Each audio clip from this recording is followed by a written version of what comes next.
examples of new homes being built. I'm sure you knock on doors where you see new people having moved into homes. I'm sure you meet people, probably hundreds if not thousands, who've benefited from schemes that for some bizarre reason you're against.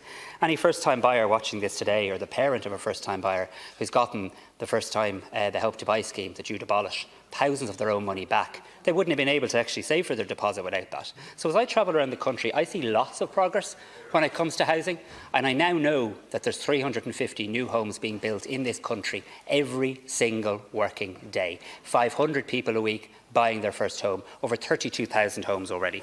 But we still wish to do more. Less than 1% of residential property transactions saw that higher rate of stamp duty. I want to see more. I want to see it reviewed. The government intends to review it in the context of the budget. Holly Kearns, the leader of the Social Democrats, please. Taoiseach, every week I think we've witnessed the limits of human cruelty and depravity when it comes to Israel's genocide in Gaza, and each week I'm proven wrong. Israel's missile strike on Sunday evening on a tented refugee camp in Rafah was not just a despicable human rights violation, it was depraved and inhumane. On Sunday night, displaced men, women and children cowering in tents were deliberately burned alive. One man who was pictured in the aftermath held the badly burned body of his beheaded baby in his arms. I say this not to be graphic or to shock, but because we have to talk about the reality of the hell on earth in Gaza. What we're witnessing is mass murder by a rogue government that flouts international law and ignores rulings from international courts. Israel's military initially described the missile strike as precise. Later, when even Israel's biggest cheerleaders expressed horror, Netanyahu said it was a tragic error, just like the tragic error last month that led to missile strikes on an aid convoy, killing 7 aid workers. Is there anyone who still believes that the enormous death toll in Gaza is an error? Because it is abundantly clear that civilian deaths are not just acceptable to the Israeli government, they are deliberate. Taoiseach, yesterday, as civilians in Rafah searched through ashes for dismembered remains of their loved ones, the EU issued a press statement about sanctions. In fact, it issued 2 statements about sanctions, but they weren't directed at Israel. They were about Russia.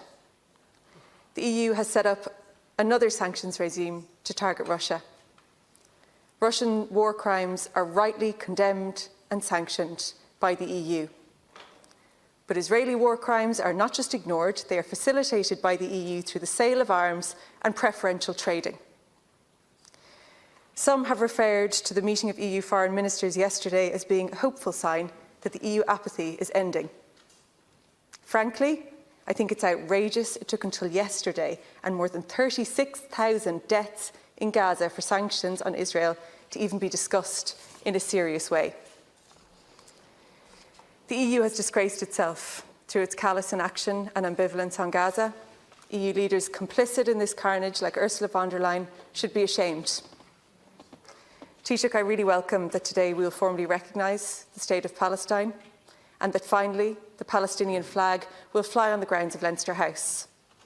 Symbolism and solidarity are important.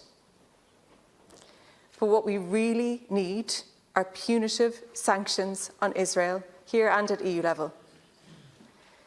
Taoiseach, why won't your government take that action against Israel? Introduce the Occupied Territories Bill. At least give me the new legal advice that you promised last week I still haven't received. Don't vote for the re-election of Ursula von der Leyen and remove the diplomatic status of the ambassador. Thank you, Deputy Kearns. Taoiseach. Look, I want to thank Deputy Kearns for raising this very important issue, and I too, like her, welcome the fact that today Ireland will recognise the state of Palestine. I think it's a significant moment. I think it's a historic moment. I think it's an important moment, both to recognise that you can't have a two-state solution without recognising 2 states, but also I hope to create a positive momentum towards more countries now recognising the state of Palestine. And I know there are others actively considering it, and I today repeat my calls for them to join us through their national processes in the coming weeks as well. But I too am very much aware that we recognise the state of Palestine today against a backdrop that is almost unimaginable and is utterly unconscionable in terms of the humanitarian catastrophe that is unfolding in Gaza, in Rafah, and in the region. Children being starved, hunger being used as a weapon of war. And this country has been calling for an immediate and sustainable humanitarian ceasefire, the unconditional release of all hostages, and full, safe and unhindered humanitarian access for many, many months. We are now seeing children starving, and we are seeing children going to bed not knowing if they will wake up. But what we're also now seeing is a new despicable trend where every now and then, amidst the backdrop of death, maiming, injury, pain, we're seeing an event of particular horror that takes place, and then we're seeing the Israeli Prime Minister emerge and apologise for what he terms a tragic mistake. April's tragic mistake was the bombing of aid workers providing food to starving Gazans. May's tragic mistake was the bombing of displaced children, parents and families who had fled to a designated safe zone in truly appalling scenes.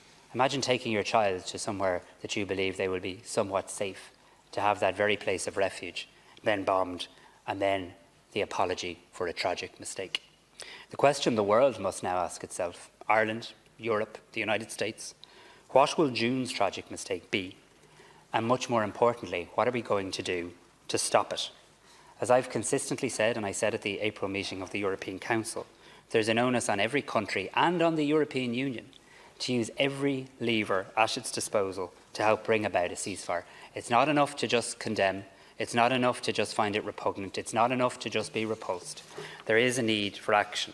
And that's why I do warmly welcome the decision of the Belgian presidency yesterday, belatedly, to convene a meeting of the EU-Israel Association Agreement. Because this country, I think there's a political consensus on this country and Spain since March have been calling for the association agreement, which is effectively a trade benefit agreement, to be reviewed. Contained within that are human rights clauses. Human rights clauses are not there for padding. They're not there to make the agreement longer. They're not there because they're nice to have. They're there and they have meaning. And those meanings must be adhered to as well. So everyone needs to look at all levers at our disposal. I have answered before the question in relation to occupied territories. I will share with you more information in relation to that. But the way I think you address this issue is through, at an EU level, the association agreement and the review of that. Thank you, Taoiseach. Deputy Kearns. Taoiseach, the rhetoric is great, and I think I'm blue in the face acknowledging it. What we're asking for is action that's proportionate. So you're talking about wanting the EU to use every lever available to them. And that's precisely what I'm asking you to do, because there are actions we can take as a sovereign state while the EU hasn't come round to the very obvious breach of the human rights clause in the EU-Israel trade agreement. Months ago, your predecessor, Leo Varadkar, wrote to Ursula von der Leyen seeking a review of the EU-Israel trade agreement, and she didn't even reply to the letter. She's someone who gave Israel her unqualified support for their war crimes. And yet you're happy to recommend the re-election of this person as the European Commission President. Do you really think that Fine Gael MEPs and candidates in the European election are representing their voters on this issue? Taoiseach, when international institutions fail, it's up to independent states to take a stronger stance. You're saying you can't introduce the Occupied Territories Bill because of this legal advice. You promised to show us last week, but we haven't seen it. What of the illegal Israeli settlement divestment bill? What of the diplomatic status of the ambassador? What about all of these levers that are available to you? So you're calling the EU out and saying they're not using the levers available to them. What are you going to do about the things that are available to you now? Taoiseach. No, I'm not calling the EU out. We're part of the EU. We joined it. We're members of it. We're around the table. And what I'm doing every single day with colleagues across government, including the Taoiseach, is working at a European level to help bring about the actions that do need to happen. Europe has not covered itself in glory in relation to this humanitarian catastrophe. I'm very clear in relation to that. Mistakes have been made. Condemnation is not enough.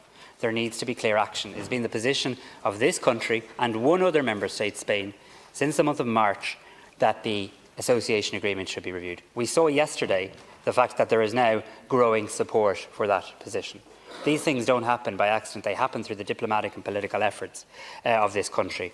And we'll keep that up, and we intend to continue to engage. We're taking practical actions every day, whether it's humanitarian aid, whether it's engaging with Palestinian counterparts, whether it's talking to people in the region, whether it's the Taoiseach attending the meeting of Arab states and EU states yesterday, whether it's the recognition of the state of Palestine, working with Norway and Spain. In relation to the ambassador, I don't believe in expelling ambassadors, because I believe you keep lines open even with countries you vehemently disagree with. But what I do take grave offence to is the way our ambassador was treated in Tel Aviv. You don't parade ambassadors in front of television cameras and video them while they watch horrific films. We'd never do that to an ambassador in this country. Deputy Cathal Berry, please, on behalf of the regional group. Concordia, and good afternoon, Taoiseach. Taoiseach, I want to raise with you today the issue of road safety, particularly in advance of the bank holiday weekend. As we all know in this chamber, the fatality statistics are trending in the wrong direction again, which is very unfortunate and sad. 79 at the last count already this year, which is 10 more than the same period last year. And we know what the reasons are for these things, Taoiseach. We know that it's driver behaviour, it's speeding, driving under the influence, it's distracted with mobile phones, it's weather conditions sometimes. But one factor, one variable that's never really mentioned, it's the pre-hospital medical trauma system in this country. Will a functioning pre-hospital trauma system reduce the amount of collisions? No, but it will certainly mitigate against the downstream consequences, and it will improve viability, it improves survivability and outcomes as well.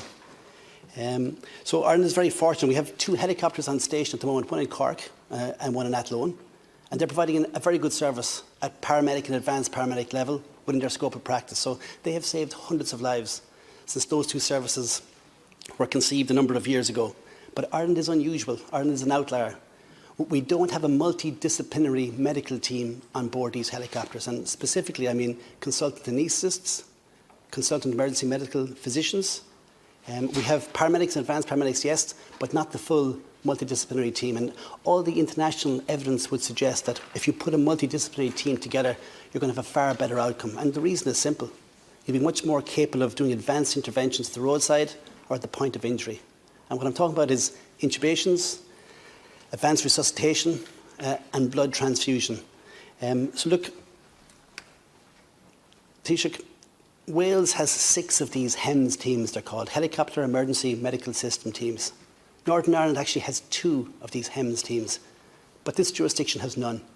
So what I'm asking the Taoiseach is, would you be prepared to meet a group of consultant physicians, to listen to them, to hear their arguments in relation to upgrading our pre-trauma helicopter medical service so that we can all work together to reduce the number of fatalities on our roads. And on top of that then, if you're happy with that meeting, Minister, will you task the HSE to look at this proposal, to see is it viable, and see can we end this carnage that's taking place in our motorways and our roads around the country. Thank you very much, Taoiseach. Thank you, Dr. Berry. Well, thank you very much to Deputy Dr. Berry for raising this issue, for this important issue. And at the outset, let me say I absolutely will take that meeting and think we'd benefit greatly from that expertise and from listening to those individuals. So very happy to do that. I want to thank you for raising, firstly, the issue of road safety as we do face into another bank holiday weekend, and everybody needs to be conscious of what they call the killer behaviours that can take place on Irish roads. We are putting a particular emphasis on road safety. This is something I've put a particular emphasis on in recent weeks as well, working with Minister Chambers, Minister Ryan, Minister McEntee. We have met with the Road Safety Authority. We've met with Garda Síochána to hear what more they can do urgently to address the issue. And following that meeting, we did agree a number of immediate measures that could be put in place, including further awareness campaigns, increased public expenditure on those awareness campaigns that I think people want to see and expect to see more of on their TV screens and on their radio stations as well. Increasing public awareness of enforcement plans by Garda Síochána, steps to resolve the suspension of data sharing between the RSA and local authorities, and investment to deliver safety improvements on our roads. I also convened and chaired a meeting of the Government's Ministerial Road Safety Committee to ensure early progress on these issues and other responses in relation to the recent increase in road deaths. And this is, of course, in addition to the Road Traffic Bill 2024 that's been brought forward by Minister Chambers. It passed the Dáil on the 6th of March and passed the Seanad last week, and it passed the Seanad on the 11th of April, and it's due to be signed into law shortly. This bill does deal with a number of issues. As Deputy Berry has said, aeromedical services are a highly effective means of reaching patients in remote areas and in vital situations where road ambulances would be incapable of achieving an effective or a timely response. I'm very aware of the calls for multidisciplinary teams on board. This is an issue that has been raised on a number of occasions. It's important to say at the outset that in terms of consultant-led HEMS response, the HSE National Ambulance Service does provide 2 consultant-led HEMS responses in Ireland, both of which indeed the Deputy has mentioned, with additional aeromedical support from the Irish Coast Guard. Both HEMS responses provide fast access to life-saving pre-hospital emergency care interventions at the scene by highly trained advanced paramedics. The focus of HEMS in Ireland is on providing rapid access for patients to the most appropriate clinical care. But this is an area in which we should be seeking to do more. We should be examining our responses and we should be willing to listen to new ideas. So I am very pleased to inform the Deputy that the HSE's National Ambulance Service are now about to commence a feasibility study of physicians crewing on the NAS HEMS aircraft next month, with the trial expected to last around 4 months. This trial will see the National Ambulance Service affiliated emergency medicine consultants with considerable experience in pre-hospital emergency medicine undertaking a number of rotations per week on each of the HEMS aircraft alongside advanced paramedics. The ambulance service will then evaluate the information gathered from the trial to determine the clinical competencies best suited for the HEMS service and how best to deploy these in the future to support optimal clinical outcomes for patients. So very much look forward to taking that meeting and hope that this trial gives us some good information too. Thank you, Taoiseach. Deputy. Thank you, Taoiseach. That's better than I was expecting, actually. So thanks for the response. Thanks also for agreeing to meet the physicians, and the feasibility study as well will be very, very positive development. So reducing the number of fatalities on our roads would be a sufficient reason for this system. But I see my constituency colleague, Minister Martin Hayden, across the chamber there. So it's not just roads, also from a farming point of view. There's a lot of trauma incidents with machinery on farms and also building sites all across rural Ireland. So it's not just confined to our roads. I think we need to get this system up and running as soon as possible, Taoiseach. And I would urge the Taoiseach to move towards implementation as soon as the feasibility study is complete. Thanks very much, Taoiseach. Taoiseach. Deputy Mayor, I'm conscious I'm sitting beside a colleague and a friend, Minister Humphreys, who knows all too well how that life-saving service made a massive difference to her own daughter, Tara's life. This is a service that I think everybody in Ireland really, really values. They do absolutely incredible work. We live in a country that is small in geographic size, but can be somewhat vast in terms of the remote ways in which our emergency services need to endeavour to respond to people in real time, and at a time when we know both response times and indeed the clinical competencies at the scene can make an absolutely incredible difference to the clinical outcomes and indeed to the life of an individual. So I am really pleased that this is an issue that is being taken very seriously by the Health Service, by the National Ambulance Service, really encouraged and foot of inquiring into this to find out about this new feasibility study where physicians will be crewing the HEMS aircraft from next month for a period of 4 months, and there'll be rotations and an opportunity to learn from that, and not just a trial to see is there benefit in doing this, but actually a trial more specifically to identify the clinical competencies going forward, and very much look forward to taking that meeting with the physicians and thank them for reaching out. Thank you. Deputy Catherine Connolly. Bhíl mágad the Ceann agus bhhatlam fille an ceist na Palestina, agus bhhatlam fáilte cá raibh an cinenne an rialtas ahantas a hort don stát mar stát neamhsplach is rud is céim chun cinné sin ach tá gá le bríthar eile is gá le gníomh a dhéanamh anis réimse leathan gníomha chun barta dhéanamh de réir am ríthair. I'm returning to Palestine, and it's difficult to talk actually with the images coming on our television screens night after night, and it's clearly that Israel is out of control. The government and the army is out of control, and they're acting with impunity. And while I welcome your very good decision, and it's a proud day for Ireland, and later on today the Palestinian flag will be raised, I absolutely welcome that. It has taken too long. It has taken the deaths of 36,500 people, the vast majority women and children. And it has taken their deaths, and there are more deaths today, for us to do the most basic thing that we've promised for years, to recognise the state of Palestine. And in recognising that state, we must then decide what steps will we now take to give meaning to that, because we need to give meaning to that decision. And we have taken that decision, and I'm praising you for it. However, it was taken following the protests on the ground over and over, and the sense of outrage and upset I mean, on any given day, I think TDs in this stall were receiving up to 10,000 emails telling us to do something, to act. And while we have acted to a certain extent now with the recognition, I would like today, Taoiseach, either in response to me or later, what steps precisely you're going to take to make that meaningful. And obviously, for me, the most meaningful number of steps is to stop the troops and the arms going through Shannon, to enact the Occupied Territories Bill, to stop the trading with Israel, to have sanctions against Israel, and to recognise that they are completely out of control. And why it has taken us this long is something we need to reflect on, because we are also part of that bloodshed that's happening in Palestine, in our name. Because we have refused to act with various reports and various decisions. Amnesty International told us quite some time ago that the system was apartheid. They were running an apartheid regime. We ignored when 6 human rights organisations were classified as terrorist. And we ignored a lot of other things, including the fact, as far back as 2015, the International Criminal Court started a preliminary investigation into crimes that Israel were committing. And from 2015, slowly and methodically, the chief prosecutor built up a case to the point where she opened a formal investigation, and her successor is now following up on that. And the reason, by issuing arrest warrants, can you imagine, arrest warrants have been issued for the Prime Minister of Israel and for his Defence Minister, as well as the 3 leaders of Hamas. And that's followed on from years, slowly and methodically, building up a case, while we did nothing.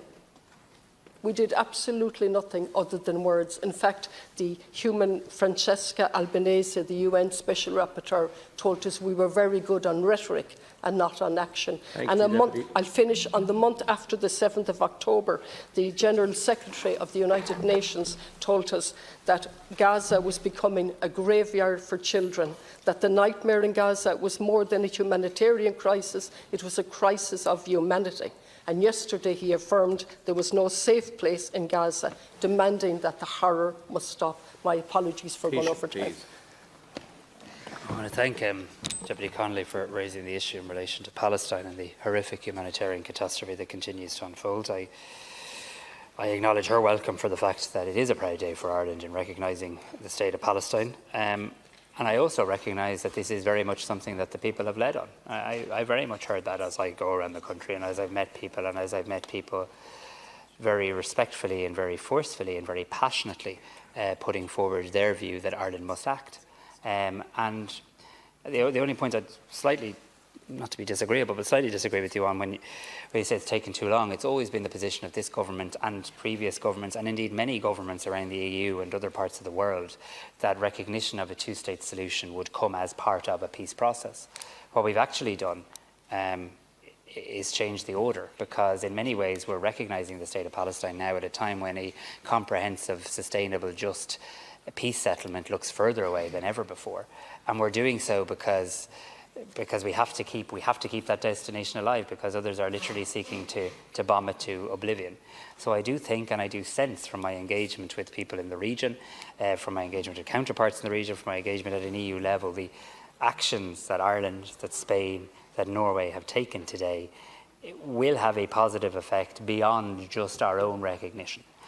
For example, there are more member states in the European Union now considering doing the same. A number have publicly indicated their wish to do the same in the weeks ahead. Is it possible that you get to a point during the course of this year where a majority of member states of the European Union now recognise the state of Palestine, where a majority of prime ministers and presidents at the European Council recognise the existence of the state of Palestine? And what does that do in terms of positive momentum and change in policy and approach as well? I do think Ireland, by any objective standard, has been extraordinarily proactive in relation to this. I pay tribute to the Taoiseach, I pay tribute to our diplomats, to my own department, to my predecessor, to so many who have done a lot of work in this area, whether it's supporting the work of the ICJ when others somewhat seek to undermine it, whether it's providing additional funding in a very practical way to help the work and the investigations, whether it's increasing aid from a humanitarian point of view to UNRWA when others seek to distance themselves from UNRWA as well. These are all practical measures that we have taken. But I do believe when it comes to the Occupied Territories Bill, I mean, the clear legal advice to government is and consistently has been, that that legislation would not be compatible with EU law. And therefore, I think the ways we need to advance this is at a European level. And I think the decision yesterday of the Belgian presidency in relation to a meeting on the Israeli-EU association agreement is significant. I genuinely believe it is significant. The practical measures we now intend to take is to continue at every single forum, because ultimately the results of success or not here for everybody in the world is a cessation of violence. And anything that doesn't bring that about will prove to have been ineffective. Thank you, Taoiseach. We've come to the point where we're recognising the state of Palestine, where there's very little left to recognise, except the determination of the Palestinian people. Palestine has been bombed practically out of existence. The International Court of Justice last week issued a very strong order. Israel completely ignored that. Over the weekend, they dropped a 2,000-pound bomb. That's what was used, supplied by the US, our friends, of course. And there was a British, I understand, a British Air Force Shadow spy plane flying overhead at the time. Since that order, over the weekend, 200 Palestinians, mostly women and children, have been murdered, and I use that word, murdered, by Israeli bombing in several areas throughout Gaza. It's glaringly obvious that the whole purpose is genocide and to eradicate the Palestinian people. I did not join in with the call for the Israeli ambassador to be expelled. And on the last occasion that I spoke, I said it was becoming increasingly difficult for me to stand by that decision. This is a woman, an ambassador, who was threatening us in relation to trade, who was openly using our airwaves to threaten us, doing exactly what Mossad did, outlined yesterday in The Guardian, what Mossad did in relation to the International Criminal Court, in relation to the chief prosecutor. So it is time for us to act. The most basic thing is not to support van der Leyen, who from day one said she would stand shoulder to shoulder with Israel. That would be one obvious thing. It's the clear position of President von der Leyen that she wishes to see an immediate ceasefire in the Middle East. That is the clear position of Ursula von der Leyen. You can shake your head if you wish, Deputy Pringle. It's the clear position of the conclusions of the April European Council. I was at it, you weren't there, but the ability to read the count, the ability for Irish people to not be misinformed or misdirected in relation to the position of the European Council, including the President of the European Commission, is important, because there's enough misinformation out there at the moment. We need to see an immediate ceasefire. We need to see practical actions to help bring that about. And as I have said on behalf of Ireland at the European Council, what I have said this morning, what I will say this evening, what I will say everywhere and in every forum, as will the government, we must now use every lever at our disposal to bring about that environment. It's not enough to just call for a ceasefire. We have to see what can be done to put pressure to make that a reality. And that's why it's the position of Ireland since March that the association agreement, the trade benefit agreement, should be reviewed. I'm pleased now to see others join us in that call. That needs to happen, because I'm not ready to stand idly by and wait for Netanyahu's apology for the tragic mistake of June, as he continually does now when there's particular horrors that emerge on our TV screens and on our radio stations. This is an extraordinarily, horrifically difficult situation. The scale of humanitarian catastrophe, I don't think, is even fully understood. And I want the people of this country to know that the government is doing everything we possibly can to voice their concerns and their views in every forum, and we're taking a very practical step in recognising the state of Palestine today to give hope to the Palestinian people at the darkest hour, and I know that's really appreciated and means a lot to people in Palestine today. Thank you very much. That concludes Leaders' questions for today, and we move to the order of business. In accordance with Standing Order 35, I now call on the Chief Whip, Minister Hildegard Naughton, to move the arrangements for the week's business. I move. Is that agreed? Agreed. Is that agreed? Deputy Mayor Lou MacDonald. I want to raise again the issue of safety in Dublin city centre. Sadly, today we have had another incident on Parnell Square where children have been left frightened and traumatised.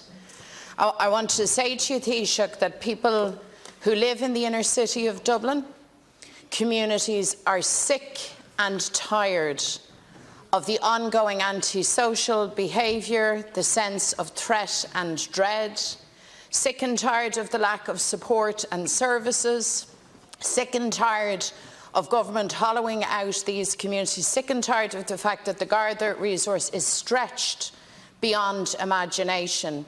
and absolutely incredulous at the fact that your government claims that the city centre is safe. I am very sorry to tell you, and I say this as a proud Dubliner, that is not the case. All right, thank you, Deputy. So we need serious action, and we need a proper investment of resource. Taoiseach, you had a lot to say about setting up a task force in terms of Dublin.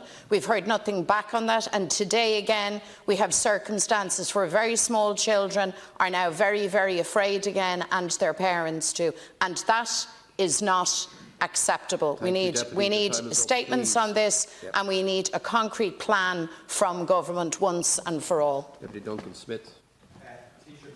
We need a debate and indeed legislation in terms of ethics in public office. This is long overdue. We're nearly a decade on from the Mahon Tribunal. Ethics are not optional extras. We've had another example now of go-away money from a developer being given to, in this case, a candidate in the local elections from your own party. Now, I know that candidate has said they're suspending their campaign or whatever, but they'll still be on the ballot paper with a Fine Gael logo beside their name. So, Taoiseach, as still a relatively new Taoiseach, what are you going to do in terms of legislating in this area? When are we going to have the debate? And what do you say to the constituents of Drogheda Rural in relation to the candidate that will be on the ballot paper with your party's logo beside his name? Deputy Jennifer Whitmore. Thank you, Taoiseach. We need a debate on climate targets and how we're going to deal with our emissions in this Dáil. Today, for the second year in a row, the EPA has said that even if government implements all its policies, you will still only meet 29% of reductions that you're meant to meet, as opposed to the 51%. What we see from this government is spin over action. We have a situation where the warmer home schemes are taking 2.5 years for people's homes to be complete. We have a minister 4.5 years into term who is now announcing an infrastructure package and EV charging points 4.5 years in, when actually there was a target and they were needed years ago to ensure people could move to EVs. It is absolutely, we're at a crazy situation, Minister, where we have Taoiseach, where we have so much talk and press releases and spin about what we're doing in climate, but the reality and the evidence is very, very different. We need your government to move on climate action now and to actually commit and make sure that you're doing what you say you're doing. Deputy Boyd Barrett. A number of weeks ago, the Housing Commission that you set up issued a damning report about the failure of government policy to address the absolutely dire housing and homelessness crisis. We have been since then asking for a debate on that report, and we were led to understand last week that such a debate would take place, and yet it is not on the schedule for this week. Now, given the absolute anger and despair that is being expressed by hundreds of thousands of families affected by this housing crisis, particularly in the teeth of election, it looks as if the government doesn't want this debate in advance of the local elections because it is so damning. Now, that is outrageous if that's the case. There is room on the schedule later this week to have the discussion on that report, which we got indications from the government we would be allowed to have. So the government should allow for those statements this week before the local elections take place. Deputy McGrath.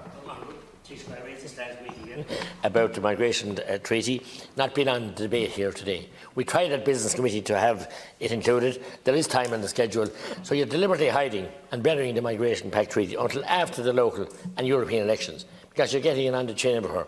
The same situation with the hate speech, that's buried again until after the election.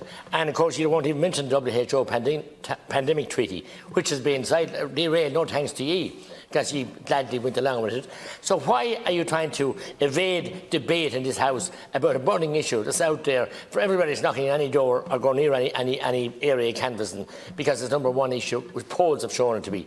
We have situations in Clonmel now, Carrick Shore, and the Drum House Hotel, which is housing Ukrainians, 60 iPads going in there now as well. So all over the country, every town and village and hamlet, and this is going on, and you won't debate it in this House. We have had 2 debates thanks to our private members' time, and 1 lot of statements, no other debate here with the last 15 months about it. Thank you. Taoiseach. Thanks very much. So firstly, I have been briefed on the incident which took place in the North Inner City this morning. I understand that Garda Síochána have made an arrest. I want to thank them for their swift and effective response to this incident, but I'm also very sure that people who are in that area, particularly children who witness this, would be very distressed. Thankfully, nobody came to physical harm, which I know we all welcome, but I understand An Garda Síochána have maintained ongoing patrols in the area, including at both opening and closing times for educational facilities. And of course, I call on any witnesses or people with dashcam footage to come forward to the Gardaí, but there has been an arrest made in relation to the City Centre Task Force that has been established. It's due to report back in July. The Chair, David McRedmond, the CEO of An Post, has been appointed to chair that, and I'm sure it can engage with interested public representatives in this House. In relation to ethics in public office, very happy to have a debate in relation to that. We'll get an update from Minister Donoghue in relation to any legislative proposals in regards to that. And Cabinet today agreed to a series of amendments, several hundred amendments to the planning bill that will be coming back to this House, I think, on the 11th of June. And one of them is very much in relation to that issue of spurious objections, or indeed seeking money from developers to withdraw an objection, which is never an acceptable situation in any manner or mean. In relation to climate targets, very happy to, the Business Committee can seek how best to do this. There's always lots of requests for lots of important debates. Very happy to have a debate in relation to this. Of course, the EPA figures today don't, and they'll acknowledge this, fully factor in or model in yet a number of initiatives, including our biomethane strategy approved at government today, including, well, that's what they say, Deputy, and also a number of other initiatives, including traffic plans around our city.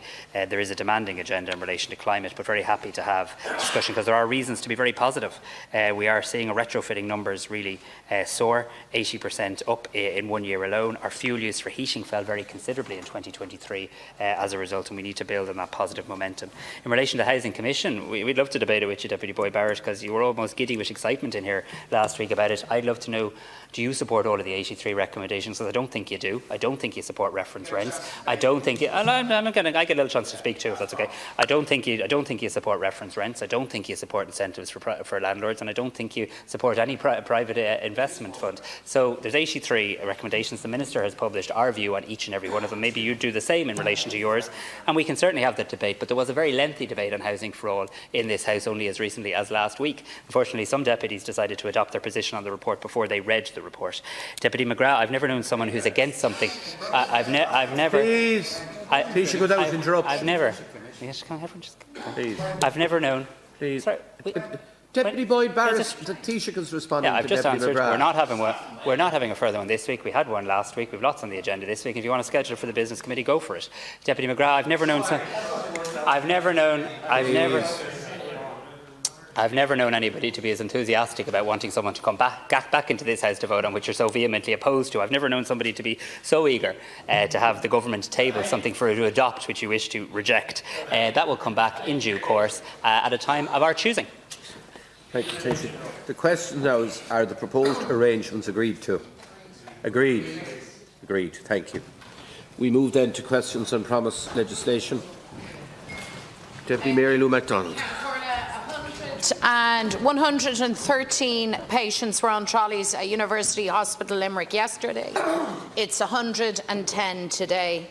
At the end of April, Taoiseach, you deployed a HSE support team to the hospital to address pressures on health services in the Midwest region, and a month on, nothing has changed. University Hospital Limerick remains in a constant state of emergency, under huge pressure every single day. So you need to stop with the window dressing, Taoiseach, and take real action to make a difference. UHL needs 288 additional beds. We need you to fast-track them. UHL is short of the staff it needs. You need to lift your dangerous recruitment ban. And the Midwest needs a real health plan, including increased step-down in community beds and a review of the closure of Ennis and Nina emergency departments. The people of Limerick and the Midwest deserve better than the chaos that your government is delivering. Taoiseach.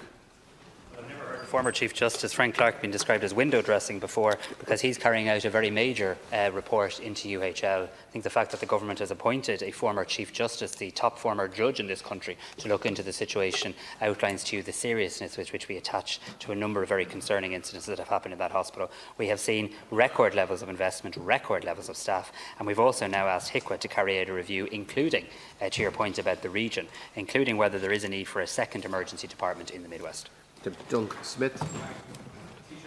Housing Commission report. We will obviously need to debate it, and it's a big document. We need to do that very soon, but there is stuff that can be done very quickly, which needs to be done, which would, I'm sure, have agreement on all sides of the House. And I'm referring to recommendation 52, number 5B, and that's the raising of income limits in relation to access for social housing supports and indeed the cost rental scheme.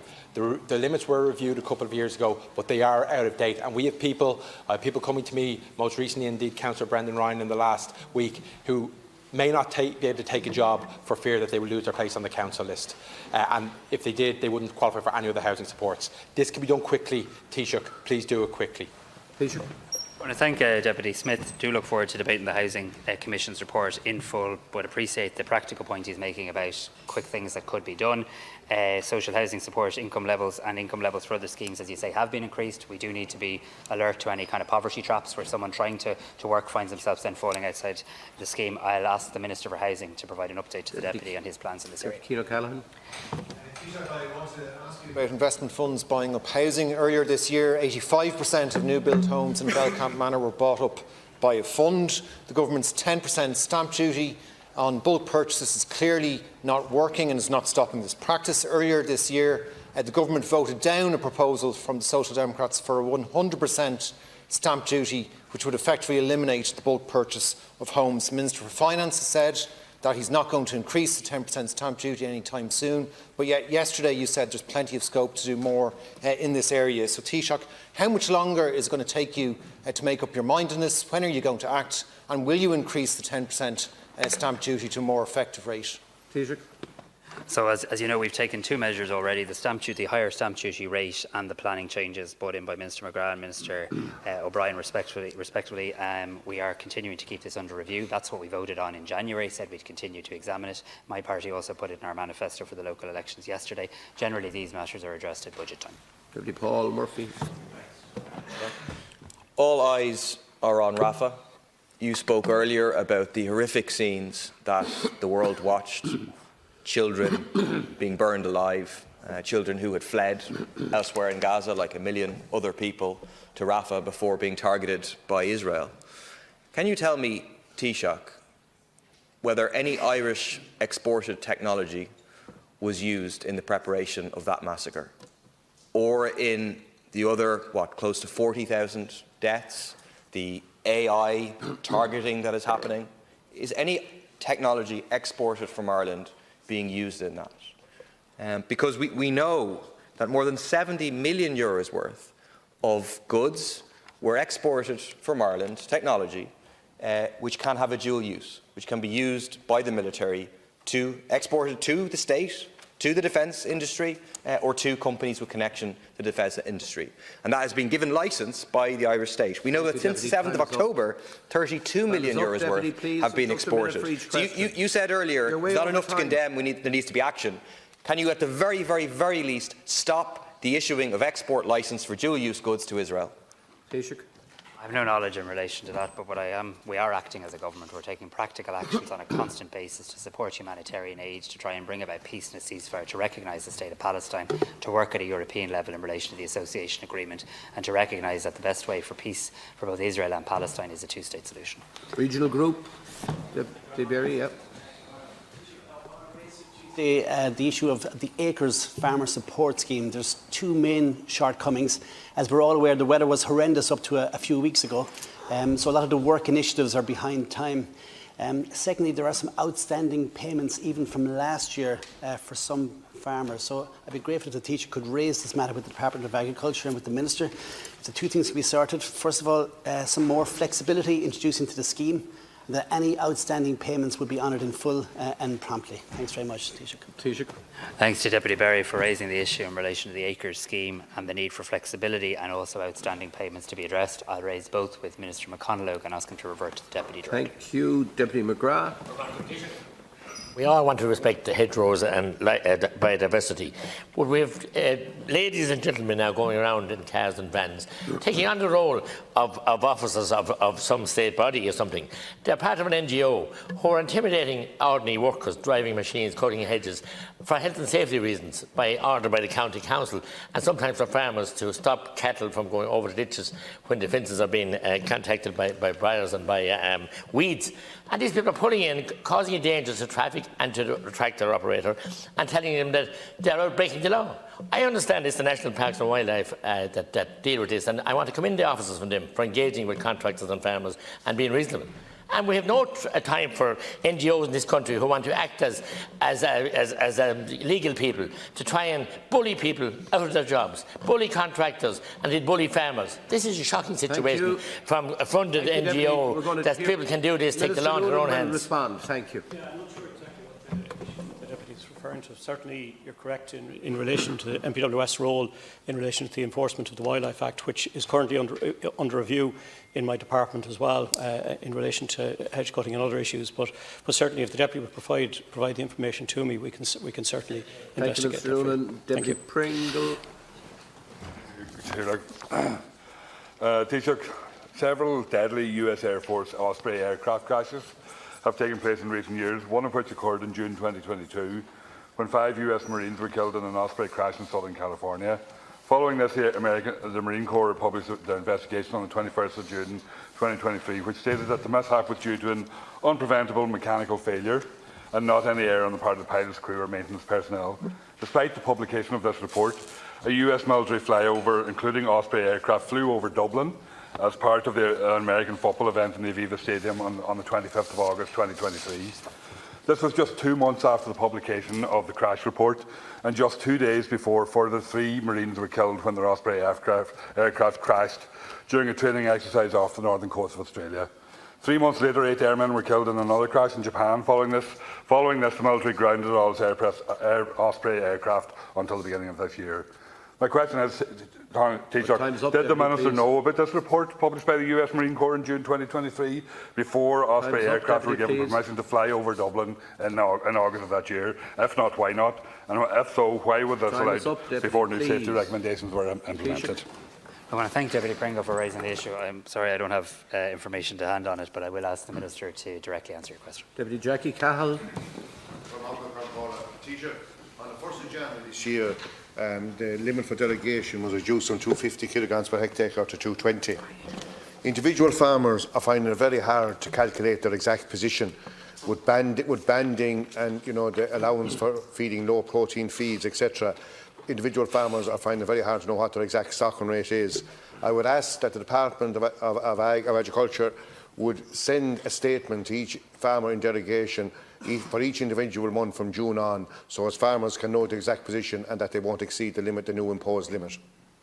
Taoiseach? Yeah, it's a very sensible suggestion from Deputy Cahill. I'll convey it to Minister McConalogue and ask him to reverse. And of course, the next big thing that we all need to unite and pull together on is making sure we maintain the derogation. And the first step in relation to Ireland's national effort in regards to that is the European elections Friday week, when we need to elect MEPs who understand the importance of it. Deputy Chris Andrews. Taoiseach, 3,800 homes are due to be built on the Glass Bottle site, yet only 350 of them will be social housing. How can this government justify the low level of social housing on this site and the unaffordable, so-called affordable homes on that site? Government need to buy more social housing and genuinely affordable homes instead of allowing 75% of them go to private ownership and almost certainly be taken up and bought by private vulture funds. Government needs to ensure that people who live and work locally are prioritised so they can continue to live and work in their community. When will contracts be signed, and will this government look at ensuring that the government and Dublin City Council purchase extra social and affordable homes on this site? Thanks, I want to thank Deputy Andrews for raising the issue in relation to the Glass Bottle site. Now, this is an issue Minister Ryan has raised also. I'll ask that the Minister for Housing comes back to you directly in relation to the point you make around the affordable housing and social housing on the site. Deputy David Stanton. Previously, up to 10,000 people in East Cork are under a boiled water notice on and off for almost 8 years now, through no fault of their own. This could cost some families up to €500 per annum. Would the government consider some compensation for families towards the cost of this, because it's due to the fault of the state not providing adequate drinking water as it should? I'm told to be at least another 22 months before it might be resolved. It's extraordinarily expensive in some families, and they must buy plastic bottles or boiled water and so forth. It's gone for about 8 years now. Thank you. Thanks, Deputy Stanton, for raising the issue, and I can hear the frustration in your voice on behalf of your constituents in East Cork. I'll ask both Ishka Éireann and the Minister for Housing to come back to you and I in relation to this matter. Thank you very much, Deputy Taoiseach O'Sullivan. Taoiseach, I'd like to raise the issue of sound barriers on motorways. Currently, obviously, there's major development around the Dunkettle interchange, and that's most welcome. But with that development comes, I suppose, the increased use of traffic on the roads, and the likelier, I suppose, more likely it is for noise to emanate from that. Unfortunately, we're in a position at the moment where it's up to the TII to provide for sound maps periodically, and they do that process. But when they are found to be above the acceptable norms and decibel levels, there's actually no provision there for the TII to provide for noise barriers or any other mitigation measures that they may deem necessary. And they say it's actually the role of the County Council, and the County Council say that there's no actual fund for them to draw from to provide those mitigation measures. So I'm acutely aware of the timing coming up to the budget. I would ask that this would be given consideration and just get your opinion on it. Thank you. Thank you. I thank Deputy O'Sullivan for raising this matter, and Minister Butler tells me that it was raised with her last week, I think, in the Shannon as well. So this is an issue the government will look at, because I'm conscious that regardless of where the responsibility lies, it's a real frustration for people. So in the run-up to the budget, let's see if we can address this. But I'll ask the Minister for Transport in the first instance for review. Matt Carthy. Taoiseach, I've raised before the atrocious conditions of local roads across rural communities, including in my own county of Monaghan. Local roads are in the worst state seen in decades because your government has underfunded councils. It now appears that rather than addressing the shortfall at a time that you're increasing fuel costs, we've been actually told by industry that the TII plan further unexpected cuts to road projects. It seems that government were hoping that this news of cuts would be kept under wraps until after the local elections. But I'll ask you today, Taoiseach, if you will let us know if you intend to provide councils with the additional funding they need to restore our local road network, or is it actually the case that you propose to reduce the number of road projects being completed this year? We certainly intend to invest more in roads, more in the TII and more in the local authorities, including Cavan Monaghan, and I expect news very shortly. Deputy Patrick Costello.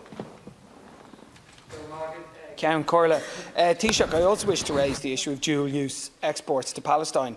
As has been said, since October 7th, we've had 32 million of dual-use export licences granted. And in granting a dual-use export licence, the Department of Trade is supposed to consider the human rights record and the respect for international law of the destination country. Now, surely since October 7th, everything we have seen would suggest that there is no respect for human rights and there is no respect for international law. Equally, everything we have seen in the brutal occupation of Palestine would say that there is no respect for human rights or international law by the Israeli government. So I don't understand how we're still granting licences to export 32 million worth of dual-use goods to the Israeli government. Furthermore, in the light of the recent ICJ ruling and the brutal assault on Rafah, surely we should be reviewing our dual-use licensing. Thank you, Deputy. Taoiseach. Yes, thanks to Deputy Costello for raising the matter. I think it falls within the remit of Minister Calleary in the department. So let me talk directly to the Minister and come back to you, Deputy Costello. Deputy Josepha Madigan. Thank you, Taoiseach. There is a commitment in the programme for government in relation to sanctions for contempt of court violations against social media companies. You'll recall, Taoiseach, back when the last time I was a backbencher, I brought forward a private member's bill in relation to contempt of court. It's really important that we prevent any conduct that abuses, prejudices or indeed obstructs the administration of justice. It's absolutely vital that we move this forward, that we fulfil our commitment in the programme for government. That is something that has been put on a statutory footing in the UK since 1981. It's been called on for many different occasions here, from the Lower Form Commission to the former Chief Justice Susan Denham. If we look back to the Jobstown trial many years ago, it's not something that we want to see again, and I would ask that it be expedited in the programme for government, hopefully through this administration. Thank you. Deputy Minister. Thanks to Deputy Madigan for raising this issue, which I know she's had a long-standing interest in. I'm very eager that any outstanding issues in the programme for government are advanced and progressed. I'm sure Minister McEntee is working on this, and I'll get an update from her for you. Rose Conway-Walsh. Minister, our Taoiseach, I'm glad the Minister for Social Protection is beside you and she might be able to answer this. She recently announced changes on job seekers related benefit, and I was contacted by a woman from Mayo that has worked 30 hours a week cleaning a school for 8 years. Every summer she's forced to sign on. She told me that she dreads the summer and how every year is a struggle, that she sometimes waits all summer for the payments to be sorted. Something has to be done for the many people like her that through no fault of their own will be left without pay during the summer. And I want to ask you, Minister, how will the changes to the job seekers related benefit affect the many workers in her situation and like her? Thank you. Deputy, and I'm glad to announce that I've got approval from Cabinet for job seeker, or for the pay-related job seekers payment. I think that that's a step in the right direction, is to protect people so that they won't have a cliff edge drop in their income if they're unfortunate enough to lose their job. I'm starting this evening to bring the legislation through the Dáil. And I take your point on that, those particular people that are laid off during the summer months, and I will certainly outline those issues when I'm addressing the Dáil later. Thank you, Minister. All right. Thank you. Deputy Willie O'Dea, please. The Taoiseach will be aware that the Government will be seeking the advice of the Attorney-General on whether a constitutional referenda will be necessary if Ireland is to sign up to the WHO Pandemic Pact or Treaty, and also whether Ireland is to sign up to the EU Migration Pact. What I want to ask the Taoiseach is, has the Attorney-General offered any views on these matters yet? And secondly, would the Taoiseach agree with me that because these are changes of such fundamental importance, that whether or not a constitutional referendum is required, that the matter should still be, the opinion of the people should nevertheless still be canvassed? I mean, there is provision in the Constitution, Article 47 specifically, for referendums to take place on matters that don't involve an amendment to the Constitution. Taoiseach.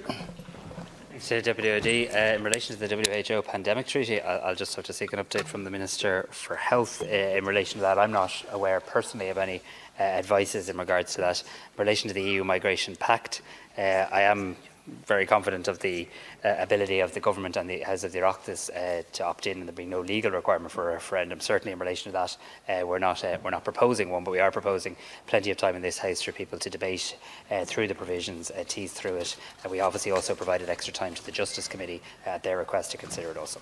Thank you very much. That concludes questions on promised legislation. We move now to a motion proposed approval by Dáil Éireann of the People's Leave and Benefit Act 2019, extension of periods of leave order 2024, and I call on Minister Roderick O'Gorman to move the motion. Move. Is the motion agreed? Agreed. Motion is agreed. Just members, before moving then to the important statements on Ireland's recognition of the State of Palestine, I want to ask you to join with me in extending a very warm Céad Míle Fáilte to someone who is familiar to us all here, Dr. Gillan Abdallah Majid, Ambassador of Palestine. You're very, very welcome.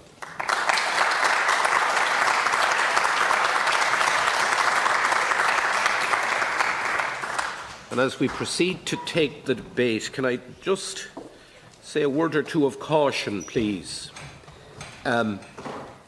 We will in this debate understandably want to express our horror at what I think has correctly been described by Deputy Holly Cairns as the depravity that we have seen over several months now taking place in Palestine, and indeed the events of the 7th of October in Israel.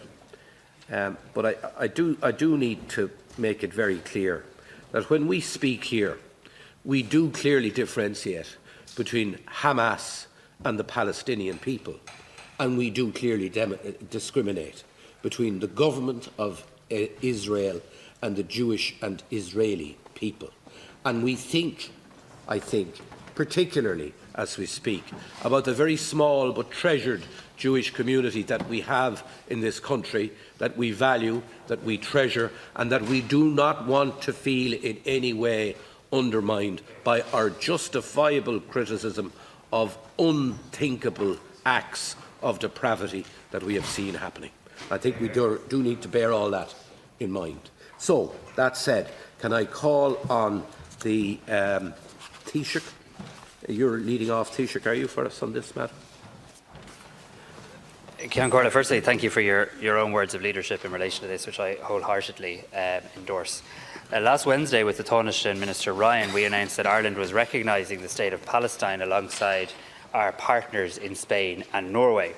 Today, the government gave formal effect to that decision, and now Ireland has formally recognised the state of Palestine. Colleagues in Madrid and Oslo have also taken the same step. This decision fulfils our commitment in the programme for government to do so when the time was right. We have said many times that our goal was to offer recognition as part of a process that could lead to peace on the basis of a two-state solution. As the House knows, unfortunately, 3 decades on from the Oslo process, we are perhaps further than ever from a just, sustainable and comprehensive peace settlement, one that can bring peace and security to the people of Palestine, to the people of Israel and to the people of the wider region. In these circumstances, it would not have been right to withhold our recognition when we were convinced that it was the right thing to do. It was not unreasonable to ask, if not now, then when? Today is a historic day, but it takes place in the most sombre of circumstances as we witness a humanitarian catastrophe continuing to unfold in Gaza and in Rafah. We see children starving. We see children going to bed not knowing if they will wake up. And we see that new despicable trend where every now and again an event of particular horror takes place and the Israeli Prime Minister then apologises for the tragic mistake. As I've said, April's tragic mistake was the bombing of aid workers providing food to starving Gazans. May's tragic mistake was the bombing of displaced children, parents and families who had fled to a designated safe zone in truly apoplectic scenes. What will June's tragic mistake be? And more importantly, what are we all in this world going to do to stop it? As I've consistently said, there is an onus on every country and on the European Union to use every lever at our disposal to bring about a ceasefire. It is no longer enough just to condemn. It's no longer enough just to be repulsed. That's why I welcome the decision of the Belgian presidency to convene a meeting on the EU-Israel Association Agreement.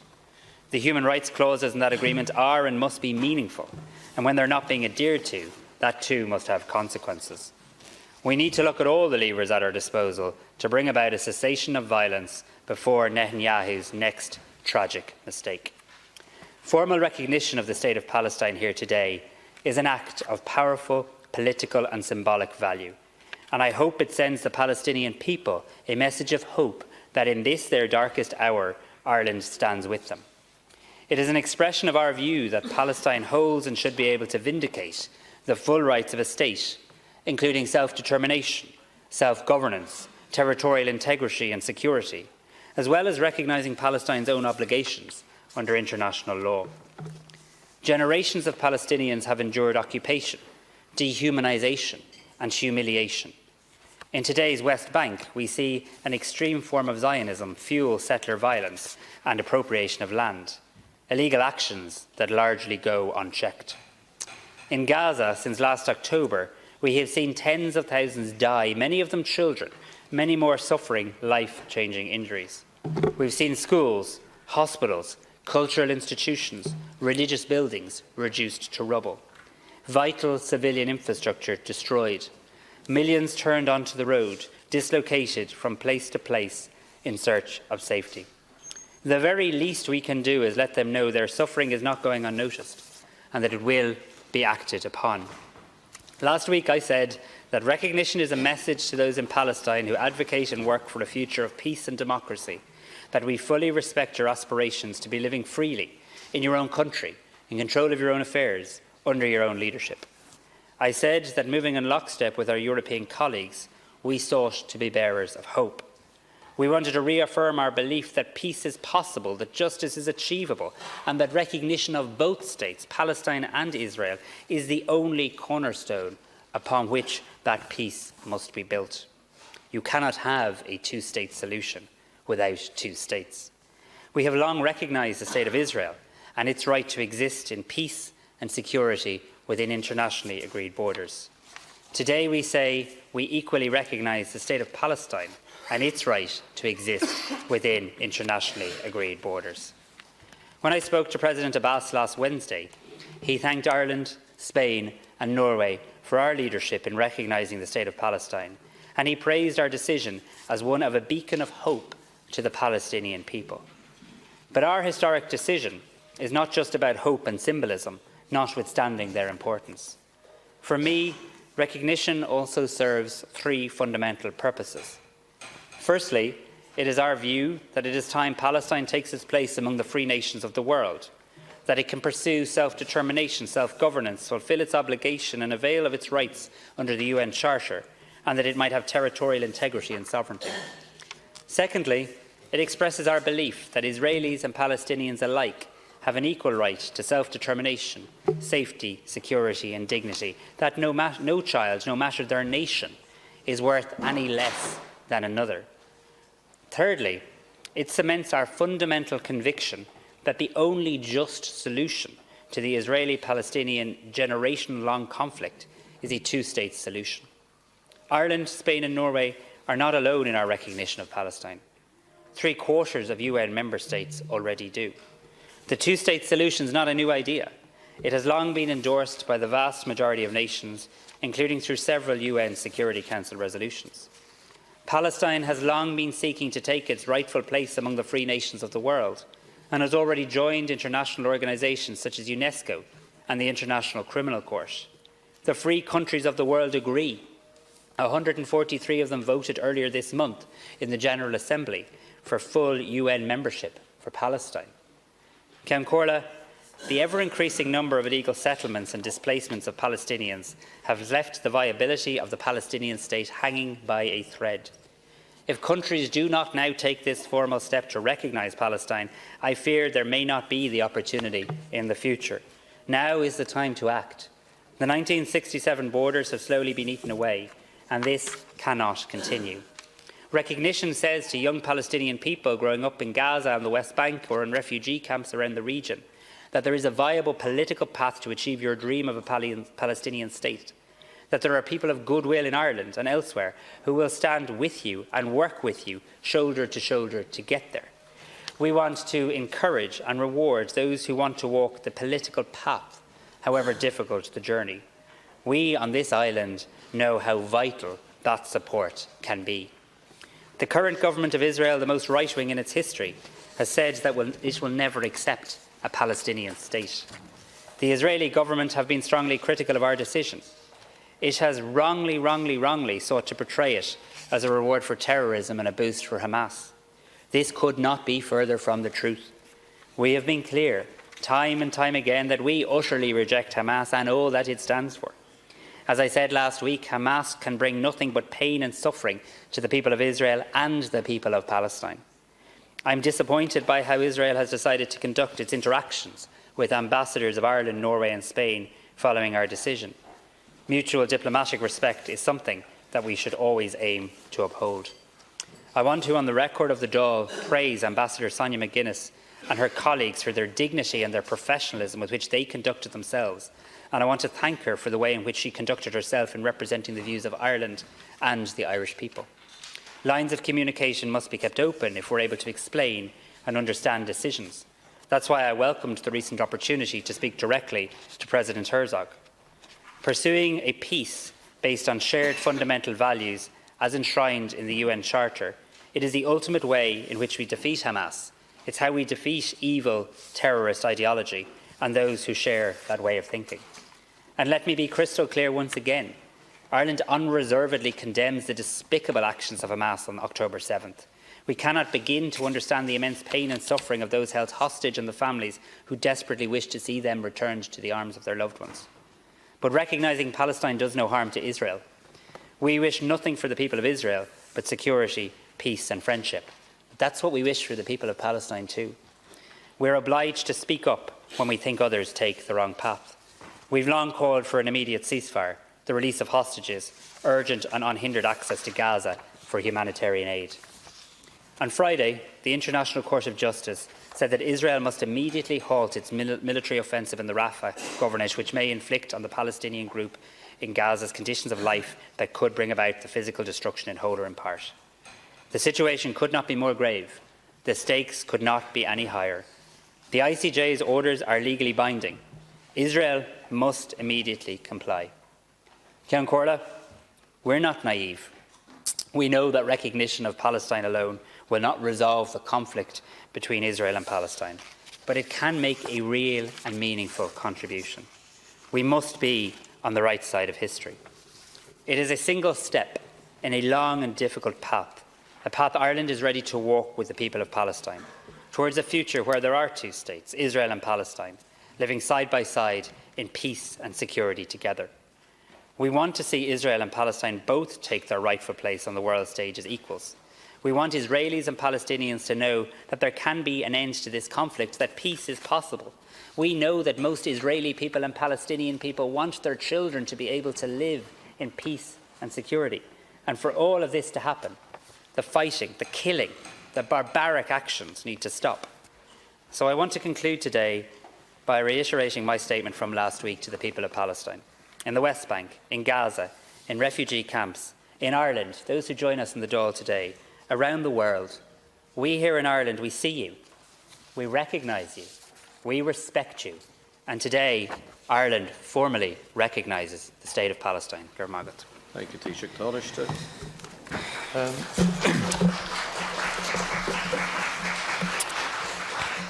Ceann Comhairle, vaden dhéanann rialtas cinenne firemuil a hananta sa bhunne Stáit na Palestínig. Cinenne starúil agus táchtach é seo, agus is son chás na síochána a dhéanamar an cinenne. Is ceart agus is cóir é a dhéanamh. This morning, Ireland formally recognised the State of Palestine. It is an occasion of deep significance, not only to deputies in this House, but to the people of Ireland and to the people of Palestine. Much thought, analysis and diplomatic effort has informed the timing and context of this decision. Let me first emphasise that some considerations have never been in any doubt. Our commitment to international law and to the full implementation of a two-state solution, as outlined in multiple UN Security Council and UN General Assembly resolutions. Our desire to see the Palestinian people's right to self-determination vindicated. Our dream that this and future generations of Palestinian people will enjoy a peaceful and secure existence, living side by side in peace with their Israeli neighbours. Our commitment to supporting Palestinian state building and the development of Palestinian institutions throughout our development cooperation programme. The deep ties between the Irish and Palestinian people at every level and in every sector of our society. In this spirit, I know that recognising the State of Palestine has been heard by the Palestinian people as a clear expression of solidarity, and I want to join with colleagues in welcoming the Palestinian head of mission and soon-to-be full ambassador, Dr. Jinan Abdel-Majid, to the House.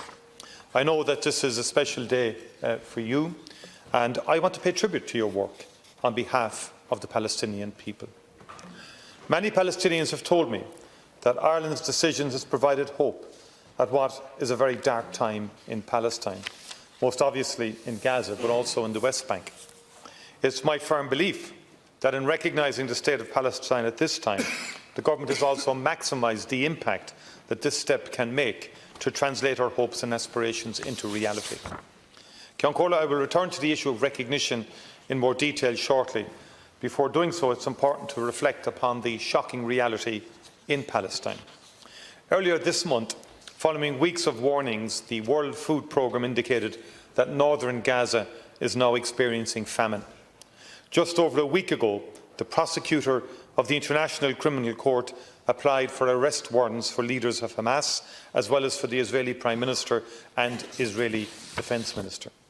Last Friday, the International Court of Justice ordered Israel to, quote, immediately halt its military offensive and any other action in the Rafah governorate which may inflict upon the Palestinian group in Gaza conditions of life that could bring about its physical destruction in whole or in part, unquote. The court characterised recent developments, in particular Israel's offensive in Rafah, as exceptionally grave. It ordered the immediate opening of the Rafah crossing for humanitarian aid and the facilitation of access by UN investigative bodies. And yet, we see the horror of the airstrikes on Rafah on Sunday, killing dozens of innocent civilians, babies and children, sheltering in a camp for displaced people. We see an entire population in Gaza, 90% of whom have been displaced at least once, and many multiple times, that is acutely food insecure, unable to access healthcare, education, or the most basic of social services. We see rockets continuing to be launched by Hamas towards Israel, indiscriminately targeting civilians and civilian infrastructure, emphasising again that organisation's utterly malign intentions and role. 7 months on from the savagery of the 7th of October, the unimaginable ordeal of Israeli hostages and their families continues. And I want to again restate my utter and unequivocal condemnation of what Hamas did that day. During my visit to the region in April, I saw firsthand the obstacles and restrictions facing aid entering into Gaza via Rafah. I also discussed humanitarian access in detail with my Egyptian and Jordanian counterparts. The challenges they outlined have been compounded further since then by the Israeli offensive in Rafah and indeed Hamas rocket attacks, which have disrupted the flow of aid at both the Kerem Shalom and Rafah crossing points, by repugnant attacks on aid trucks from Jordan as they drive through Israel without effective action by the Israeli police, by the continued lack of a proper deconfliction system inside Gaza. Universally, partners have urged Israel not to proceed with its offensive in Rafah and to ensure full, safe and unhindered humanitarian access to Gaza. Israel has chosen to disregard these calls, but it cannot choose to disregard the orders from the International Court of Justice. These are legally binding. They must be complied with. We discussed all of this at the Foreign Affairs Council in Brussels yesterday, following an excellent and informative meeting between European Union and Arab foreign ministers. We agreed to convene an urgent meeting of the EU-Israel Association Council in the context of our grave concerns in respect of Israel's adherence to the human rights clauses in the Association Agreement, and particularly in the context of the ICJ provisional orders. It is no secret that Ireland has been pushing the European Union to act more decisively and at an earlier stage, and we will continue to do so.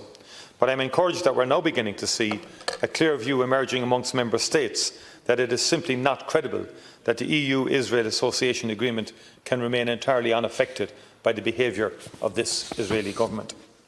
Ceann, as this House is aware, the government has had a long-standing commitment to recognise the State of Palestine. We committed to doing so as part of a lasting settlement of the conflict, or in advance of that, if doing so would progress efforts to reach a two-state solution or protect the integrity of Palestinian territory. The government set out its reasoning for doing so at this moment in time when we announced this step alongside Norway and Spain last week. I believe it is also important that these reasons are also put on the record of this House. Our recognition of the State of Palestine has three fundamental purposes. First, it makes clear our view that it is time Palestine takes its full place amongst the nations of the world, that its right to self-determination, self-governance and territorial integrity and sovereignty must now be vindicated. As the UN General Assembly agreed earlier this month, Palestine is ready to take on all the rights and obligations of a state under the UN Charter. Second, it is an expression of our belief in the equal right to self-determination, peace, security and dignity for Israelis and Palestinians alike.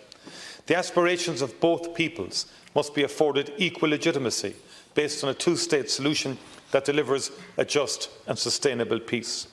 Third, it is a reiteration of our fundamental conviction that the only just and sustainable peaceful solution for both Palestinians and Israelis is the implementation of that two-state solution, ending the Israeli occupation of Palestine and resulting in a viable, contiguous Palestinian state in the West Bank, Gaza and East Jerusalem, based on the 1967 borders.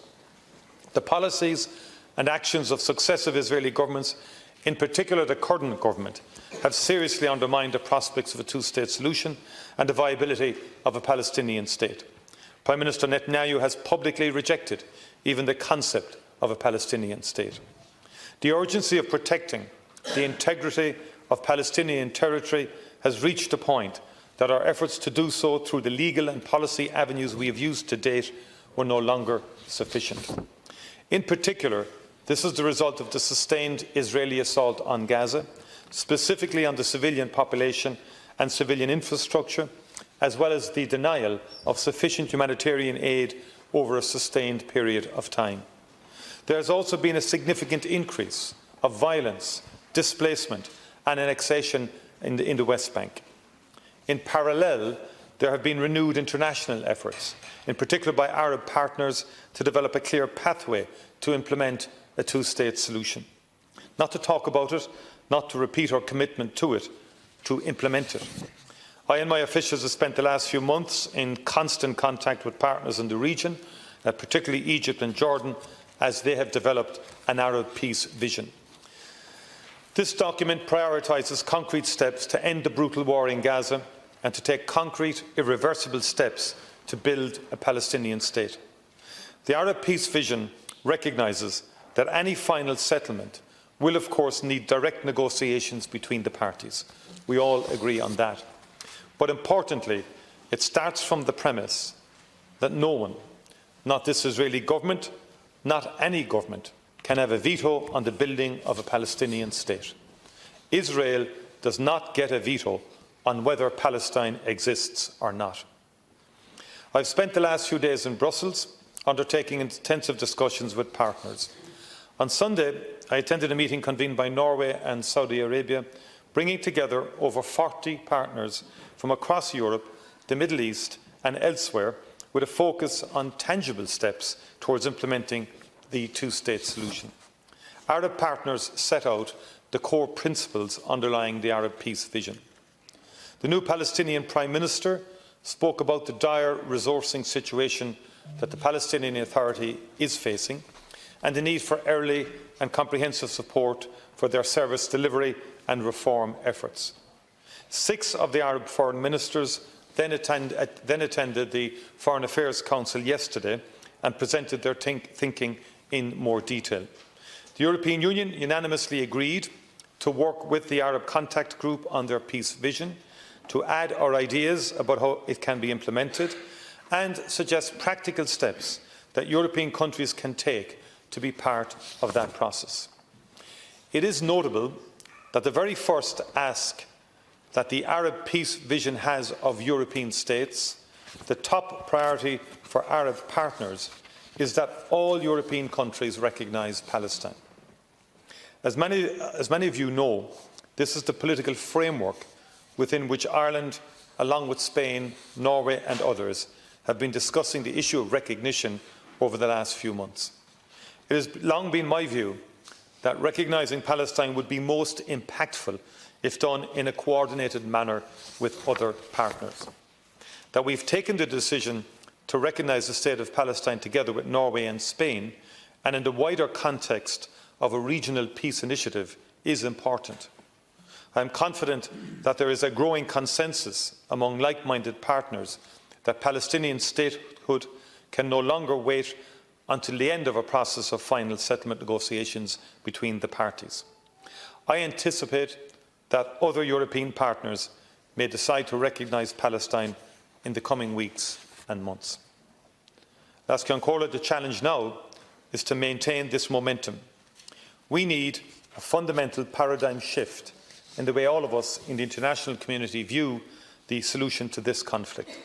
We need urgency and we need concrete steps. We have said many times that an immediate ceasefire, the unconditional release of hostages and full, safe and unhindered humanitarian access are essential. They remain essential, and we will not rest until those are achieved. Simultaneously, it is urgent that we support the Palestinian Authority. I spoke in some detail to the new Palestinian Prime Minister Mohammed Mustafa in Brussels on Sunday night. He highlighted a number of immediate priorities which I brought to the Foreign Affairs Council yesterday. I asked that the European Union increase pressure on Israel to release the tax revenues it is withholding from the Palestinian Authority, but also that the European Union Commission release pending funds immediately, as well as putting in place an ambitious and comprehensive package of support for 2024 and beyond. I asked the EU High Representative to invite Prime Minister Mustafa to present his reform programme in detail to the June Foreign Affairs Council. I was impressed with Prime Minister Mustafa and his team, some of his ministers whom I met, and it's unforgivable, it's unconscionable that Israel would withhold Palestinian revenues from this technocratic government, which is impairing its capacity to hit the ground running to try and deliver services to both the people of the West Bank and to Gaza. Our own bilateral development cooperation programme with Palestine will of course continue and intensify alongside our humanitarian support for the immediate basic needs for the population in Gaza. We also need to move quickly to get the former EU Border Assistance Mission at the Rafah crossing operational again. The European Union can play a constructive role in maintaining the vital lifeline for goods and people between Egypt and Gaza open. With Spain and Norway and Arab partners, we will also continue to build momentum behind the Arab peace vision. We will encourage others to recognise the state of Palestine, and we will work to build support for a comprehensive effort to bring an end to this conflict. We will continue to push in New York for full UN membership for Palestine, and we will continue to hold this Israeli government accountable. We've already committed to intervene in the South Africa versus Israel case under the Genocide Convention at the International Court of Justice. As we work on our intervention, our most immediate focus will be ensuring compliance by Israel with the provisional orders issued last week. Getting agreement at EU level to convene a meeting of the EU-Israel Association Agreement in this context is an important step in doing so. We will step up our support for the vital work of the International Criminal Court, even as the prosecutor and his staff are threatened with sanctions. We must robustly uphold the independence of these international legal courts and fora. Let me briefly address, Alaska and Cora, the Israeli reaction to the decision taken by Ireland, Spain and Norway.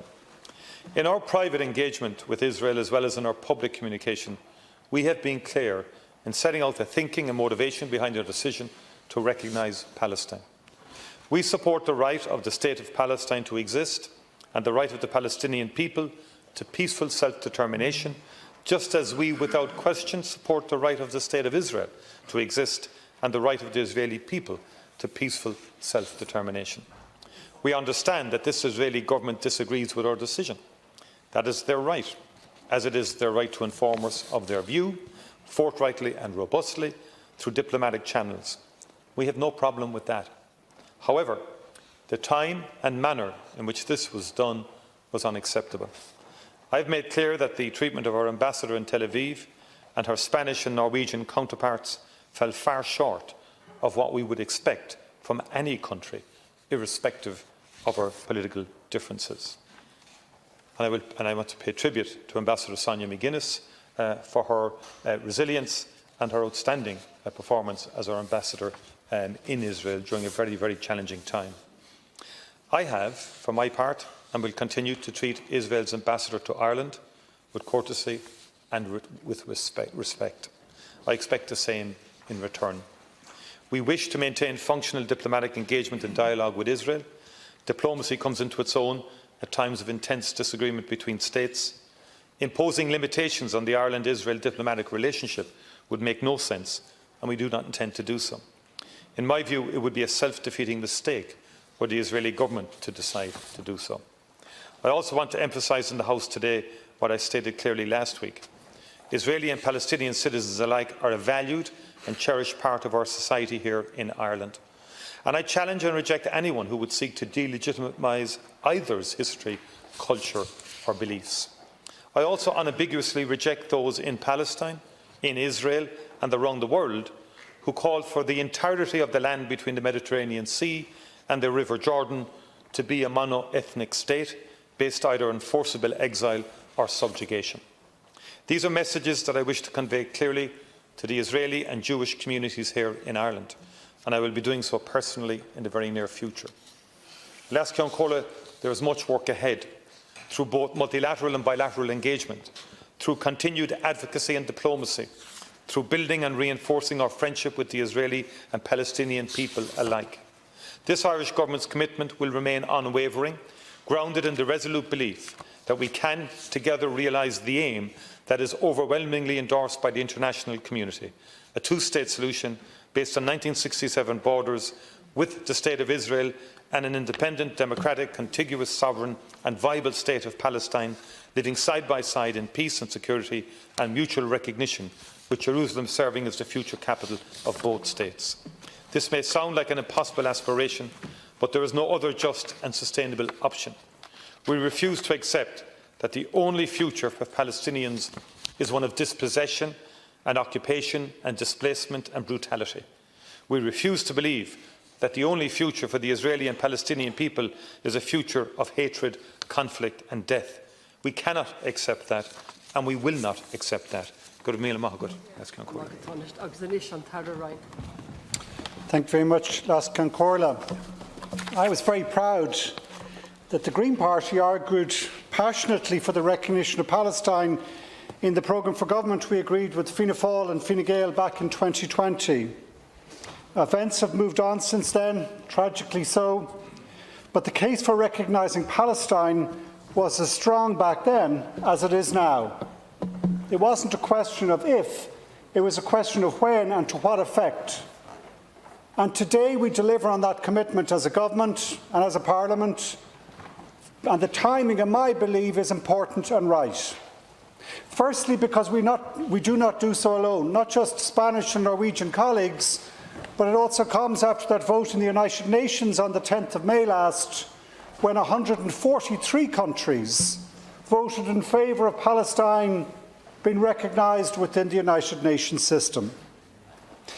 And secondly, as the Taoiseach has just said, the timing is important here because that Arab peace plan presented at the European Council yesterday has central to it the issue of recognition and the benefit and the momentum it can bring to deliver a ceasefire, an immediate ceasefire. And thirdly, the need for that ceasefire. The fact that we cannot stay silent, either on the release of hostages or what we saw the day before yesterday, the bombing of a refugee camp in Rafah, which is similar to what had happened right through the last 7 months. And critically as well, our timing of this recognition comes on the back of an application from the International Criminal Court for a warrant against the Israeli Prime Minister for the actions that are taking place, and the International Court of Justice called similar to ourselves for an immediate end to the assault on Gaza. So today we recognise the state of Palestine, and I believe it has a particular resonance for Irish people, given the echoes it brings from our own history. It's the right and proper thing to do. I know the concept of nationhood can be a fraught one. Populations can move and intersperse with others, borders can shift back and forth with time, and ethnicity is as inexact a concept as it is a motive. But there can be little doubt that the Palestinian people have an undeniable argument for nationhood. Denying or hindering such an obvious claim is as morally wrong as it is unwise. It stores up grievances that future generations will ultimately have to deal with. Some of the responses from the ordinary Palestinian people we've heard from since we announced our intention have been very moving. The need to secure a ceasefire and get humanitarian into Gaza remains without doubt the most pressing challenge facing the people of Palestine, but it has been heartening to hear that the decision of Ireland, Spain and Norway has offered some solace to those who may have despaired that the international community have forgotten their plight. It's not merely to offer a sense of solidarity that we take this step. We recognise Palestine today because we recognise that peace cannot be achieved without doing so. Joseph Borrell, the EU's High Representative for Foreign Affairs, put it well last November when he said that our political myopia has led us to think that the conflict was manageable by paying lip service to the two-state solution and then leaving it to fester. He was right. The West averted its gaze and was content to let the situation fester as long as the uneasy peace continued and didn't intrude upon our lives. We have learned the hard way that this tactic was not just morally wrong, but strategically foolish. And we are unequivocal. Nothing can justify the barbaric slaughter Hamas carried out on the 7th of October, but neither can any of us stand here and say that we never suspected that the powder keg that was Gaza would not explode with such devastating consequences. And we know that Ireland's recognition may present challenge for Jewish people in Israel and across the world, and I ask our Jewish friends with real respect that you look to our experience here on this island, where the long-term denial of one community's rights in favour of another's led to similar misery and devastation.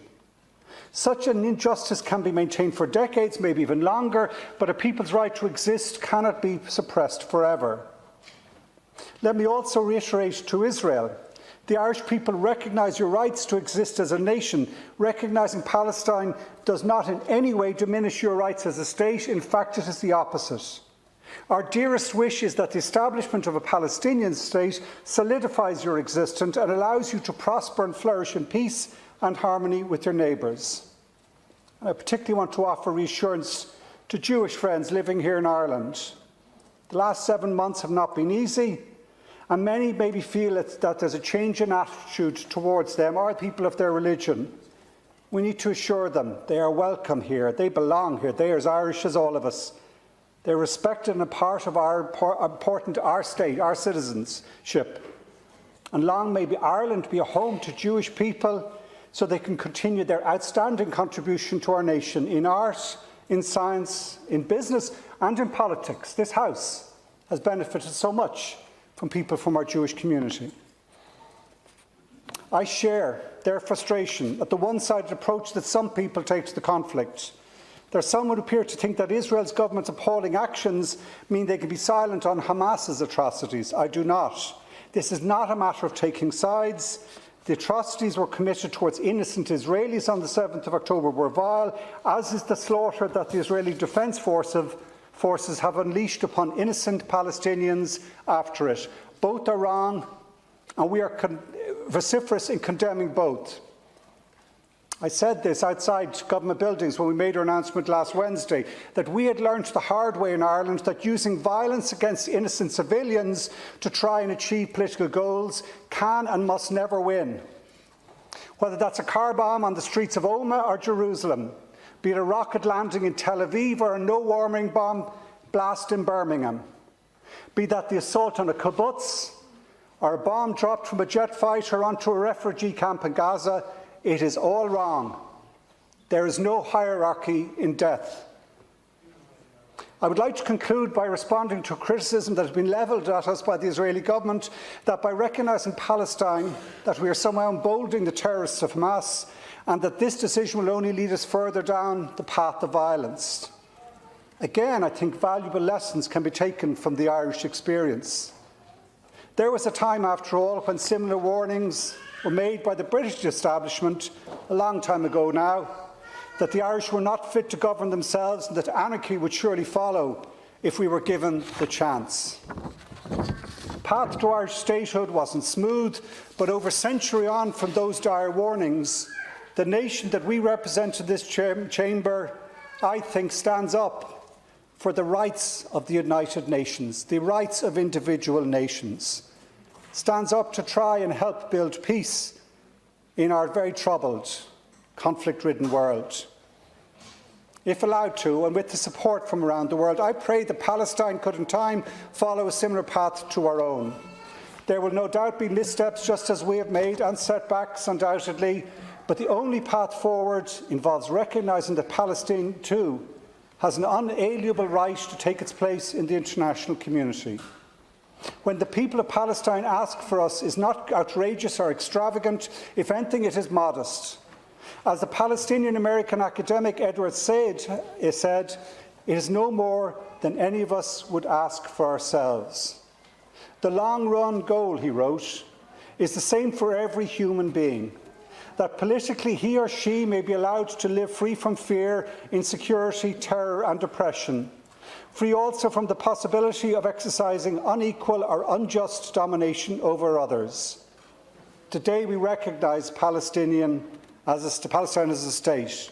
We commit to working with our European colleagues here in government, across the aisles, I'm sure, in this House, to do everything we can to support an immediate cessation of the assault in Gaza, and that the day after that ceasefire, we help deliver a two-state solution, which is the only path to peace. Thank you. Thank you, Minister. Moving Sinn Féin, ich habe Mary Lou McDonald. Good morning, Las Corla. We teach life, sir. We Palestinians teach life after they have occupied the last sky. We teach life after they have built their settlements and apartheid walls. After the last skies, we Palestinians wake up every morning to teach the rest of the world life, sir. These are the words of Palestinian poet Rafif Ziadah, words that powerfully captured the cry of Palestine to the world, a cry that has reverberated for generations. See us, hear us, stand with us, vindicate our nation and our people, recognise us. Today, the Irish Government at last responds to that cry for justice and becomes one of the first Western European countries to recognise the state of Palestine. The people of Ireland have always stood with the Palestinian people in their struggle for freedom, self-determination, human dignity and peace. Conscious of our own history of colonisation, of oppression, dispossession, famine and partition. A history that has ingrained in the collective consciousness the impetus to confront injustice and inequality and human rights abuse across the world. So today we say again to the Palestinian people, you are not alone. Ireland recognises you, your people and your right to nationhood. We stand on the side of justice, of freedom, on the side of a just and durable, lasting peace. Ireland's recognition of the Palestinian state comes as the people of Gaza endured the darkest of moments, as they continue to endure horror on an unimaginable scale. As world leaders continue to draw a false equivalence between the impoverished occupied and the oppressive occupier. By recognising the state of Palestine, we recognise the right of Palestinians to their homeland, the right of Palestinians to a future free of oppression and war. We recognise the human rights of the Palestinian people to exist as equals in this world. Today's announcement has been a long time coming, too long. 10 years ago, the Dáil voted unanimously in favour of a Sinn Féin motion to recognise the state of Palestine. A decade ago, we had cross-party support for this. It shouldn't have taken us this long to get here. But of course, it is never too late to do the right thing, and this is the right and the just thing. I want to welcome and to acknowledge the incredible work of the current Palestinian ambassador and of all her predecessors. Las Corla, long before I was ever elected to the Dáil, I stood with so many others outside the gates of Leinster House, calling on, imploring the government and the European Union to deliver justice for Palestine and its people. Activists have been constant in their commitment to Palestine, relentlessly pushing, standing their ground, standing up for what is right, never giving up, slowly and surely changing the conversation. So I want to pay special tribute to activists the length and breadth of this country and beyond, who for decades have marched, protested and rallied in solidarity with Palestine, and whose steadfast effort has brought us to this day. Hear, hear. The Palestinian struggle has gone on for generations. The catastrophe of Nakba was only the start. 76 years, the story of Palestine has been one of colonisation, occupation, apartheid, violent, brutal human rights atrocities at the hands of the Israeli state and its ferocious military. Daily oppression that saw Palestinians killed, jailed, tortured and forced from their lands. Homes, schools, health facilities bulldozed to the ground as illegal settlers violently overtake Palestinian lands and villages in direct violation of international law. Palestine is a nation threatened by annihilation.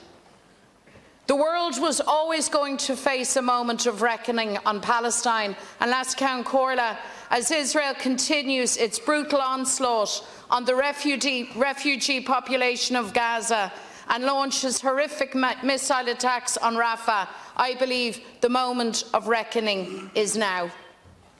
Rafah is the place where hundreds of thousands of Gazans were forcefully displaced in the wakes of Israel's initial bombardment. There is nowhere left for them to flee, nowhere left to go. They are trapped.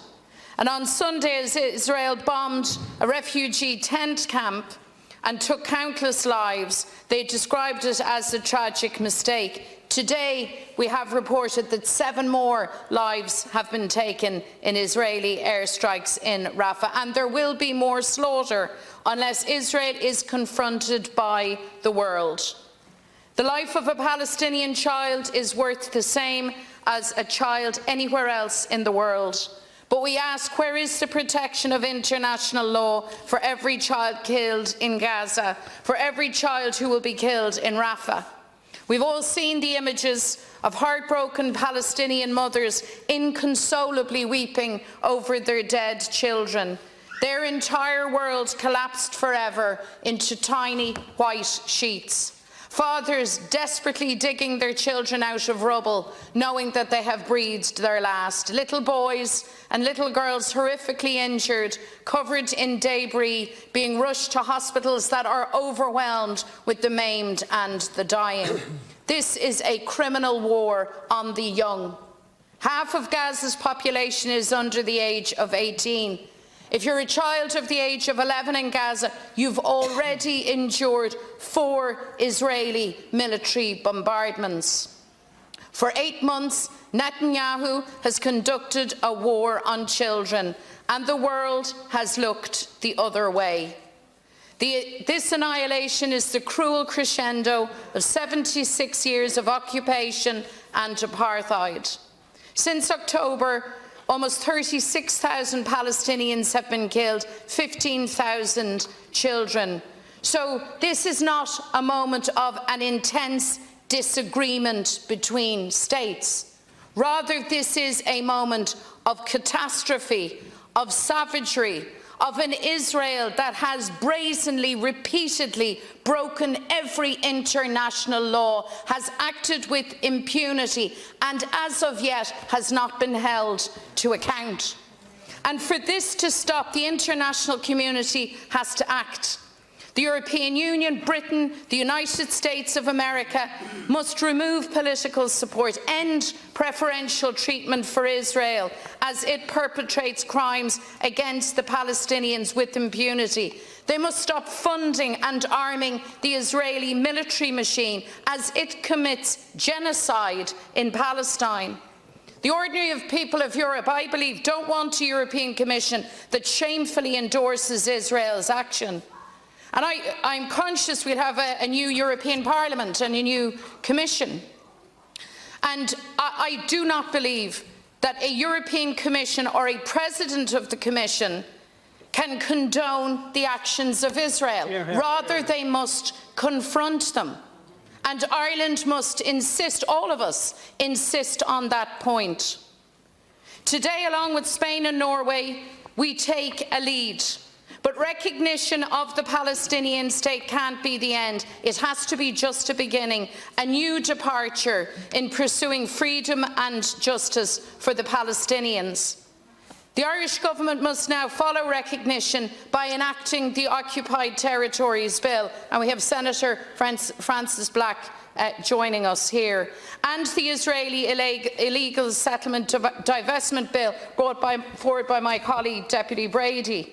We also have to take the lead in the European Union, pushing for sanctions against Israel, holding Israel to account by joining the ICJ genocide case.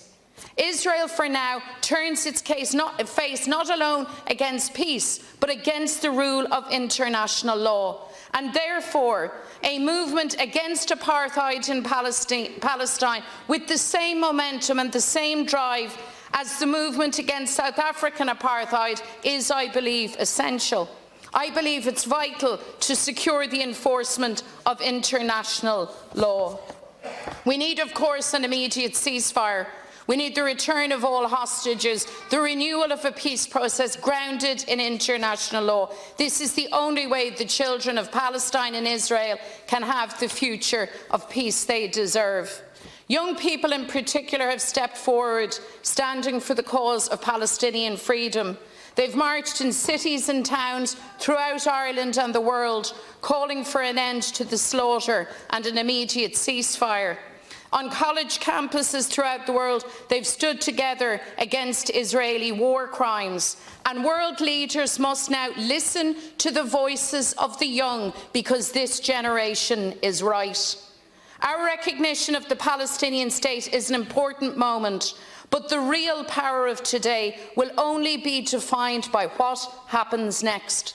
This must be Ireland's first step in pushing for an end to Israeli occupation, apartheid, an end to their human rights violations. Because Palestinians wake up every day not knowing if it will be their last. Palestinians wake up every day to teach the rest of the world life. They cry out for freedom, for justice, for human dignity. They cry out for life. And Ireland and the world must see that they have it.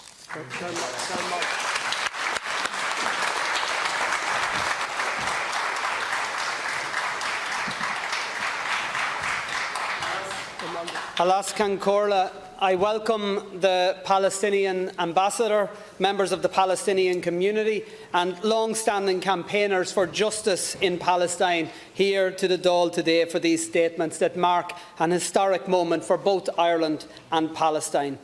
The decision to officially recognise the state of Palestine fulfils a Dáil mandate that is now almost a decade old.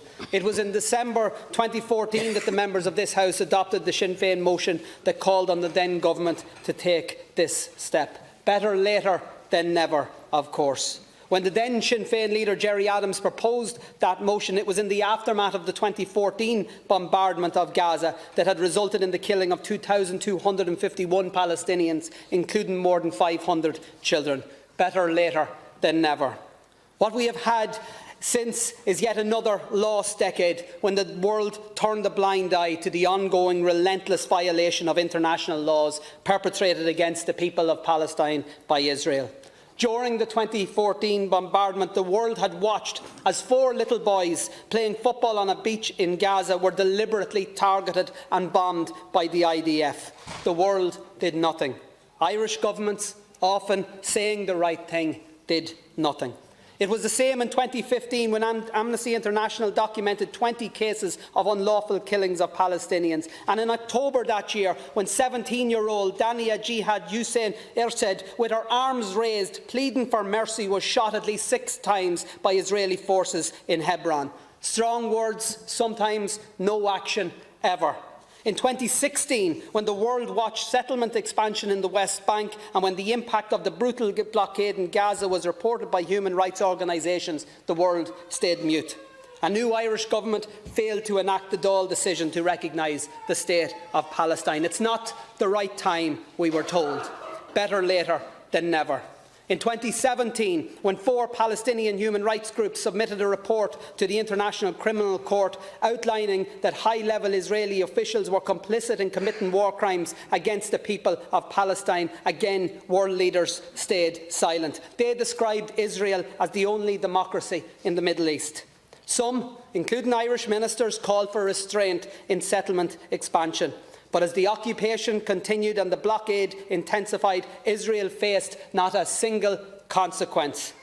In their attempt to draw international attention to the impact of the blockade, throughout 2018 and 2019, Palestinians in Gaza engaged in what they called the Great March of Return. They were doing what we, across the Western world, had told them was the effective way to highlight their cause. They were engaged in peaceful, non-violent protest.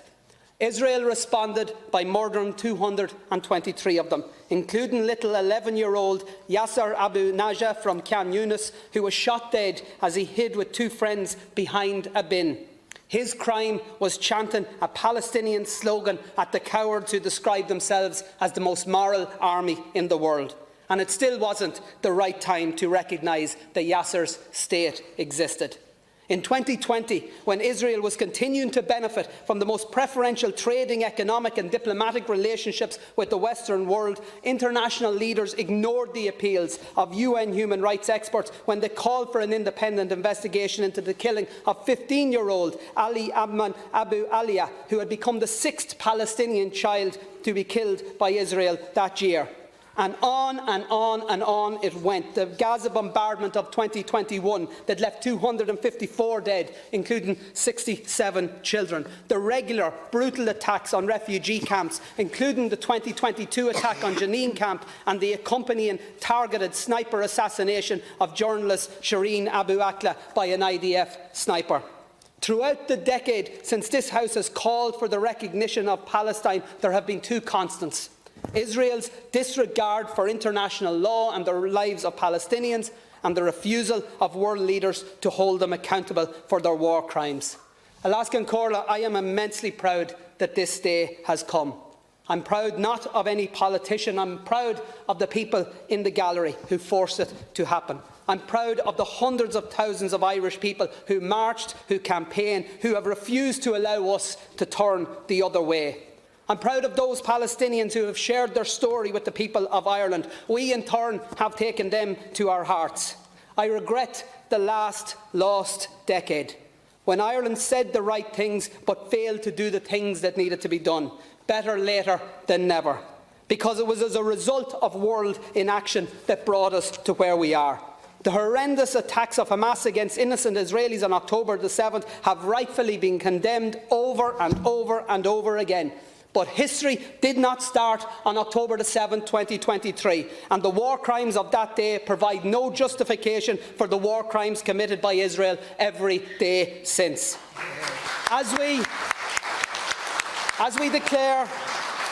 As we today declare that Ireland recognises the state of Palestine, we do so against a backdrop of over 36,000 Palestinians having been killed by Israel in Gaza, including more than 15,000 children in just 7 months.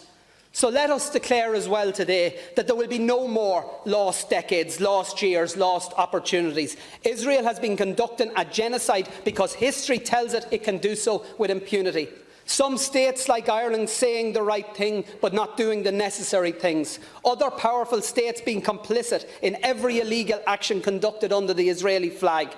The prosecutor of the International Criminal Court has now sought arrest warrants for Israeli leaders, including Benjamin Netanyahu. The International Court of Justice now considers a charge of genocide and has ordered Israel to cease the attacks on Rafah. Ireland, Norway and Spain officially recognise the state of Palestine. All better later than never. But today is not an end, it's just a beginning. A beginning of an international chorus that demands an end to the savagery of Israel against the women, men and children of Palestine, that demands an end to the occupation, the apartheid, the oppression, the bombings. If we say that Palestine has a right to a state, then we must take action against those who are determined to destroy that objective. If we say that international law matters, then we cannot trade with a state that breaches it every single day. If we say that the lives of Palestinian children have worth, then we cannot engage in diplomatic niceties with the state that is murdering them. We know that action is better taken later rather than never. But we also know at some stage there will be no later. This is the last chance. If there is to be a free, sovereign Palestine, then we must act now. No more wasted decades, no more lost opportunities, no more excuses. Now is the right time. Stop the preferential treatment for Israel. Stop arming Israel. Stop the economic supports for Israel. Stop the war. Stop the genocide. Because, unfortunately, Lascan Corla, it is too late for far too many Palestinians, but it's better later than never. Today is a historic day, but it's just a beginning. Thanks, Lascan Corla. I'd just like to welcome the Palestinian ambassador here today with us, because today is an important day for Ireland in recognising the state of Palestine. It is the right thing to do. Ireland's formal recognition of the state of Palestine firmly reflects support and solidarity for Palestine by the people of Ireland. And I'd just like to acknowledge the presence of members of Irish Sport for Palestine in the gallery and all the work that they do. Ireland, along with Spain and Norway, have stood up against the shameful inaction from the EU. For years we have witnessed the inaction and silence from the EU towards apartheid Israel. Increased EU trade deals with Israel, while Israel unleashed a brutal system of apartheid on the people of Palestine. 10 years after the Dáil voted in favour of a Sinn Féin motion calling for Ireland to officially recognise the state of Palestine, it is shameful that it has taken the murder of 36,000 Palestinians in the current phase of slaughter by Israel before we recognise Palestinian statehood. Today is welcome and important. It's really important that politics is seen to work. If politics doesn't work, militarism flourishes. We need to show Palestine that politics works, because to date politics has failed Palestinians. We must ensure that the government's solidarity to the state of Palestine does not stall for another 10 years while thousands more die at the hands of the Israelis. We must see meaningful actions taken to sanction apartheid Israel. We need to enact Francis Black's Occupied Territories Bill and the Sinn Féin Illegal Israeli Settlements Divestment Bill 2023. Both these bills will have the potential to have immense impact on apartheid Israel. It is vital that we see these two bills enacted as a matter of urgency. And while today is a historic day, our eye must be on Rafah right now. We must ensure that we do all we can to halt the genocide being inflicted on those seeking shelter and safety in Rafah. And I also want to welcome the Ambassador and also to the campaigners in the gallery and also the ones outside Leinster House today. I'm proud to be able to speak on this historic day as Ireland finally recognises the state of Palestine. It's been 10 years since the Dáil unanimously supported the Sinn Féin motion calling for Ireland to recognise Palestine. It should not have taken 10 years, but it did. Now, for not the first time, the Irish people are ahead of the Irish government. The Irish people have always recognised Palestine. For decades, people of Ireland have wholeheartedly stood side by side with the Palestinian people in their struggle for freedom and justice, a struggle that we Irish know only too well. Both Ireland and Palestine have a shared history of struggle against partition and oppression. So today, Leinster House joins thousands, I should say, of ordinary houses right across Ireland who have always flown the Palestinian flag for decades. But while recognition is historic, it must not be the end. Words without sanctions are absolutely futile. The Irish government must now take the steps in supporting the Palestinian people to secure a viable and free Palestine. We must sanction Israel for their ongoing gross violations of international law. Ireland must enact the Israeli Settlement Divestment Bill. It must enact the Occupied Territories Bill. It must join the ICJ case against Israel, and it must increase funding to UNRWA. Israel must be held to account. Israel must face sanctions. No more excuses. Ireland must use our position to persuade and pressurise the European Government or the European Union to act. The EU has failed to take any meaningful action against Israel. The European Commission President Ursula von der Leyen has provided cover for Israeli war crimes. What we are witnessing right now in Gaza is ethnic cleansing. This is a war crime. This is genocide.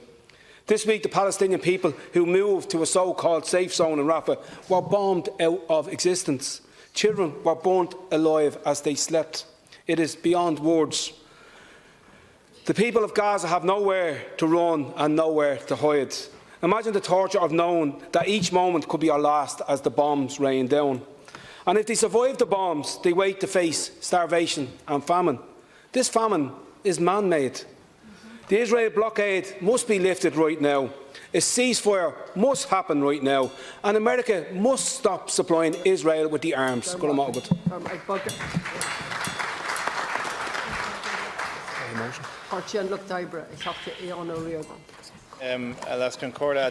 outset, I'd like to congratulate the Government on taking this decision. It is of some historic significance, and I know the Government will have come under pressure not to do so.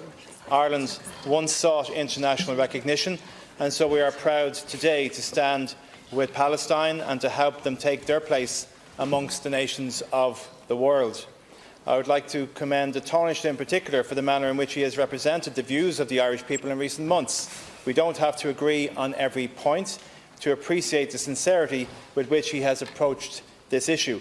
However, the recognition of the State of Palestine is not enough. It will not save lives in itself. I found it particularly poignant to hear the voice of a little Palestinian child in the gallery earlier. The Palestinian people need an immediate and permanent ceasefire. The hostages must be released. The man-made famine and medical disaster for injured civilians can be stemmed if Israel stops blocking humanitarian aid into Gaza. The EU can and must act by suspending the trade agreement with Israel.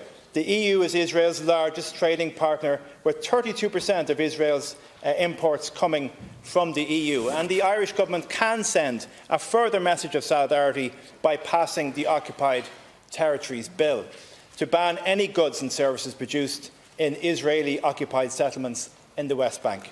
However, the reality is that there is one man with unparalleled influence to bring the disaster in Gaza to an end. His name is Joe Biden, and he has to do better. We know things about peace processes in this country. We know that if there is to be peace, it has to be premised on the absence of violence. We know that if there is to be peace, there has to be compromise. We know that if there is to be peace, then one side cannot win absolutely. And in this context, you cannot have a two-state solution to this problem without a state of Palestine. But you cannot have a two-state solution either without the state of Israel. This has been an awful catastrophe to watch. From October 7th onwards, each day has brought forward new and fresh horror. The scale of the loss of life is simply horrific. It is emotionally gut-wrenching. It is anger-inducing. The decision of the Irish state, along with those of European friends in Spain and in Norway, to join with many other countries in recognising the state of Palestine, it is an important one. It is symbolic, but in and of itself, it will not save a single Palestinian life. Only Israel can do that. And we understand that Israel itself feels under siege. We understand too that for historical reasons, Israel has an understandable sensitivity to its place in the world. And we know that Israel finds it hard to understand that when we in Ireland look at this problem, that we see primarily not Israeli and Gazans, but David and Goliath. What has taken place in recent months has added to Israel's insecurity. You cannot eliminate Hamas by perpetuating the grievance that sustains its existence. To begin to put in place an end to this tragedy and this conflict, we need a peace process. The career of a single politician cannot be allowed to impede this necessity. President Joe Biden, in many ways, has had a remarkable presidency, but on this issue, the conflict in and over Gaza, the United States and President Biden have not had the courage of their convictions. President Biden knows that there is no long-term security for Israel that does not cater for the national aspiration of the Palestinians. You cannot say that you advocate a two-state solution by word if those words are not matched by deeds. You cannot and should not protect an Israeli state that is not open to a genuine attempt to relaunch the peace process. You cannot do good while ignoring or cajoling a bad faith actor, because we know that whilst tragedy unfolds on a daily basis in Gaza, the geographical basis for the two-state solution is being undermined by extremist settlers in the West Bank. And in the face of sheer horror of the last few months, there is only one legitimate response by the international community: try again, try harder, try seriously. So I say to you, President Biden, from these houses, discreet phone calls to try and rein in Netanyahu isn't global leadership. Your current approach is prolonging this tragedy, not shortening it. The evidence shows that your strategy is contributing to the loss of life in Gaza and elsewhere. And to you and to incoming UK Prime Minister Keir Starmer, I say this: you know Ireland well. You know our peace process too well to think that you have one going on in Israel and Palestine, and you've got to do better than that. Others stand to help in good faith, but you have to lead, and a Labour Prime Minister in the UK must also lead. Without a peace initiative involving the United States, UK and the EU, we will witness the continuing brutalisation, impoverishment and radicalisation of the Gazan people. And I fear we will have to witness more of the horrific scenes from Rafah that shook everyone to the core this weekend. This war on the people of Gaza will not bring security to Israel. It will only create another generation brutalised by war, orphaned by war, and intent on revenge. The longer Israel continues its action in Gaza, the further we get from peace. Since mid-October, we have witnessed the entire population of Gaza herded from pillar to post, increasingly desperate for food, shelter and medical aid. Aid has become a negotiating card, not a humanitarian priority. And the basic infrastructure of a functioning society, hospitals, schools, playgrounds, has been systematically razed to the ground. This is the intentional destruction of the Gazan people and their society, an attempt to bomb them into hand-to-mouth existence. It is collective punishment of an entire people for the crimes of Hamas. It is genocide. It is a moral outrage, and Israel has to stop. Last week, we joined with our EU partner, Spain, and our European partner, Norway, in recognising the state of Palestine. We also know that other European states, such as Portugal and Slovenia, for instance, are in favour of recognition in principle and are seeking a broader EU consensus before making further moves. This only serves yet again to underscore how dangerous and arrogant Ursula von der Leyen's actions last autumn were. She does not represent the people of Ireland or the millions of Europeans who have marched to call for a ceasefire in Gaza. She does not represent the people of Ireland. Her credibility amongst people across the European Union is at zero. And at the time of her visit to Israel last autumn, we knew we were on the brink of a disproportionate Israeli military response engendering a humanitarian crisis on an unprecedented scale. In short, we knew that thousands of Gazans would be killed and injured by the Israeli military, yet she said she stood with Israel. Her unilateral decision to give a blank cheque to the Netanyahu government was reckless, senseless and immoral. Ursula von der Leyen has lost all moral authority. She cannot lead the European Commission for another term. So in conclusion, I'll ask Concordia, last week was a proud day for Ireland. I would like to pay tribute to those in campaign groups across Ireland who have kept the flame of peace alive over the decades and who have highlighted the plight of the Gazan people. However, our work in this House and beyond cannot stop at symbols. As I mentioned earlier, there are practical steps that Ireland and the EU can take to put pressure on Israel for a ceasefire. And most importantly, we have to use our influence to lay the foundations for a real peace process. a peace process that delivers dignity to the Palestinian people and security to the people of Israel. We know it is possible. We know the first step is ceasefire, and that ceasefire has to happen now. And we should lead in demanding an international boycott of the Israeli state on all fronts, on all levels, until that ceasefire begins and steps through a process of peace begins. To Palestinians in Ireland and across the world, your existence is your resistance, and we recognise it here today.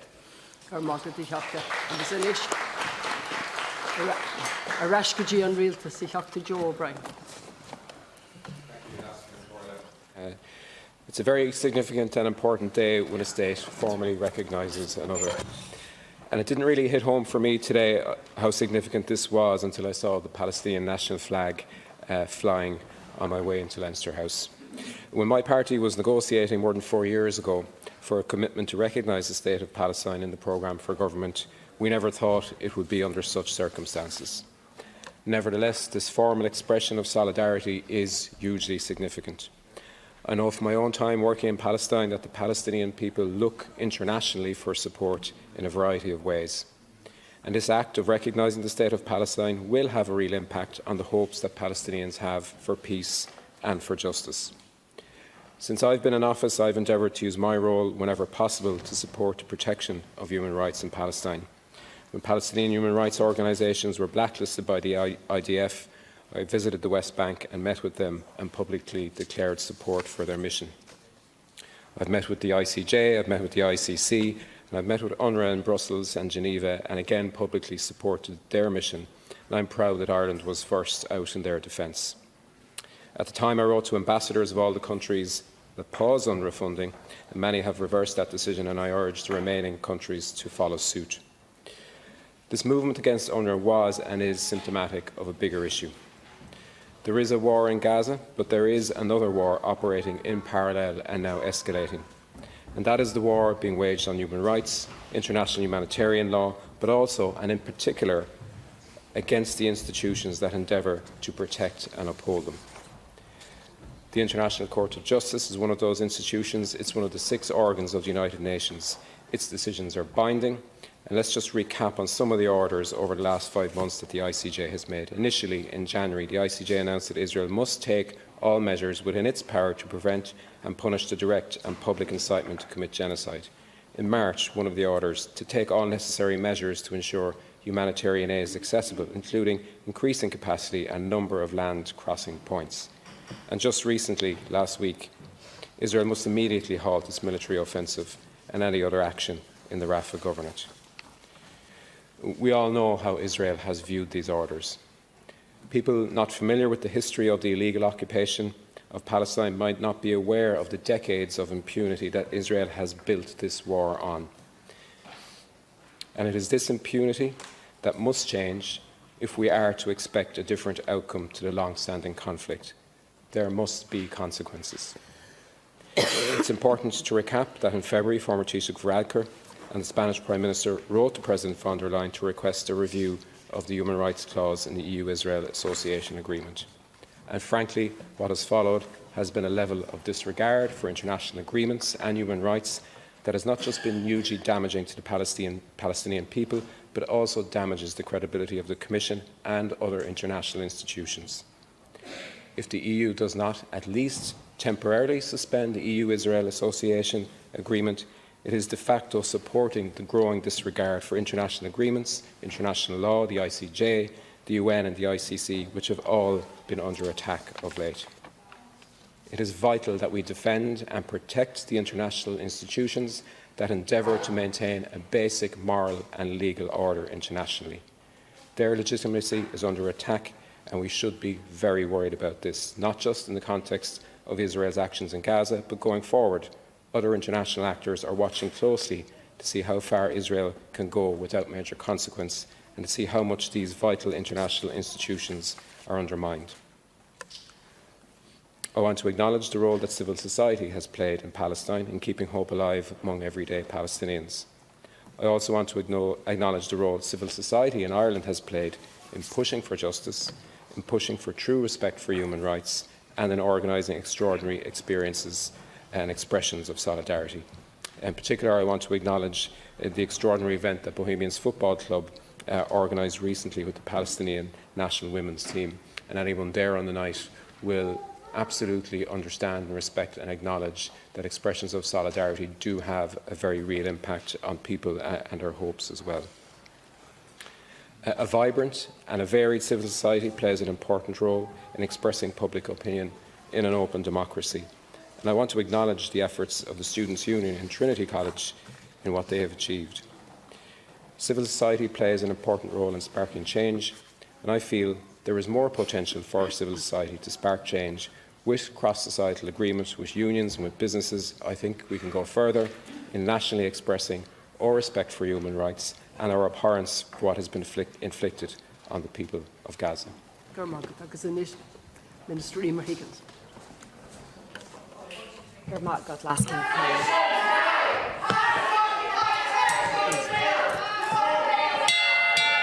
Please.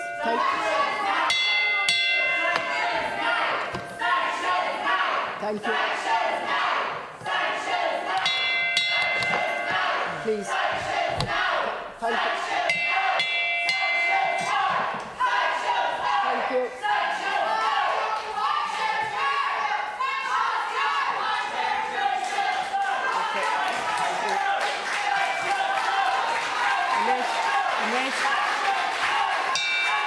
I'm going to suspend. The Dáil is suspended.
2020, when I was first elected, time and time again, I've risen to my feet in support of the fundamental rights for Palestinians. Today, we raise the Palestinian flag above Dáil Éireann. Today, we signalled our support for a two-state solution. Today, we are proud to be Irish. It's a momentous, significant and historic day, and Spain and Norway join us in our recognition of the State of Palestine, and we hope and we encourage more countries to do the same. Because how can we ever get to a two-state solution without recognising Palestine as a state? Last Ceann Comhairle, every time I've risen to my feet here to discuss Palestine, the death toll there has increased. The destruction of Palestine has increased. The carnage in Palestine has increased. And so too has the propaganda from the Israeli government. The Hamas attack on October 7th is something I absolutely condemn. And the 1,000 Israeli lives who have been lost since then should not have been lost. But those awful figures, which represent real people and real families, stand in stark contrast to the 35,000 Palestinians in Gaza who have died since then. And over 15,000 of them were children. 10,000 more are missing. That is completely disproportionate. The Israeli Defence Forces, known for its military precision, it's them that are targeting babies and hospitals. The Israeli Defence Forces, who have their state-of-the-art technologies at their disposal, can't tell the difference between artillery and aid at their borders. That's not credible. That's not an accident. That's not a mistake. Children are starving to death, and humanitarian aid is being purposefully blocked before it can get to them, before it can save children's lives. Israel has very clear obligations to provide access of humanitarian aid, and it should be held to account on that. I've been to Palestine. I've seen firsthand how Palestinians are treated by Israeli Defence Force members, and that's before this level of tension. That's before this level of war. And because of that disdain, the United Nations has been forced to halt all food distributions in Rafah after running out of supplies. And we know that families are leaving their homes to travel to so-called safe zones, only to get there and find their death zones. And Israel needs to be held to account on that.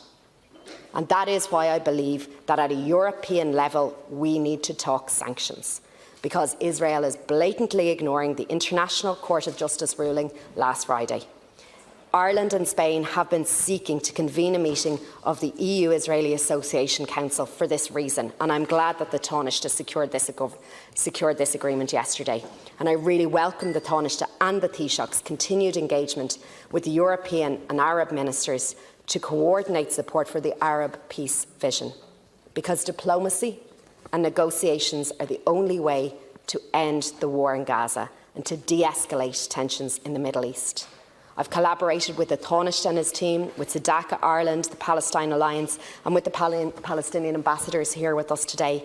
And I have been to the United Nations headquarters to call on fellow international parliamentarians to back humanitarian aid, to back UNRWA, to back justice, to back freedom. This conflict has upset and horrified so many people here in Ireland. And students from St Joseph's College in Lucan visited Leinster House this morning. And one of the first questions they asked me was, how is Ireland supporting Palestine? And I was proud to be able to say that Ireland is leading on this internationally. Ireland was one of the first countries to call for a ceasefire. Ireland was one of the first countries to continue to back funding for UNRWA, to support the International Criminal Court and the International Court of Justice. And today the Palestinian flag flies proudly over Dáil Éireann as we formally recognise the State of Palestine. Caoimhe Duffy, a sixth-year student from that same school, St Joseph's, just last week won the Thomas Francis Meagher Scholarship for her poem, Dóchas Faoin Amrat, Hope Beneath the Flag. And I'd like to finish Last Ceann Comhairle by reading a section of this poem in its English translation. Now the flag is a symbol of peace, and there will be hope for the children of Ireland and the children of the world. If you're born in Cork or in Donegal, in Ukraine or in Palestine, when you see the Irish flag flowing, it says 100,000 welcomes. agus inis a rasca sin féin a cheachta ingus osnadi. The Zionist government of Netanyahu seem to believe that they can act with impunity, so much so that they've threatened Ireland, Norway and Spain with dire consequences for doing what we are doing today, what should have been done decades ago, for doing what all states in the world should be doing as a minimum, and for doing what this Parliament agreed to do 10 years ago. Most of the world's nations are looking on as Israeli forces are involved in continuous barbaric attacks on defenceless Palestinians involved in genocide. For decades, they have imposed a stranglehold on the region, and in revenge for Hamas's barbaric, unjustifiable attack on the music concert in Israel on October 7th last year, they have activated their murderous plans. Hoppig Realtas Benjamin Netanyahu and Desh Taresh Unsi Marafach Hamas Israel in Gaza, Skris Umlan Yanov Gaza, and Poblaun Awaru Noah Vrisha, Agus Tilla Tolav Aguidon Palestine, Onos Nakmech, Ein Chance, Gemech Start Palestine, Bio Bahach, Amakan Shop.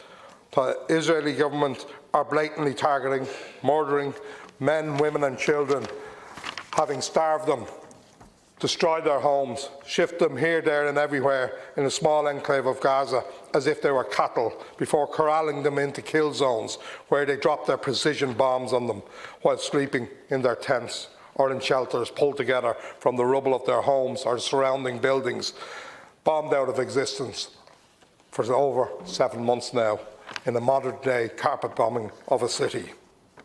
While within minutes many Western nations rightly sought to impose sanctions against Russia and send aid to Ukraine and Ukraine's illegal government, the world has been very slow to act in defence of or to aid the besieged, starving Palestinian population of the Gaza region.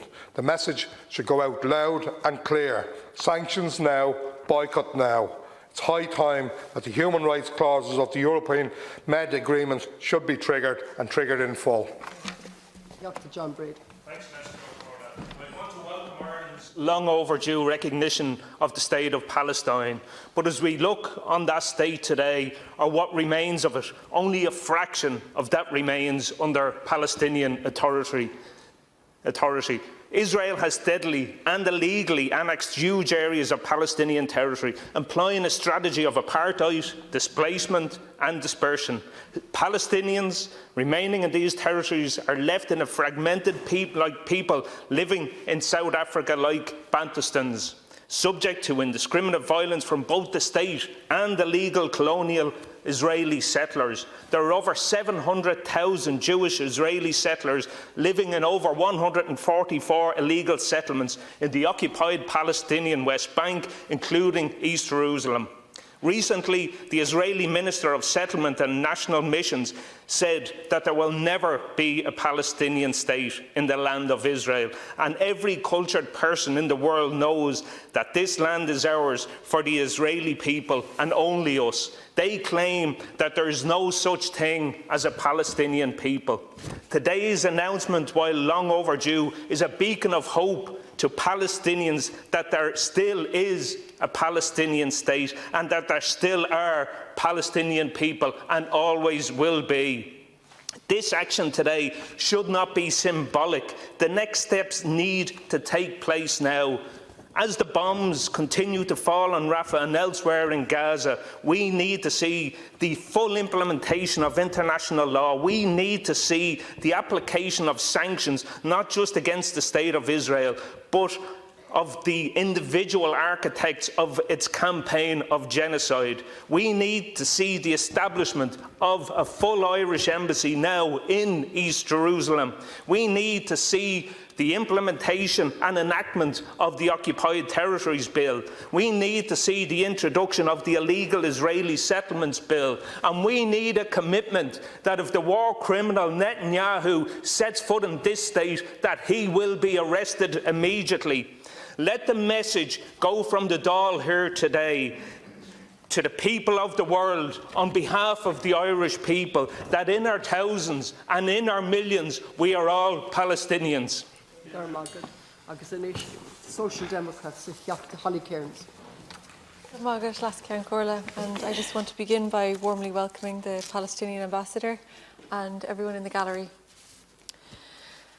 I'm proud to stand here today with the Palestinian flag raised outside as we officially recognise the state of Palestine.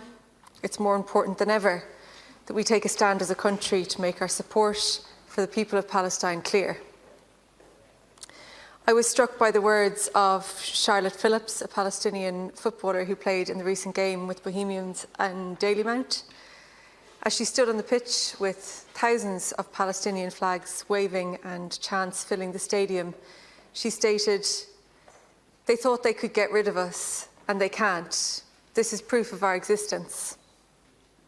The simple things that we take for granted, the ability to fly our flag, sing our anthem, to express our culture and nationality proudly and openly, is out of reach for millions of Palestinians. As the very existence of Palestine is under threat, it's essential that we do everything in our power to assist the Palestinian people in their time of need. Today, as we stand in this chamber, Israeli tanks are entering Rafah. According to Israel, Rafah was a safe zone. Because of that, more than 1 million people were displaced there. Now, it's a battleground, like everywhere in Gaza, because nowhere is safe. There is no safety from disease, from famine, or from Israeli missiles. On Sunday, Israel bombarded a refugee camp in Rafah, killing at least 45 people. Many of those who died were burned alive inside their tents. The images of families desperately trying to save each other from the enormous flames, of charred bodies, of maimed children, are some of the most horrific to emerge in these 8 months of relentless slaughter. These images should be seared into the memory of every person and every government who has excused and facilitated this genocide. Israeli claims that this attack was a tragedy and that they will investigate how it happens are barely worth acknowledging. We already know what the conclusion of this so-called investigation will be, because it will be the same as every other investigation into the murder of Palestinians by Israel. It was a mistake. They were aiming at Hamas. This won't happen again until it does. And the exact same excuses are churned out over and over again. Worst of all, these pathetic excuses will be accepted by their allies. Germany has not even waited for the Israeli investigation to take place before declaring it a mistake. Meanwhile, Germany continues to supply Israel with weapons. German military exports to Israel have increased tenfold. For too long, the international community's reaction to conflicts like this is to defer to America. But the Americans will not act to stop Israel's carnage. Joe Biden has made it clear that there is no red line for Israel, there is no action Israel can take that will stop America from arming and funding this genocide. The ICJ has called on Israel to immediately halt their military offence in Rafah, but their call is falling on deaf ears. This is a real test for the concept of the EU as a peace project, as a force for good. It is a test that is currently spectacularly failing. EU leaders must ask themselves, do they respect human rights? Do they respect the Genocide Convention? Do they respect the Geneva Convention? Do they respect the independence of the ICJ and the ICC? The unprecedented ICC decision to seek arrest warrants for Israeli government and Hamas leaders speaks to the enormity of Israel's war crimes in Gaza. The Israeli government is doing everything it can to avoid accountability. The Guardian reported today that the former head of Mossad threatened a chief prosecutor of the ICC and tried to pressure her into abandoning war crimes investigations. According to accounts shared with ICC officials, he is alleged to have told her, quote, "You should help us and let us take care of you. You don't want to be getting into things that could compromise your security or that of your family." Last Ceann Comhairle, the recognition of the State of Palestine is welcome and long overdue, but it must be the first step of many. We cannot maintain normal diplomatic and trade relationships with a country committing a genocide before our eyes. We need to push harder to suspend the EU-Israel trade agreement. We need to stop Ireland's export of dual-use technology to Israel. We need to enact the illegal Israeli settlement divestment bill and the occupied territories bill. We need to do absolutely everything in our power, use every lever to stop this genocide, and even if we have to act alone. Dr. Gary Gannon. Good morning, Last Ceann Comhairle. Let me begin by acknowledging Ambassador Gillan, our friend, acknowledging the members of the Palestinian community who are in the gallery, and in particular extending my warmest welcome to Dr. Wahil Abu Namas, his wife Suha, and their 7 children to the chamber. Bombed from their home in Gaza, they have found refuge in my community in East Wall, and they have made our community all the better for it. We're so sorry for every single one of your suffering. We mourn with you, and we hope that this will come to an end. In beginning, let me acknowledge the importance of what we're doing today in recognising the State of Palestine. I'd also like to recognise that our government has gone further than most because the bar has been so low. I hope that you will recognise that this cannot be the end and that we have so much more that we need to do, and this in itself is not even close to being enough. But also, please, do not call this a victory for diplomacy or any one approach, because it simply is not. Well, the Taoiseach talked of intense discussions that led on for months behind closed doors. There wasn't a roof or a door in Gaza that wasn't blown off its hinges. If diplomacy is acting at a slower pace of genocide, diplomacy is failing. So as we come here today, there will be a singular call across the chamber, and I hope it's listened to, that we must intensify our efforts, that we must go further, that we must go beyond ourselves. If diplomacy is acting at a slower pace than genocide, it is failing, and genocide is exactly what is happening. We see that in the enforced famine that is being impacted on the people of Gaza. We see that in the 2,000-pound bombs that are being dropped every single day.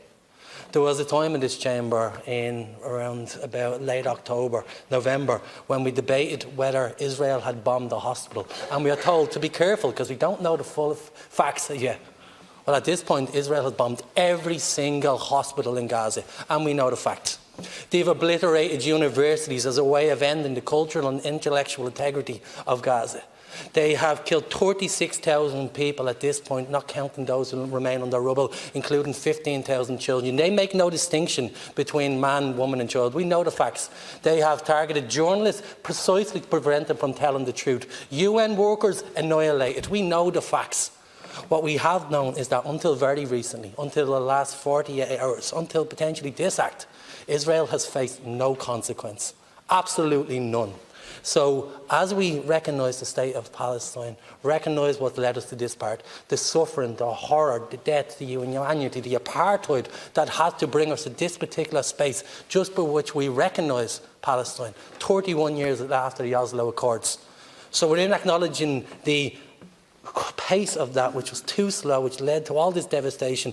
Please, can we intensify our efforts? Can we please go further? Israel-EU trade agreement finally came onto the table last night. Far too slow. Humanitarian clauses built in, may as well be taken out. We talk of the fact that we somehow have to deal with Israel through our trade as if they were a normal entity, because we're told legal advice that is unseen suggests to us that we cannot enact the occupied territories bill. Why not? I mean, boycott is a tradition given to the world by the Irish people against their own oppressor. Why can't not we apply that to the oppressor of others? So in terms of the occupied territories bill, we have to. We are told that we cannot cease diplomatic relations with Israel, despite the fact that Israel behaves like no other entity, despite the fact that Israel summons our ambassadors and makes them watch videos for the world's media to mock and to condemn. Why do we treat Israel as if it's a normal entity? Why do we have to maintain the illusion of democracy, the pageantry of diplomacy? All the while bombs are raining down and raining down. Bring this horror to an end. It will not end without consequence. Israel have never faced consequences for their actions, and they've only become more emboldened, more sinister, more absolutely indiscriminate in their massacring. And every once in a while, I say, oh, sorry, we got that one wrong. and we're supposed to go, well, fair enough. No more. Bring this horror to an end. Bring the slaughter to an end. Go beyond that. If you believe in a two-state solution, recognise that one has been obliterated and that we cannot have normal relations under those conditions. Thank you.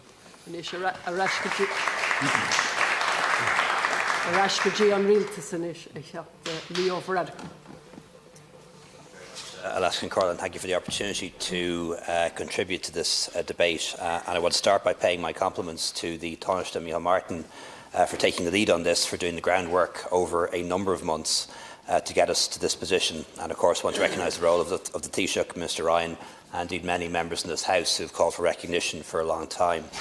I believe it is an important moment. It is symbolic, but also practical. And it underlines our view that the Palestinians' right to have their own state is as valid and equal to that of the Israeli people. It means that the starting point for any internationally mediated talks should be that there is a fully fledged Palestinian state. That is not a Palestinian entity, not a form of a state, not a dependency, not a reservation or a Bantustan, but a fully fledged independent state. Negotiations, of course, will have to take place over borders, about the transition, about security guarantees for Israel and Palestine, which will be needed, about normalisation of relations between Israel and all of the other countries of the region, which is crucial, and also the fraught question of the future of refugees and the holy sites. I would like to take an opportunity to make a few points that I think are relevant. First of all, recognition of Palestine is not support for Hamas, nor recognition of Hamas in any way. The United States recognises Cuba and Iran. Nobody would suggest that the United States endorses the governments of those places. We recognise Afghanistan and Russia. Nobody would suggest that means recognition or support for the Taliban or for Putin. And indeed, we recognise Israel and have done since independence. And that does not mean that we support Israel's government or the actions of the IDF. Recognition, as the government has said, is based on the 1967 borders, and these can only be changed by negotiation and agreement, not by violence or annexation. I know that it is popular to refer to the term from the river to the sea. That may refer to different things to different people. To some people, it means the end of the Israeli state. That is not what we're saying here. We're saying a two-state solution, an Israeli state and a Palestinian state in the area between the river and the sea. Ireland now joins about 140 countries out of 200 countries in the world that now recognise the state of Palestine. We are not in the minority. We are in a very large majority of countries in the world that recognise the state of Palestine.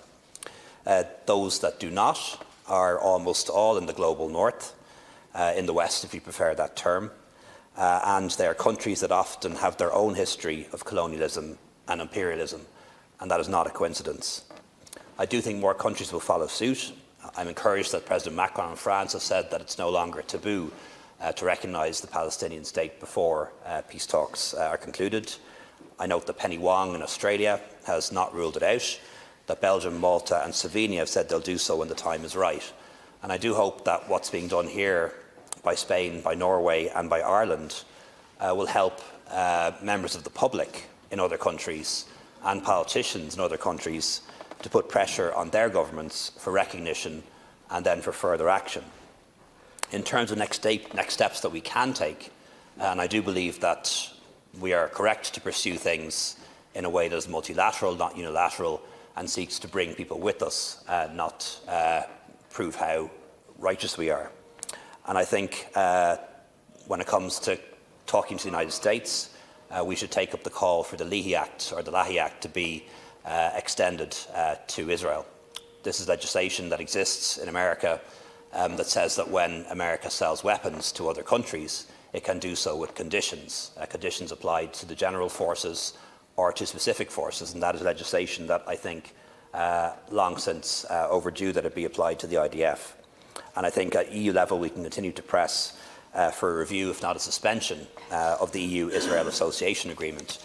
I think for too long, those of us in the Western world, or most of us in the Western world, have allowed ourselves to be convinced that Israel is a liberal Western democracy and belongs in our club. That clearly is not the case. This is a country that does not share our values anymore, if it ever did. We can see that from its actions in Gaza.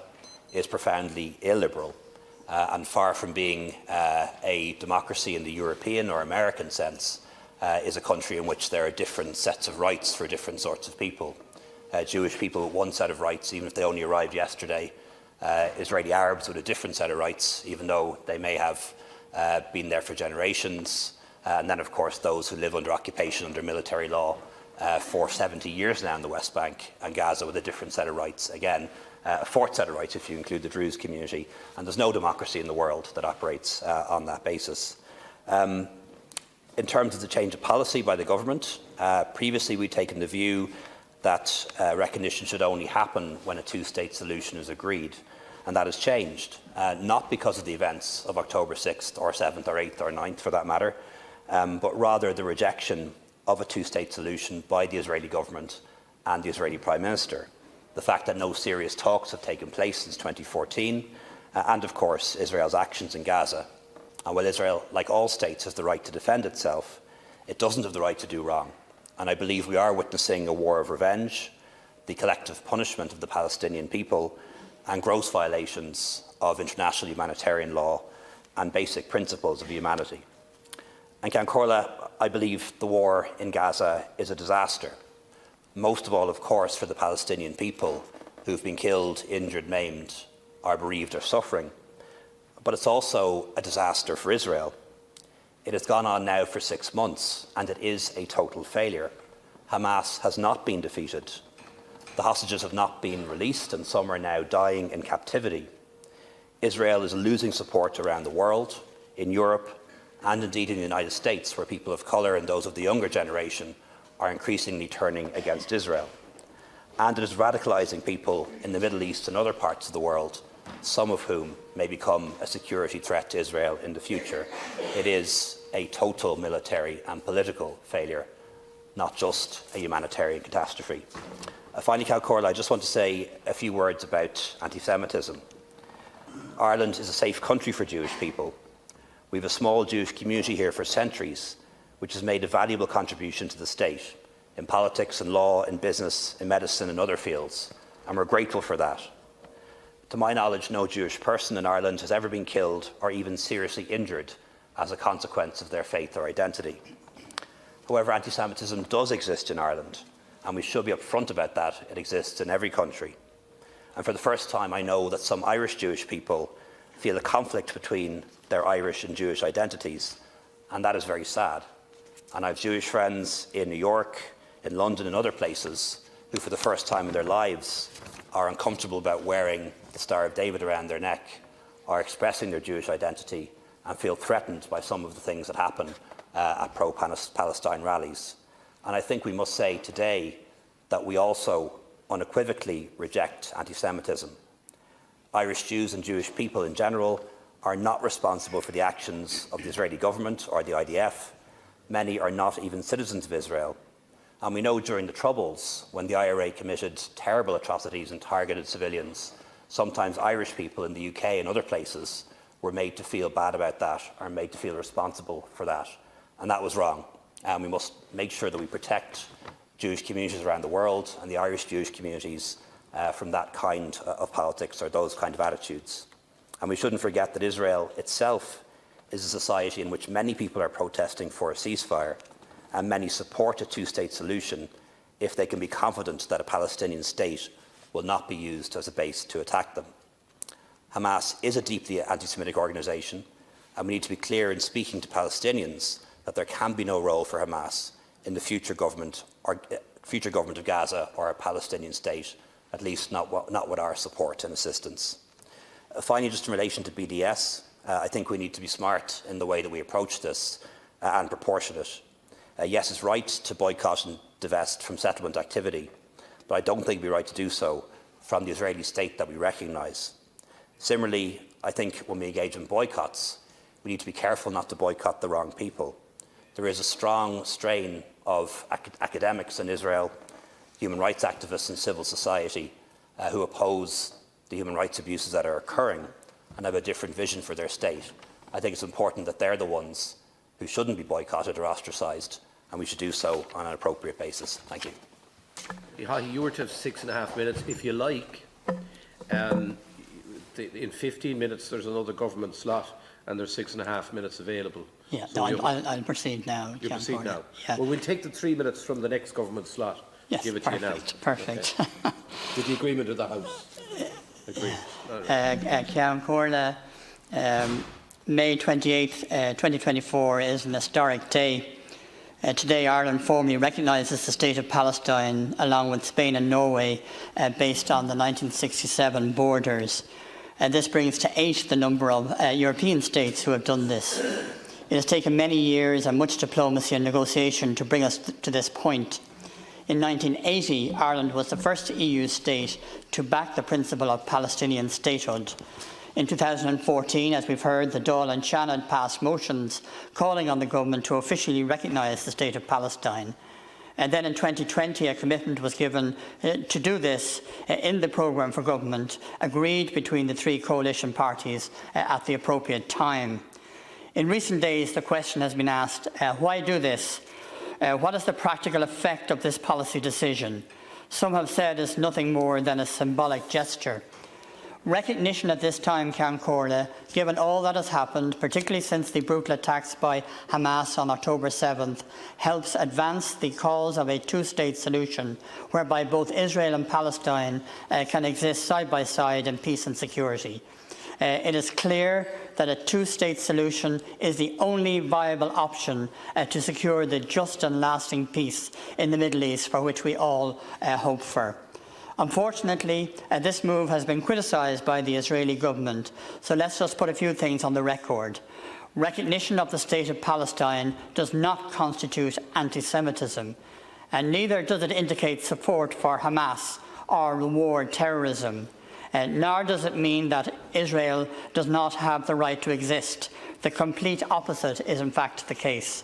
And finally, condemnation of the actions of the current Israeli government in Gaza should not be interpreted as anti-Semitism or opposition to the Israeli state itself. Ireland's guiding principle on this issue and on foreign policy generally ultimately boils down to a commitment to international humanitarian law and to upholding fundamental human rights. The actions of the current Israeli government, led by Prime Minister Benjamin Netanyahu in Gaza, must be condemned in the strongest possible terms. The Israeli ambassador to Ireland, Dana Ehrlich, is well able to defend the policies of our government by making all sorts of threats on Ireland and testing our patience and tolerance in the process. You would have to ask at this stage, is Israel going to continue as a liberal democracy at all? The treatment of the Irish ambassador to Israel in response to the recognition announcement by the Israeli Foreign Ministry was disgraceful and not in keeping with the norms of a democratic state or international diplomacy. In recent years, we have witnessed the rowing back on democratic norms in Israel, as witnessed by the mass protests on the streets, which started well before the October 7th attacks. And now we are watching the Israeli government completely ignoring the rulings of the International Court of Justice. As we know, in the context of the genocide case taken by South Africa, the ICJ ordered Israel to halt its military offensive on Gaza, among other things. And the response of Israel was to launch a full-scale military operation on Rafah, which also included attacking the Rafah refugee camp. Ireland must continue its efforts to secure a ceasefire in Gaza. There must be an unconditional release of the hostages, and we should continue to advocate for safe and unhindered humanitarian access to Gaza. In this regard, I would like to pay tribute to the Taoiseach and Minister for Foreign Affairs, Micheál Martin, for the time and effort he has been putting in to resolving these issues. Ireland has led the way on these matters. I am aware that the Taoiseach is engaging in talks this week with EU and Arab leaders to help advance the Arab peace vision. Now is most definitely the time for the international community to get behind these initiatives once and for all. It is welcome that EU foreign ministers yesterday, for the first time, discussed the prospects of imposing sanctions on Israel, given its response, or lack of it, to the ICJ orders. In addition, the EU needs to support the reform plan of the Palestinian Authority. It is also time, finally, for the European Commission to review the EU-Israel trade agreement, having regard to its human rights clauses. And I welcome the developments yesterday at the meeting of EU foreign ministers in this regard. So, as we've heard from other speakers, there is much work to be done, but today is an important milestone. As we've heard, the Palestinian flag is flying proudly in the grounds of Leinster House. And today is just a first step. We must now do all that we can to finally bring about a just and lasting peace in this very troubled part of the Middle East. So, Ceann Comhairle, I will leave it at that and conclude my contribution. Thank you. Thank you, Deputy High. Deputy Louise O'Reilly is now sharing with Deputy Pauline Tully, please. Ceann Comhairle, I've listened to the commentators in recent days talk about the significance of the recognition of Palestine here in the Dáil. There are some who are saying that this is merely symbolism and that symbolism doesn't matter. If you doubt the power of symbolism, I would encourage you to listen to the words of the Palestinian national team player Charlotte Phillips, who lined out against the Bows women on May the 15th in Dalymount. She spoke after the game with her grandparents by her side, and she said, "They thought they could get rid of us, and they can't. This is proof of our existence." And while we rightly mark this occasion, Ceann Comhairle, I cannot get the images from Rafah out of my mind. Children massacred, maimed, families destroyed and people burned alive. The sheer brutality of the actions of Israel must have consequences. We can and we must do more. We must do it, and we must do it now. And to hear government spokespersons telling us that we have to wait for the European Union, so we didn't wait in 1984. Mary Manning didn't wait in 1984. She showed leadership, and we need to show that leadership now. There is no hiding place anymore. None. We can see it on our phones, it's in our living rooms. Even those who are not aware of what was happening in Palestine cannot be unaware now. We have to do more than symbolism, although symbolism is important. And I want, in the few moments that I have, to pay tribute to the men and women of the Trade Union Friends of Palestine and the work that they have done. Long ever before we had social media to bring us our news, we had the Trade Union Friends of Palestine bringing the message of the Palestinian struggle to union conferences, to training sessions and directly onto the shop floor. People like my friend Mags O'Brien, a tireless campaigner and an activist who never, ever missed an opportunity to remind us to keep the people of Palestine in our thoughts and in our actions. And for Mags and for all of the campaigners, today is significant. But what we do tomorrow and every day after is what will really matter. That means real consequences for the Israeli genocide and no votes for Ursula von der Leyen in the European Parliament.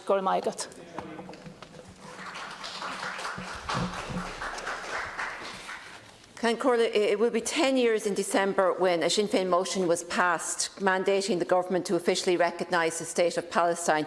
It is truly an historic development that Ireland is now finally recognising Palestinian statehood, but it is gravely unfortunate, however, that it has taken so long and that it has taken the savagery, especially in the last 7 months, for the government to finally act. The cruelty and barbarity over the last 7 months in Gaza has resulted so far in over 35,000 Palestinians killed by the Israeli military, with more than 70,000 injured. Recognition in and of itself is not enough. The government must put in place sanctions against Israel for their ongoing breaches of international law. Israel's brutal attacks on civilians sheltering in Rafah on Sunday underscores the need for sanctions to bring Israel into adherence with the recent order of the International Court of Justice that they cease military operations in Rafah. The government needs to stop hiding behind EU procurement obligations. The 2014 EU directives on public procurement contain specific provisions excluding tenderers who are guilty of certain human rights infringements from participation in public procurement. So, according to a recent report commissioned by Uplift, Ireland imported military equipment from Israel to the value of at least €8.5 million, primarily from military drones and other equipment, in the last 10 years to 2024. Half of this trade was with Israeli government-owned company Aeronautics Defence Systems, whose unmanned aerial vehicles or drones have been used in the current onslaught on Gaza. Elbit Systems, also beneficiary of state contracts, has been subject to allegations including the production of cluster bombs. Elbit surveillance technology is used in Israeli settlements as well as in Israeli annexation wall, which the International Court of Justice deemed as unlawful in 2004. The government must stop its trade with companies who are providing the Israeli military with the equipment that they are using in their brutal attack on the Palestinian people in Gaza, the West Bank and East Jerusalem.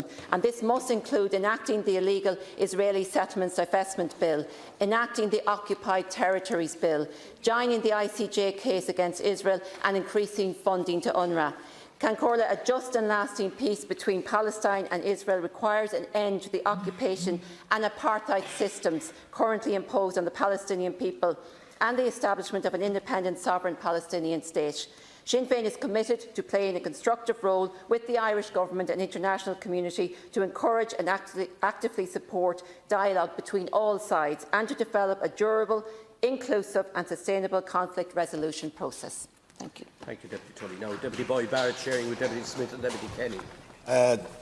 Can I also welcome the Palestinian ambassador, other members of the Palestinian community and activists to the gallery in particular? Can I welcome Zach Hania and his wife Batul and their children? And I'm delighted that Zach has escaped the horror of what Israel has been inflicting on the people of Gaza, but which, as we speak, continues as men, women and children are slaughtered by this genocidal regime.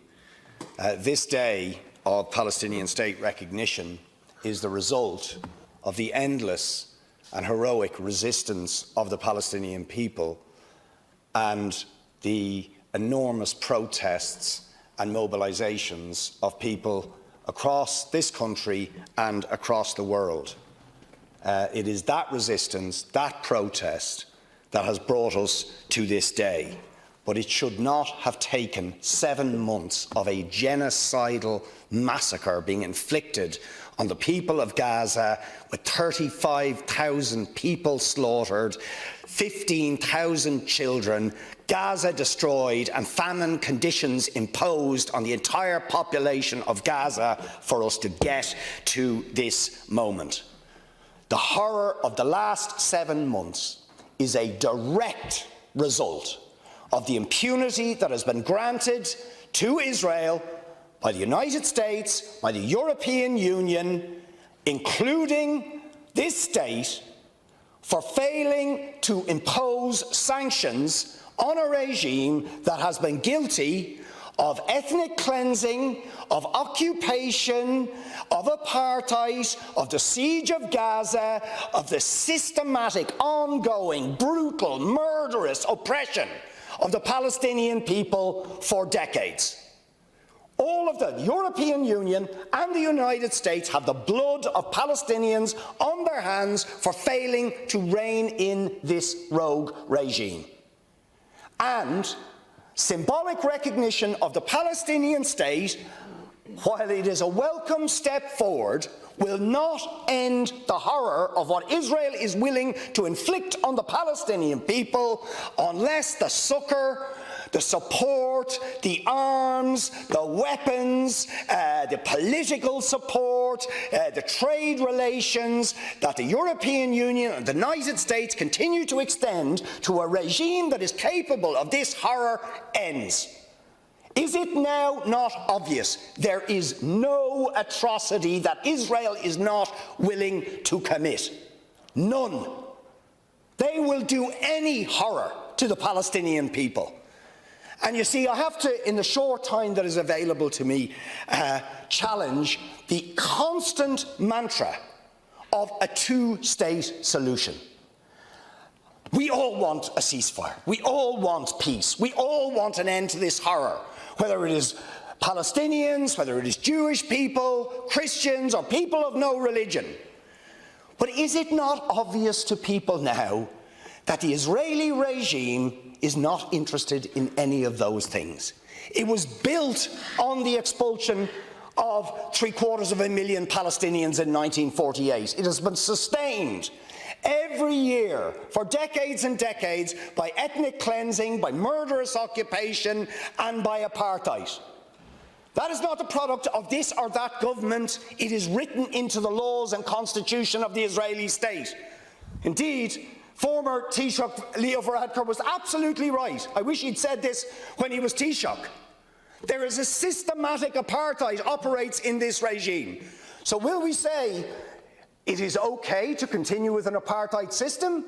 That it is okay to continue to deny millions of Palestinians the right to return, which they have under international law, because a two-state solution will not give them the right to return. It will not dismantle the system of apartheid. Apartheid has no place in the civilized world. The Palestinian refugees, all of them, have the right to return under international law. And the people who are occupied have the right to resist. Those who defend apartheid have no rights under international law. Those who defend occupation or enforce occupation have no rights under international law. Only the people who are occupied have the right to resist, and they have the right to dismantle that regime. And what we need to do is do what was done to apartheid South Africa and dismantle this occupation, dismantle this regime that is capable of genocide. That's what we need, sanctions, as was done with apartheid South Africa. I hope this will be the first step towards that, but the people will have to lead, because we know governments have failed to do so up until now.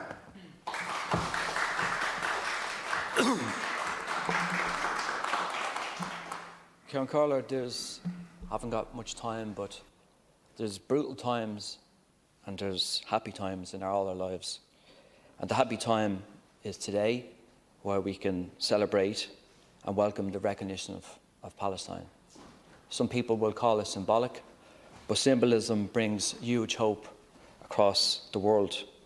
And where there's hope, there's solidarity and there's friendship from the people of Ireland.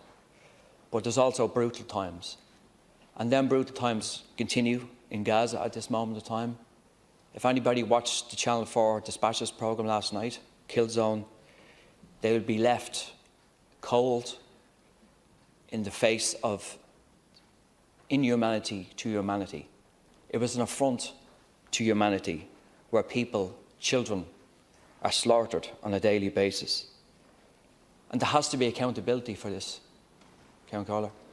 There has to be, because if there's not, that will be a stain on humanity. Israel has to be made accountable politically, economically and diplomatically, because if we don't, that again will be a stain on our history and our humanity. Sometimes there's no adjectives left in terms of what is going on at the moment in Gaza. But we have to keep hoping, we have to keep marching, we have to keep talking, because that's what gives the people of Gaza hope in terms of the out-and-out slaughter by the Israelis. Because if our humanity is gone, then everything is gone. We can't lose humanity, we can't lose our sense of humanity in terms of what's going on in Gaza at the moment. We have to keep hoping. We have to find peace. We have to find a political solution. But also we have to give solidarity to the people of Gaza at this particularly terrible time.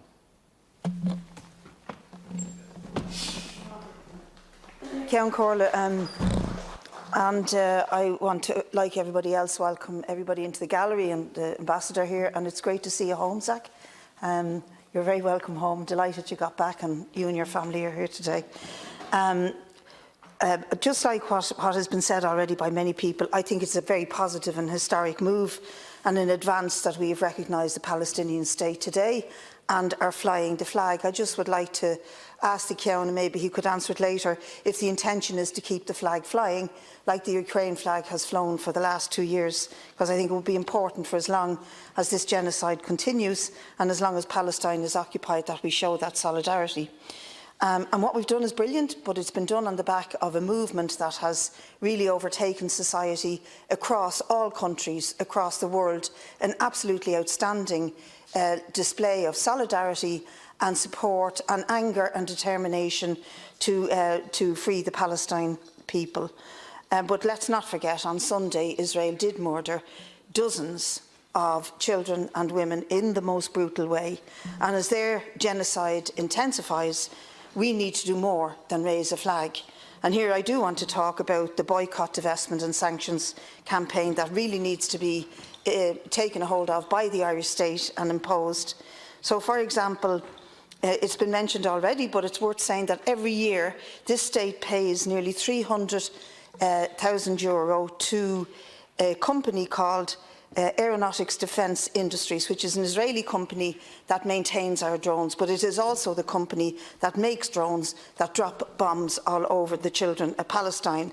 And I want to ask the question, why is the Irish government fast-tracking 100 visas for Israeli engineers to fly in to work here with Intel, and while meantime Palestinians who are fleeing the genocide have to sleep in tents along the canal and then have their tents taken from them? There is a huge disparity between what we say and what we actually do. So I do think it's high time that we implemented the sanctions, the boycott and divestment. And people mention the Dunstore strike as an example, and it's an important one, but they were on strike for 3 years before the Irish government copped on and did the right thing and brought in legislation that boycotted South African goods and vegetables. Let's not do this to the people of Gaza. Let's act soon.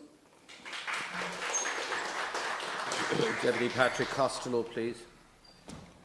Gurmaga Ceann Corla. Like others, I think this is a hopeful day. This is a day to celebrate. I was working in Palestine when, in 2014, when Sweden recognised the Palestinian state, and I saw firsthand the hope and the joy of the Palestinians around me, and Swedish flags appearing on taxis and everywhere. And you know, it was a celebration. It was a moment where they felt that they were their struggle was recognised, their struggle was seen, and that people were standing beside them. And I know that our recognition can give that same hope. And the fact that it's been done with Spain and with Norway, I think, adds all the more to it. So this is a really important moment. And as I say, it's really an important moment of hope. And hope is absolutely needed now, because in many ways the situation appears to be completely hopeless. We have an intransient Israeli government, as it was said earlier today in the House by several speakers, the most right-wing government ever in the history of that state. We have seen relentless settlement building, creating new facts on the ground, utterly eroding the Palestinian state that we are here to recognise and to try and protect. Not just that, but we see state-sponsored and state-supported violence from the settlers in those settlements. That further puts pressure on the Palestinians, that leads to Palestinians being driven out of their homes, being driven out of their villages as their villages are attacked and burned by armed settlers, escorted and supported by the Israeli Defence Forces. Again, this is very much a deliberate policy of the government to remove Palestinians from their land. We have ongoing forced transfer, ongoing demolition of homes and villages, and without firm, strong action, places like Masafar Yatta, Arab al-Jahalin, Khan al-Amar will join places like Deir Yassin and El Zaytun that have already been wiped off the map by the Israeli government, that are nothing but ghost villages in towns that have been utterly destroyed and their residents massacred. Recognition is an incredibly important step to push back against that hopelessness, to show the Palestinians that we stand with them and we support them. but it is just a first step. We need to do more to put pressure on the Israeli government. We need to do more to put pressure on them to ensure that we are enforcing international law. Without a fair and just solution based firmly on human rights and international law, there is no hope for the region. So we need to be supporting international law and as part of a diplomatic solution in a quest for justice. And if Israel is ignoring that and ignoring the ICJ and ignoring the ICC, then we as a state that stands up for international law have a responsibility to ensure that the judgments of the ICC and the ICJ are enforced and made real and made meaningful. And yes, I do believe we need to see boycott, divestment, sanctions. I do believe we need to see the Occupied Territories Bill. I know we have advice from the Attorney General saying that the Occupied Territories Bill is illegal and couldn't pass. But that's just advice. Legal advice only becomes legal fact in front of a judge. So let's pass the Occupied Territories Bill and go to Brussels, or to Luxembourg, go to the CJEU and defend the bill. Because the bill does nothing more than to make real our commitments that we already have under international law. It is designed to fit perfectly into European Union law, and it is designed that to make real international law so that occupations everywhere aren't being supported. And that is an incredibly important step. It is the next step that we must take beyond recognition to ensure that we fight, that we push back against the Israeli government's agenda and actions here. Because yes, what we are seeing in Rafah and Gaza is horrendous and heartbreaking and appalling, but when the bombs stop falling and the hostages are released, the occupation will still be there, and we need to be aware of that and keep fighting against the occupation, even beyond this horrific current stage of violence. And I will leave it there. Thank you, Ceann Comhairle. Thank you very much, Deputy Costello. Deputy O'Dowd, do you want to take the next, there's 4 minutes plus remaining in that, do you want to take it since you're here? I'll be happy to do that. I just want to say that I'm absolutely appalled at the state of devastation in Gaza about the murder and the destruction of homes, and obviously the innocent women and children who are victims of the appalling aggression shown by the Israeli Defence Forces. I'm also appalled at the lack of a solution at this stage, and notwithstanding the fact that many governments, both in the Middle East and in Europe and indeed other parts of the world, are making every possible effort to find a solution, to find peace, to get a ceasefire, it has not been successful or achieved up to now. And I feel that, I know talking to young people, talking to, just how disgusted they are at the appalling loss of life. And what can we do about it? And I think that this House, at least today, outside the Oireachtas, outside our House here, that there are 3 flags flying. You have the Palestinian flag, the Ukrainian flag, and we have the European flag. And I think that shows that we embrace peace and we embrace finding solutions to problems through Europe.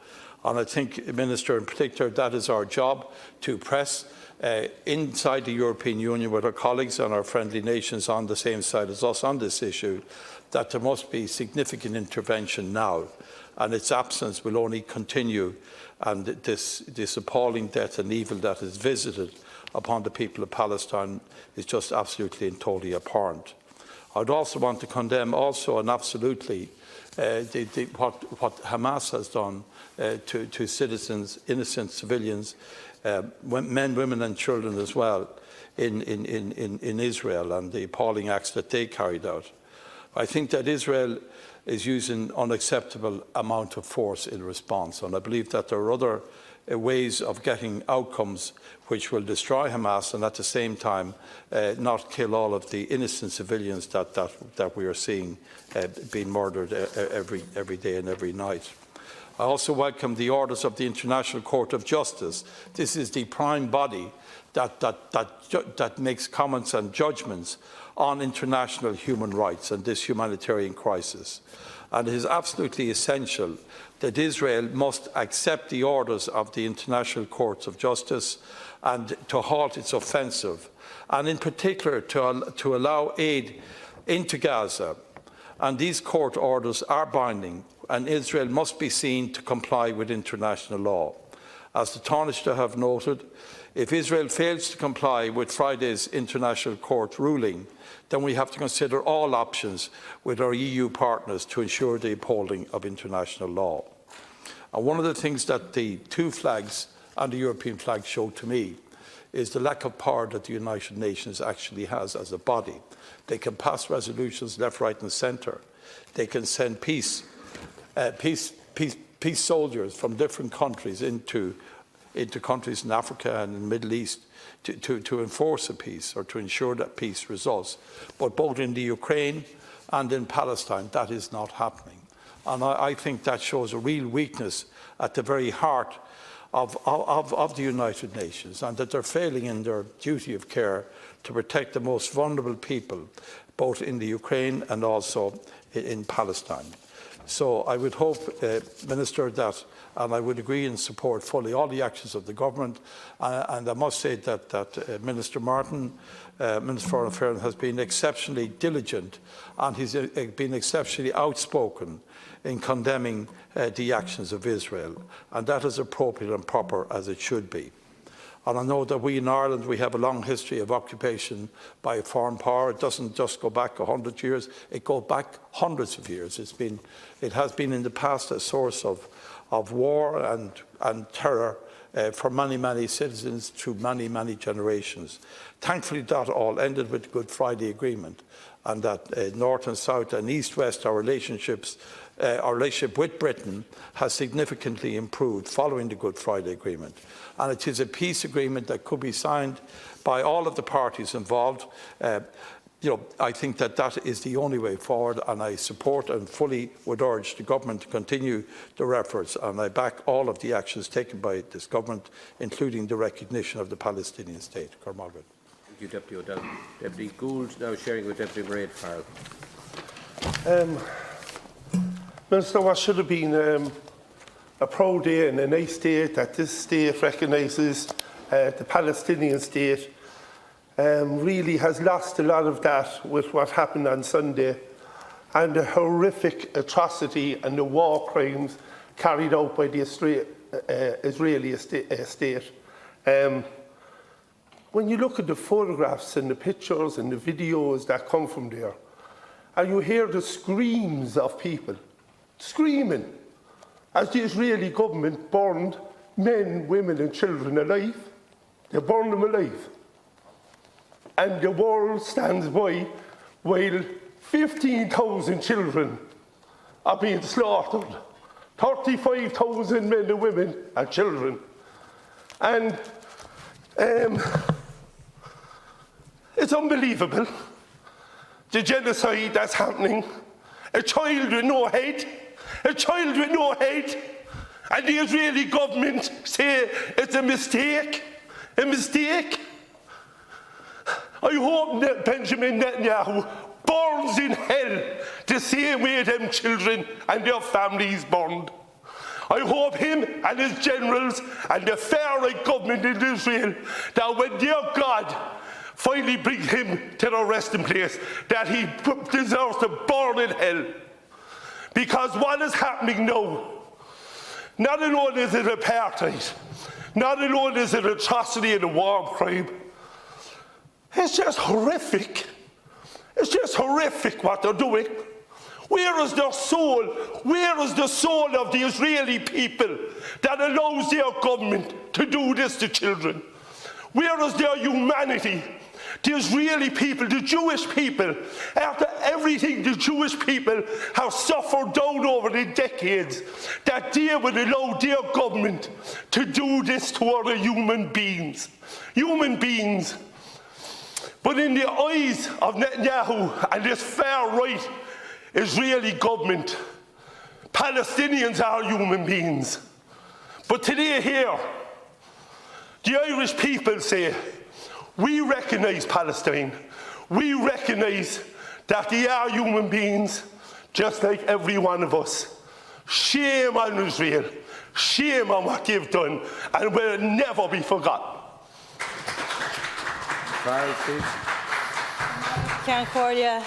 Ara, today we formally recognise Palestine as a state. We recognise that Palestine is a state like any other, and we recognise that it belongs amongst the family of nations. Ireland's often said to be Palestine's strongest European supporter, owing to our shared colonial experience. The people of Ireland have long recognised Palestine, and it is good that the government has finally caught up with the Irish people on this. We share this recognition with Spain and Norway today, and Sweden, who recognised Palestine back in 2014, and we had an opportunity back then to do that too. Sinn Féin's motion was accepted by the Dáil 10 years ago, which would have paved the way for this. However, the government sat on its hands. Now, I want to pay tribute to those in the gallery here today and to all those who have been part of grassroots movements which have helped us to get to this point. People who have been active for years and in many cases decades. And of course, Minister, the many Palestinians who have spoken truth to power time and time again to make their voices heard in a world that simply refuses to listen. And as the late Palestinian poet Professor Rifat al-Arir wrote just days before he was killed by an Israeli airstrike in December, "If I must die, let it bring hope, let it be a tale." We recognise the Palestinian state against the backdrop of the continuation of a genocide unfolding in Gaza. The loss of over 34,000 lives, over 11,000 people missing, presumed dead, over 77,000 wounded, many with life-changing injuries. Recognition of Palestine's nationhood is not enough. It will not stop this genocide. It will not stop Israel's efforts to remove these people from their ancestral homeland. We need full-blown sanctions. The EU's double standards have been laid bare for all to see. We need to remove Israel's participation in Horizon Europe. We need the EU to revoke the EU-Israel Association Agreement. We need the imposition of the Occupied Territories Bill. Minister, we have a responsibility as Irish people to shout stop. We have to put our heads above the parapet and do everything that we can to stop this genocide. Deputy Matt Shanahan, please. Ireland has a deeply felt understanding of the desire of people for the recognition of their own place, their culture and existence. 800 years of occupation and a great deal of repression did nothing to quell the Irish desire for freedom, for self-determination, for self-rule and the international recognition of our civil rights. The Irish state, as it is today, is often used as an international reference as to how people with different cultures, ethnicity, religion, history can live in the same place, can live on the same land. The history of Palestine is not remote from the history of Ireland. Principally, it recognises the desire of people to live freely in their own state. The ownership of land and the ability of peoples to live peacefully on that land is at the heart of the Palestinian question. The question of who should reside in that space, who can or should claim ownership of that land, has been an international question, actually dating back to 1917 with the Balfour Declaration.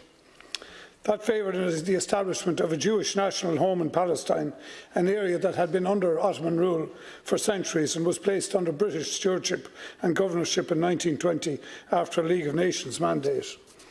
Post the Second World War, Jewish migration to Palestine was encouraged and supported, as was the move to the recognition of a State of Israel in what was considered to be the Jewish biblical home.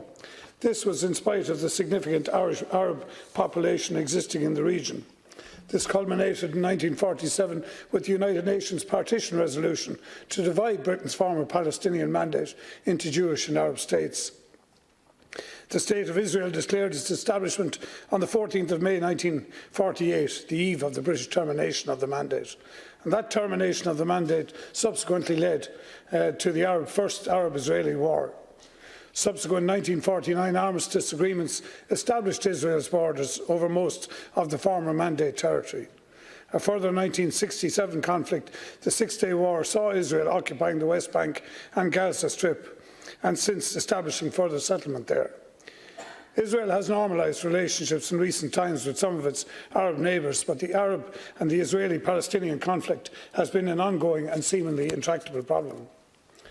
The peace initiatives put forward by both Arabs and the US governments over recent decades have failed to advance any recognition of a two-state solution or deal with the issues of the occupied territories. The military muscle provided to Israel, principally by the US, has allowed it to exert a strong military presence in the region, and in so doing it has failed too to deal with progressing the issues of the Palestinian question and the Palestinian homeland. In fact, Israel has largely carried out discrimination of the Palestinian enclaves in the Gaza Strip and occupied territories, and this has only served to increase hardline Arab resistance to the State of Israel. The hardline positions taken by the Israeli government in terms of its forcing its borders and its internal security has allowed Hamas claim political support for their ongoing campaign of border and rocket attacks into Israel. The degree to which this activity has the support of the wider Palestinian people is impossible to judge. But the actions of fundamentalist Islamic people within Hamas and the Palestinian movement is not, which culminated in the barbarism of December 7th with the indiscriminate murder of Israeli settlers and the taking of hostages who remain prisoners of Hamas.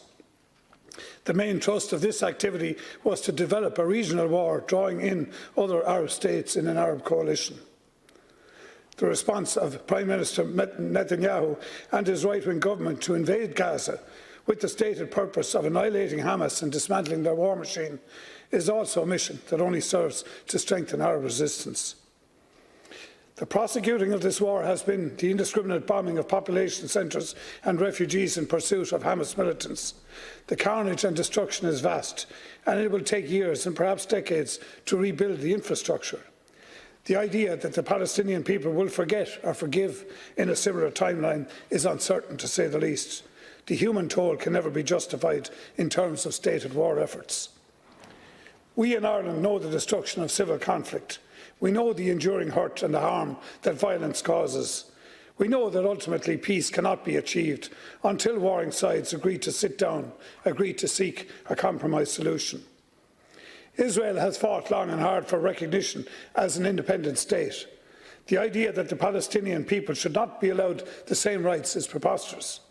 That it is the State of Israel which opposes such rights is even more confounding given the genesis of its own state. The fact of the matter is, Israel's security cannot be assured in the future without arriving at a peaceful settlement with the Palestinian majority and its people. But this also requires a recognition from those allied to Islamic fundamentalism of the right of the State of Israel to exist too.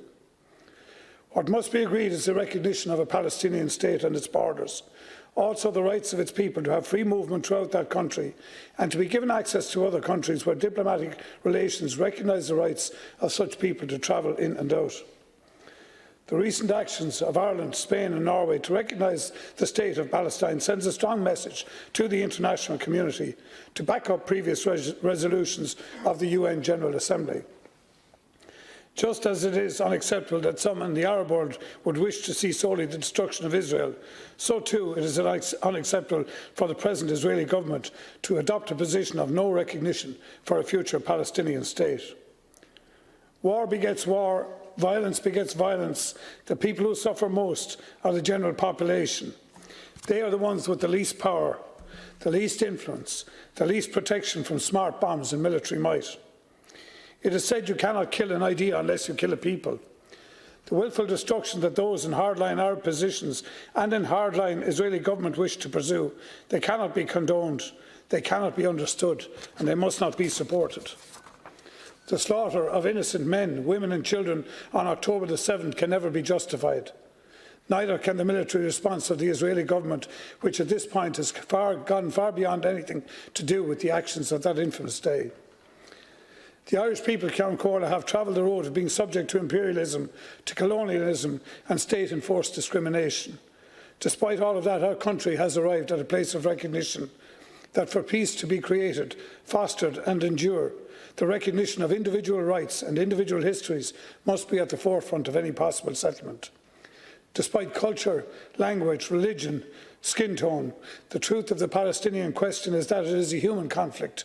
Only human recognition, only human relations and human action can solve it. It is quite obvious that the present actors leading the war on both sides are very unlikely to be the people who will build the peace. That possibly remains a job for the international community at large that they can achieve, and Ireland must remain at the vanguard of those efforts. Claudia O'Sullivan now sharing with two others. Well, there's no two others. Deputy,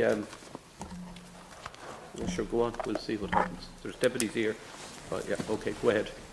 Ms. Corla, 13 minutes. I rise tonight to speak in favour of our nation's decision to recognise the right of Palestinians to exist in their own state. In 1980, it was my party that led Ireland to become the first EU member state to declare that a solution to the conflict in the Middle East lay in a two-state solution where both a fully independent Palestine and an independent Israel could coexist. As time has passed, and in particular in recent days, I am encouraged by the words of Taoiseach Simon Harris, who has said that the recognition of Palestine today is not the end of the process, but the beginning. I believe that the recognition of Palestine today by Ireland, Norway and Spain may give impetus to ensure a solution can be found to the slaughter that is happening there daily. It is important to highlight that Ireland's decision today is not misrepresented as a hostile act to the State of Israel. Ireland's acknowledgement today of Palestine's right to exist and the Palestinian people's right to self-determination is not a hostile act against the Israeli government, as their Foreign Minister has repeatedly said in media at home. Our actions are an endorsement of our position that the solution to this conflict lies in two states, two equals, sitting around a table and coming to a peaceful resolution. We know only too well from our own troubled past that hate begets hate and violence begets violence. The Irish Government, in its move today, has stated unequivocally that we reject violence, subordination and exclusion, and that we reject the extremes in both Israel and Palestine that caused this conflict and now prolong it. What happened on October the 7th is to be condemned unequivocally for its savagery and brutality, but what is unfolding before our very eyes in Palestine today is military savagery, the violent subordination of a generation of Palestinians. A new pathway is now needed to ensure the international community rallies to endorse the rights of Palestinians to self-determination. If our actions here today symbolically demonstrate to the Israeli government that the world is watching, the world is appalled, and the world wants a peaceful resolution, then it will have served its purpose. Today's decision is not a reward for terrorism, as the Israeli Prime Minister intimated in a recent video statement. It is a plea to stop the violence, stop the warmongering, and stop the retribution. It is a call to a leader who has clearly overstepped and now himself is subject to action by the ICC to stop the bombing of hospitals, schools, accommodation, stop the massacring of the innocent and deal with the legitimate Palestinian representatives to bring a lasting peace where the young of both sides can coexist. There can be no military solution to this conflict, and any further military action needs to be roundly condemned and repudiated utterly. The question now emanating from today is, will this first step by 3 European nations trigger momentum across Western Europe for others to follow suit? I note initial reactions from Germany and Britain look ominous, but the concession by Emmanuel Macron that the French may be open to reviewing their position is encouraging. After recent strikes in Rafah, President Macron tweeted that he was outraged and called for the respect of international law. What better way to demonstrate that outrage than recognising the right to statehood for those aggrieved parties being bombed in makeshift encampments, the displaced Palestinians of Rafah? Finally, Ceann Comhairle, there is a degree of unity here this evening and a feeling that our government has done right by us today. Nonetheless, it needs to be said that we are late to the table. Ireland, Norway and Spain are now amongst 145 nations that recognise the right of the Palestinian state to exist. While it is profoundly welcome, it can't be the end point, as the Taoiseach intimated in his speech earlier. We now need to reassess how we do business with the Israeli state and how we conduct diplomacy with that state. If, as the Taoiseach indicated, and I firmly believe him, that this isn't the end point. We now need to pressure and leverage other EU members to follow suit, and the next logical move is to follow through with that review of the EU-Israel Association Agreement and ensure that repercussions follow for Israel if the bombardment of Gaza continues. Thank you. Deputy O'Connell, do you want to go ahead now? Yes, thank you, Ceann Comhairle. Ceann Comhairle, every parent when they bring a child into this world does so with the same mixture of hope and trepidation. We have the same hopes and fears as we take that tiny bundle into our arms, as we consider the enormous fragile potential of that human life. We hold in our mind's eye the milestones we hope to witness, the graduations, the weddings, the arrival of grandchildren, the skinned knees, the lost teeth, the broken hearts. And we pray in our hearts that we can help them steer that course into adulthood safely and in good health, that we can shelter them from the many threats of the wider world. This is the same for me, as an Irish dad, as it is for a mother in Israel or a father in Gaza. We all want the best for our children. We all want to protect our children. We all felt that in the wake of the October 7th attacks. We felt in some ways the outermost ripples of the shockwaves that convulsed the Israeli people as they saw the bright futures of their children snuffed out in an attack of ferocity and barbarism. And we feel it too in the response, a disproportionate and dehumanising response that violates international law and threatens our international rules-based system. We felt it viscerally as we witnessed the horrific scenes in Rafah just last Sunday. Parents gathering body parts of their children. Hopes shattered, futures exploded, bodies blown asunder. No parent could watch that without feeling at least a faint echo of that unimaginable loss. All conflicts end, so too will this one. But what shadow will it cast? How will a generation, both emotionally and physically maimed, conceive a pathway to a lasting peace? Who in the tents amongst the ruins of Rafah can dream of any kind of future for their children? Too long a suffering can make a stone of the heart. It's long been the view of the Irish people that the only path to peace lies in the two-state solution. We have learned hard lessons from our own history about the futility, as Paul Brady put it, of trying to reach the future through the past, trying to carve tomorrow from a tombstone. We were isolated in that view when we first put it forward. Now that idea is in the mainstream of international opinion on the matter. But for there to be a two-state solution, there needs to be two states. I applaud the decision of the Irish Government today, in tandem with our colleagues in Norway and Spain, and following the lead of many other nations across the world, to officially recognise the State of Palestine. I acknowledge the leadership of the Taoiseach, and in particular our Taoiseach in his role as Minister for Foreign Affairs in bringing this to pass. I thank them both, not as a member of this government but a citizen of this republic. The moral bravery needed to take such a decision should not be underestimated. In recognising the State of Palestine, we do not erode, diminish or deny the rights of any of the other nations of the world to exist in peace, nor do we support or endorse acts of depravity committed in the so-called service of any flag or nation. It is my firm belief that the long-term security and prosperity of the State of Israel will be enhanced, not eroded, by the recognition of a Palestinian state. The Israeli ambassador tells us that the recognition of the State of Palestine sends the wrong message. She says, "I don't think that this is the message that Ireland wants to send to the world." I disagree. I think it's precisely the message we want to send to the world. It is a message of peace. It is a message that recognises the common shared humanity of the child born in Gaza and the child born in Jerusalem, the equal intrinsic value of both of those human lives, their equal rights to hope, to dream, to aspire to a better future where they can live in peace and in security. Martin Luther King told us that the arc of the moral universe is long, but it bends towards justice. Sometimes when the curve of that arc is at its aphelion, at its furthest from its anchor point, it can feel very hard to believe in that upward trajectory. But I say to the people of Palestine that in recognising your place among the nations of the world, this is some small effort from a small nation with its own history of repression to influence the course of history for the better. It's our fervent hope here that it brings you hope in this darkest of times. Thank you, Deputy O'Connell. Now, Deputy Patricia Ryan sharing with Deputy Martin Brown. Minister, what a long-awaited and momentous day to finally have the State of Palestine formally recognised by Ireland. Now, Iontucht ar fad. Finally, the voices of those who marched, protested and petitioned in their thousands for international law to be upheld, who shouted loud and long for Palestine and her people to be recognised. At last, Minister, they have been heard. Ireland and the Irish, throughout our own struggles with oppression and occupation, have always had a unique affinity with Palestine. We understand their struggles, their longing for their land to be free, independent and sovereign. But recognition isn't enough, Minister. How can it be when, as we stand in this House, the people of Gaza are currently under siege? Gaza and her people are suffering a genocide in full sight of this world. Rafah, where Israel ordered people to flee to safety, is burning and being obliterated by Israeli bombs raining down indiscriminately on the tens of thousands of displaced people.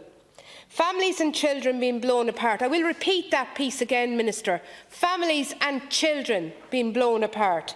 Hospitals, doctors, paramedics deliberately targeted, killed, destroyed. Humanitarian aid blocked. This is Palestine's future. It's shameful. And if the bombs don't kill you, disease and starvation will. How much more must they endure? Israel's action must be recognised for the gross violations of international law they are, and Israel must be held accountable for that. The ICC decision must be upheld. Ireland may be a small island, but our voice is loud on the world stage and our influence is far greater. We have led the world in peace for our own island. Time for us to do it again so Palestine and her people can be free to enjoy a lasting peace. It's time for this government to use the momentous day as the first step, to use our influence at European level and international level to bring our pressure to bear to achieve a lasting ceasefire and an end to the senseless oppression and loss of life, Minister. Let's be very, very clear here.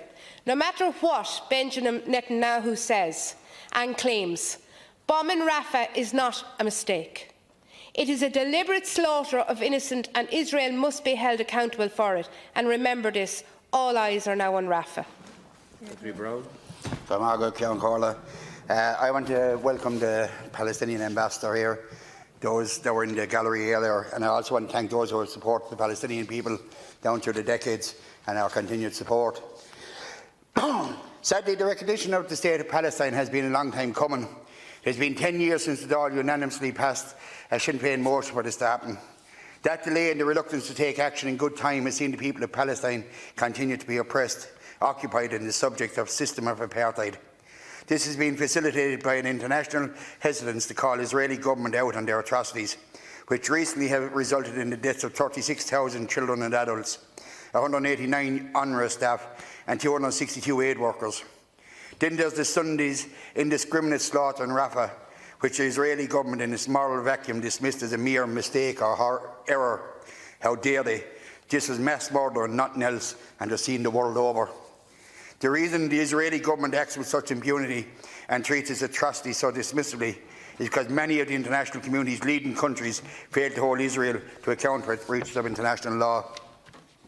This inaction has emboldened the Israeli government in its quest to undermine any notion of a two-state solution, to break international law and destroy lives, safe in the knowledge that standards others are held to do not apply to them. The Israeli government has dismissed the ruling of the ICJ to halt its offensive in Rafah, yet the EU has also failed. Ursula von der Leyen provides them with cover, while a review of the EU-Israeli Association Agreement remains undone. Ultimately, the Israeli government has shown by its actions that it isn't interested in a peace settlement. Therefore, by recognising Palestine as a state, we wanted to have the same standing as the nations of the world in a quest for its independence. The two-state solution, self-determination and ultimately a lasting peace. But we must go further. The government must enact the illegal Israeli settlements divestments bill, the Occupied Territories bill, and join the ICJ case against Israel, use all diplomatic measures to end all military actions and end the occupation of the state we have formally recognised. World leaders must recognise Palestine as a state, deserving of the same rights as all others. Those resisting must stop standing by as genocide is perpetrated in front of a global audience. It is there now through social media for the whole world to see, Councillor. And ultimately, the call made by so many campaigners across this country and the world has been heard. And it is now time for the Palestinian people to be heard. And we pledge our continued support to the Palestinian people. Gormagot. Thank you, Deputy Brown. Deputy Alan Farrell, sharing with Deputy Bernard Durkin.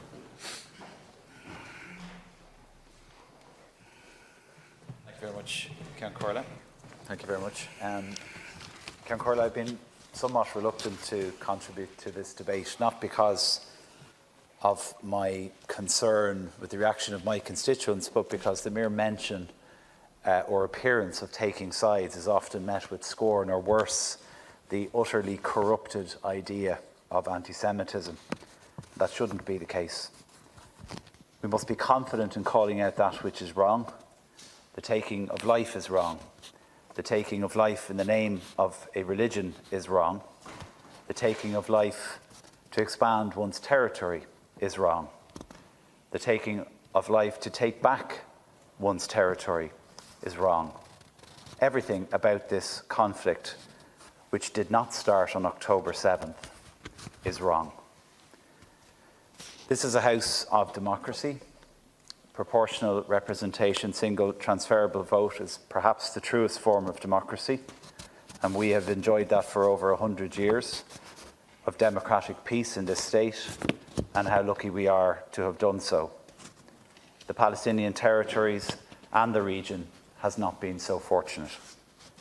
Count Corla, I abhor the killing of innocents, and as I conveyed to the Israeli ambassador last year, the response to barbarism should not be more barbarism. What terrorists have inflicted on the innocents of this region is barbarism, and what the Israeli government has done in response to that terrorism is also barbarism.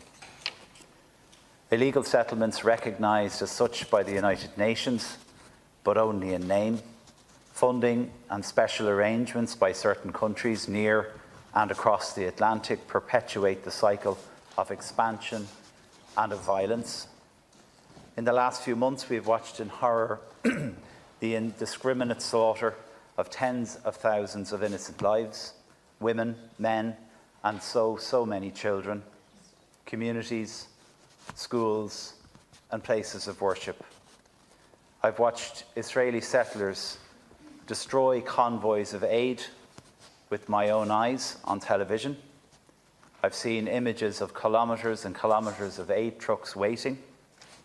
I've read of the cutting off of power supplies and of water supplies, the blowing up of power stations, the very capacity of Gaza to sustain life. And all the while, the occupants of Rafah starve. 2 million people driven from their homes, corralled into camps, and then targeted from the sky. Indiscriminately shot while holding flags, crying out for help on your phone and on your television set every day. What the world is witnessing is the eradication of a people. The recognition of the state of Palestine is the very least that we as a state should do. The majority, the vast majority, 145 nations of this planet recognise the state of Palestine. When we cannot have peace in the region without a peace process. We cannot allow a corrupted government to exterminate the Palestinian people. Count Corla, I'm not a religious man. I'm a very tolerant person. I respect the right of those to practice their faith once it does not impact upon my lack of faith. I want to live in a society that respects the Jewish faith and the Muslim faith, just as I do. I respect the right of members of the Jewish faith to live free in their country of Israel, and I equally respect the right of members of the Islamic faith to live free in theirs. And it is on that basis that I share the government and the opposition's position that you cannot have a two-state solution if you do not recognise two states. The ordinary Israeli citizens deserve the same rights and freedoms as the ordinary Palestinian people. I asked the Israeli government through their ambassador to show restraint in October because, like so many in this House, I knew from the many decades of this conflict that the response from the Israeli Defence Forces would be severe. Now I absolutely demand that this war stops. Stop the slaughter of innocents. We in Ireland and in the European Union must demand that Israel stops. They have clearly failed to do so. We must therefore treat them as we would treat any other state that defies international law and the will of the people of our union. We must end trade, we must sanction those responsible, and we must not just call for peace, but we must arrange a suitable peace which can last and protect the innocent life throughout the region.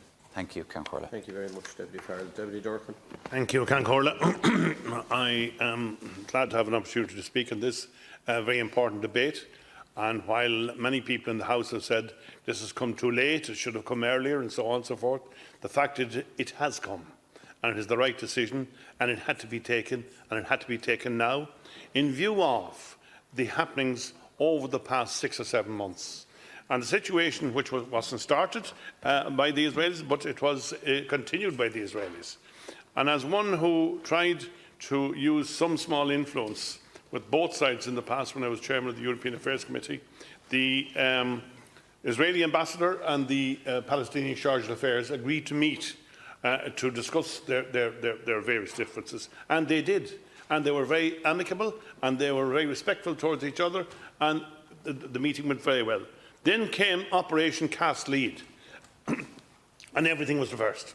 And then came the recriminations against the Israelis, and then came, including in this House, and then there was the isolation of the Israeli position, and then there was the reaction amongst the fundamentalists in Israel, and we are where we are today as a result of those happenings combined. No one action, no one move by anybody was the total and absolute cause. But things degenerated very rapidly. And that's what happens in a situation where nothing happens, and where the vacuum is covered and is filled by people who have no regard for peace, have no regard for human life, have no regard for democracy, and this can happen on both sides, and it has. And we should know about it in this country more than any other, because we've had our own experiences in the past. And as the Queen once said, some of the things that we did to each other might have been better if they hadn't been done at all. The fact of the matter is this, that when all is over, when all is said and done, there needs to be something left at the end of the day on which to build a peace process. And I believe, and several other people were of the same opinion, that there needed to be, over the past number of years, a platform that the opposing sides could present their grievances. And the United Nations should be that, but for various other reasons that I won't go into now, they weren't seen as that by the Israelis. The situation now is still going to be very fragile. From here on in, we, the outsiders, in this House and in houses across Europe and across the globe, must do everything possible to encourage the coming together of people who have been at each other's throats for thousands of years, not just for hundreds of years, or for millennia, or for decades. The fact of the matter still remains that it has got to be worked upon. So this recognition of the state of Palestine by 3 European governments on the one day is important. It shows indication, because one has to hark back to our own days in that particular situation, when the leaders of this country went abroad to encourage recognition of the state of Ireland. And it was done, very well done. It was seen as being important then. And several people were sent to several parts of the globe.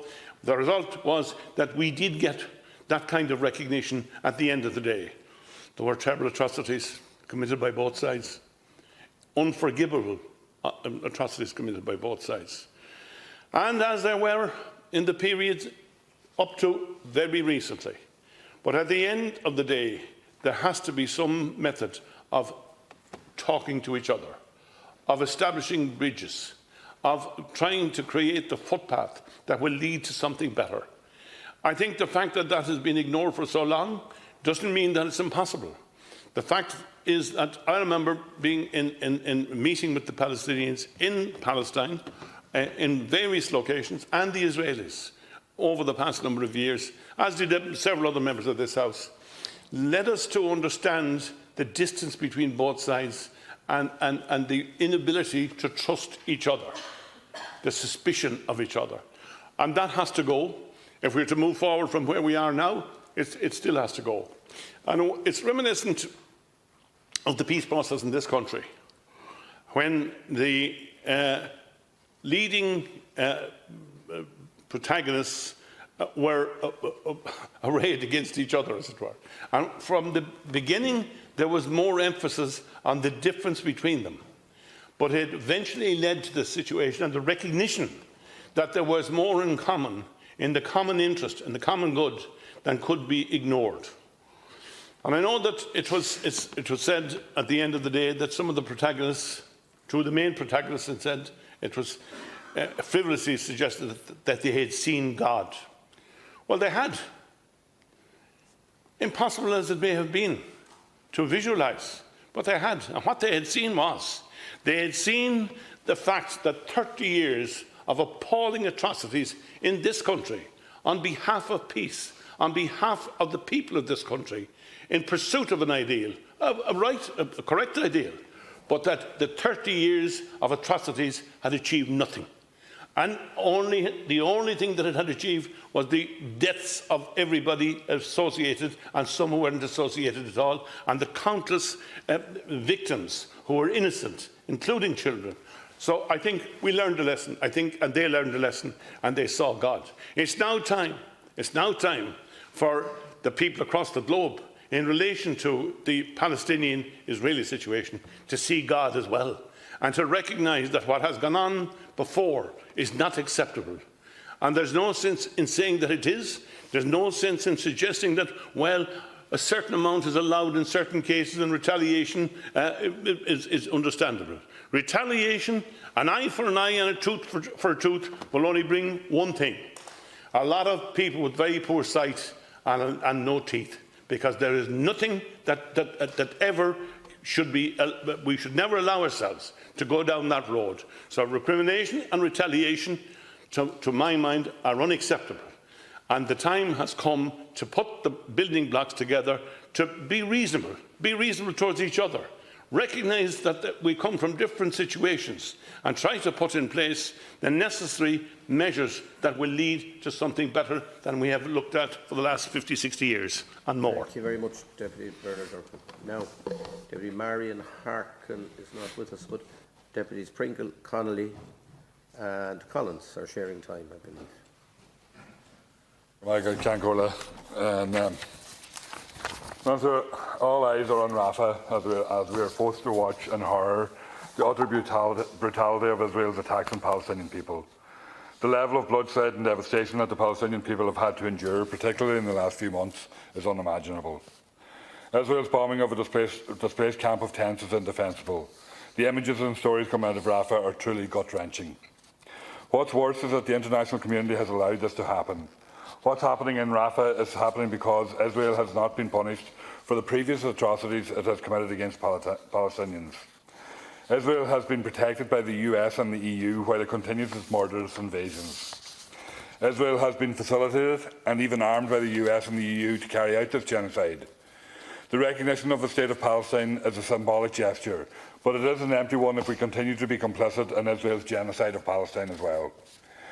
Ireland is Israel's fourth biggest market for all types of goods, and Ireland's exports to Israel of restricted dual-use goods that have potential military purposes grew nearly sevenfold last year, from €11 million to more than €70 million.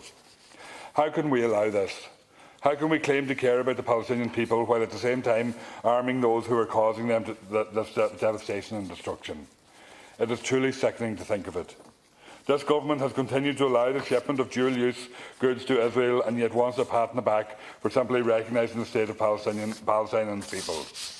We should have recognised Palestine decades ago. Most countries across the globe already recognise the state of Palestine. We were an outlier, along with some other EU countries, the UK, the US, Canada and Australia, in not recognising the state of Palestine until now. Recognising statehood is the very least we could do at this point. What Palestine needs now is action. The people of Palestine desperately need the government to stop facilitating this genocide by allowing the US aircraft to pass through Shannon and to end its trade relationship with Israel. It is time to take meaningful action and ensure that we play no part in aiding Israel's apartheid regime. In his opening statement, the Taoiseach said there is an onus on every country and on the European Union to use every lever at our disposal to bring about a ceasefire. And it is no longer enough to just condemn, it is no longer enough just to be repulsed. All I am asking is that the Taoiseach stay true to his own words and that he can start by passing the Air Navigation and Transport Arms Embargo Bill 2024 in the Shannon tomorrow. The bill looks to provide restrictions on the transport and export of weapons through the state to Israel, including where they are coming from or going to a country where exports weapons as well. If the Taoiseach was being honest in his opening statement, then he should have no issue with restricting the transport of weapons to Israel, and I look forward to hearing the Minister's response on this. I welcome the opportunity to say a few words on this. It's just over 3 minutes, so I want to be as precise as possible. And first of all, I want to welcome the Palestinian ambassador, who over the last number of months has acted with utter professionalism in the face of genocide and the slaughter of her people. And I have found her at every stage to be utterly professional while full of humanity. In contrast to the spokespeople for the Israeli government, who have on occasions been given free rein on our media and who have exercised their right, which I would question seriously, to push propaganda and a particular version of events. And so we're here today, and I welcome it as a momentous day. As I said earlier today, it has come much later than I would have liked, but it has come, and it is a day to be recognised, and I want to thank the government for doing that and for raising the Palestinian flag. It follows the General Assembly resolution of the 10th of May, which determined that Palestine is now qualified for membership of the UN. 143 countries in favour, 9 against and 25 abstentions. And so I would have liked today, in addition to the good news and the positive designation of the recognition of Palestine as a state, that we would follow that, Minister, with what actions we're going to take, because otherwise they're just sweet words that are worth nothing.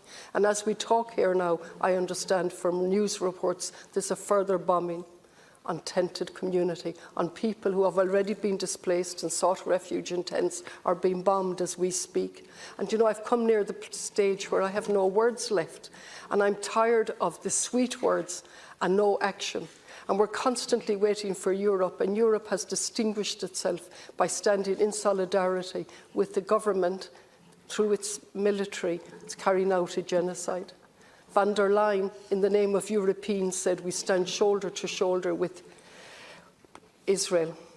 And our government is willing to vote for her to continue in position. Now, I'd ask you to reflect on that, Minister. How is that possible if our words are going to mean something? And then we have the Occupied Territories Bill that's in abeyance since 2018, tabled by the courageous Senator Black. We have other legislation, and we have the trading agreement still in existence, still trading through Europe and Israel, and we keep saying we have to wait for Israel. Well, we can't wait any longer because we'll have nobody alive in Palestine. And you know, I'd love to throw down these words, and I wish that you would throw down those scripts and stand up as human beings and say, this is utterly wrong. This cannot go on. This is not self-defence. This is complete slaughter of the innocent. And we are part of that if we don't take action.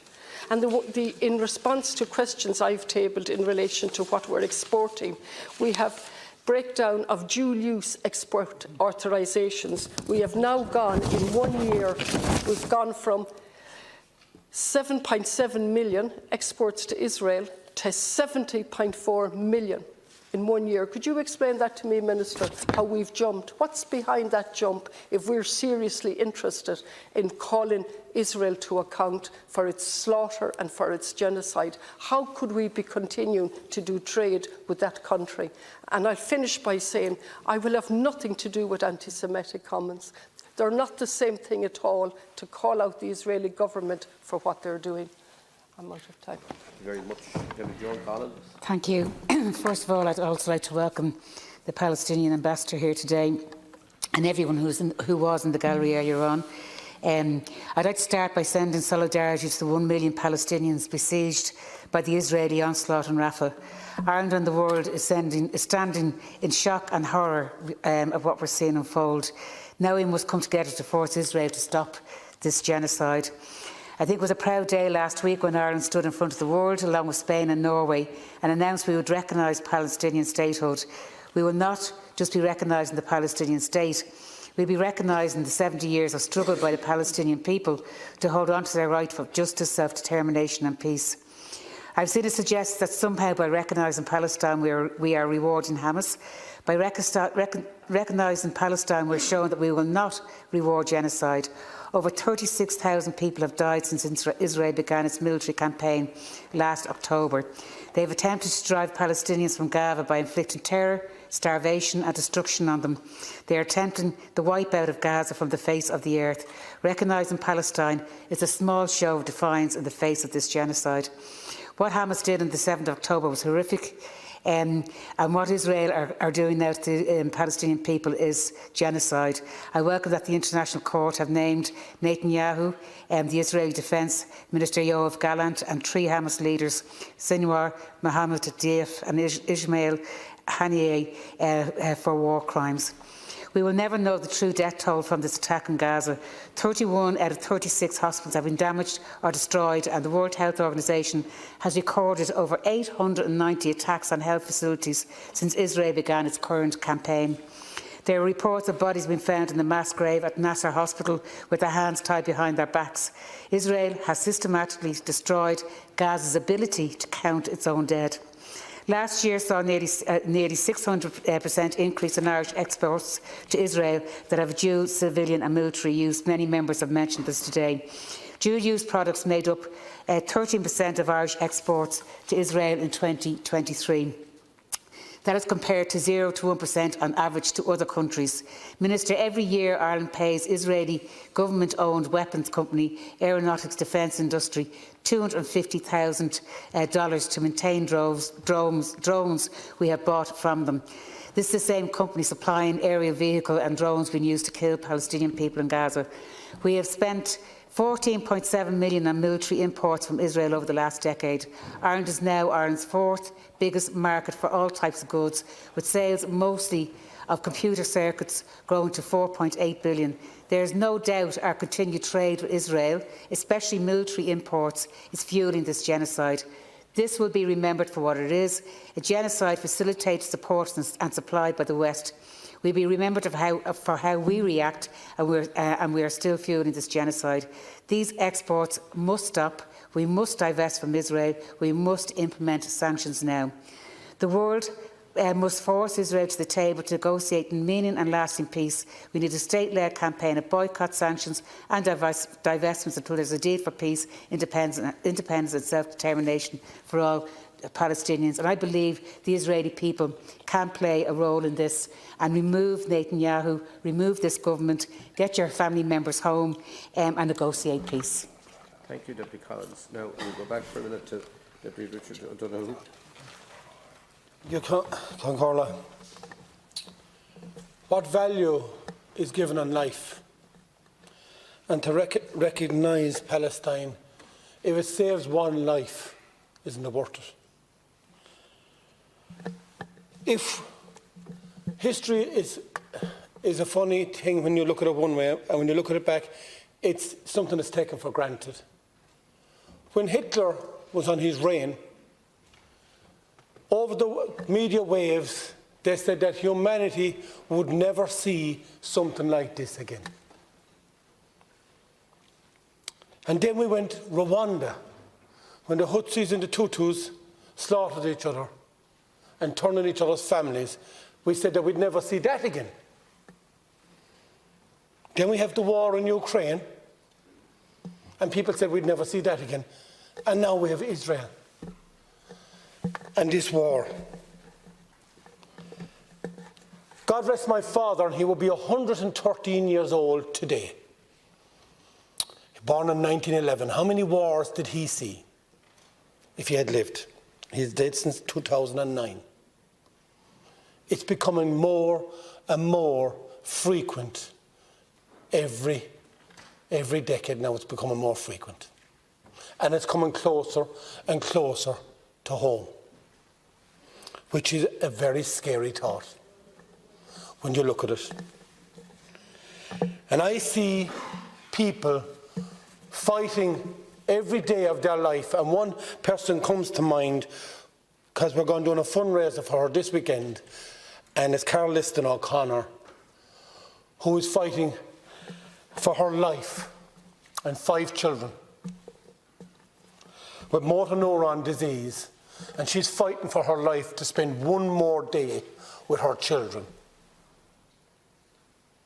And every week and every month we're looking at people being killed needlessly, and every day, every hour, every second.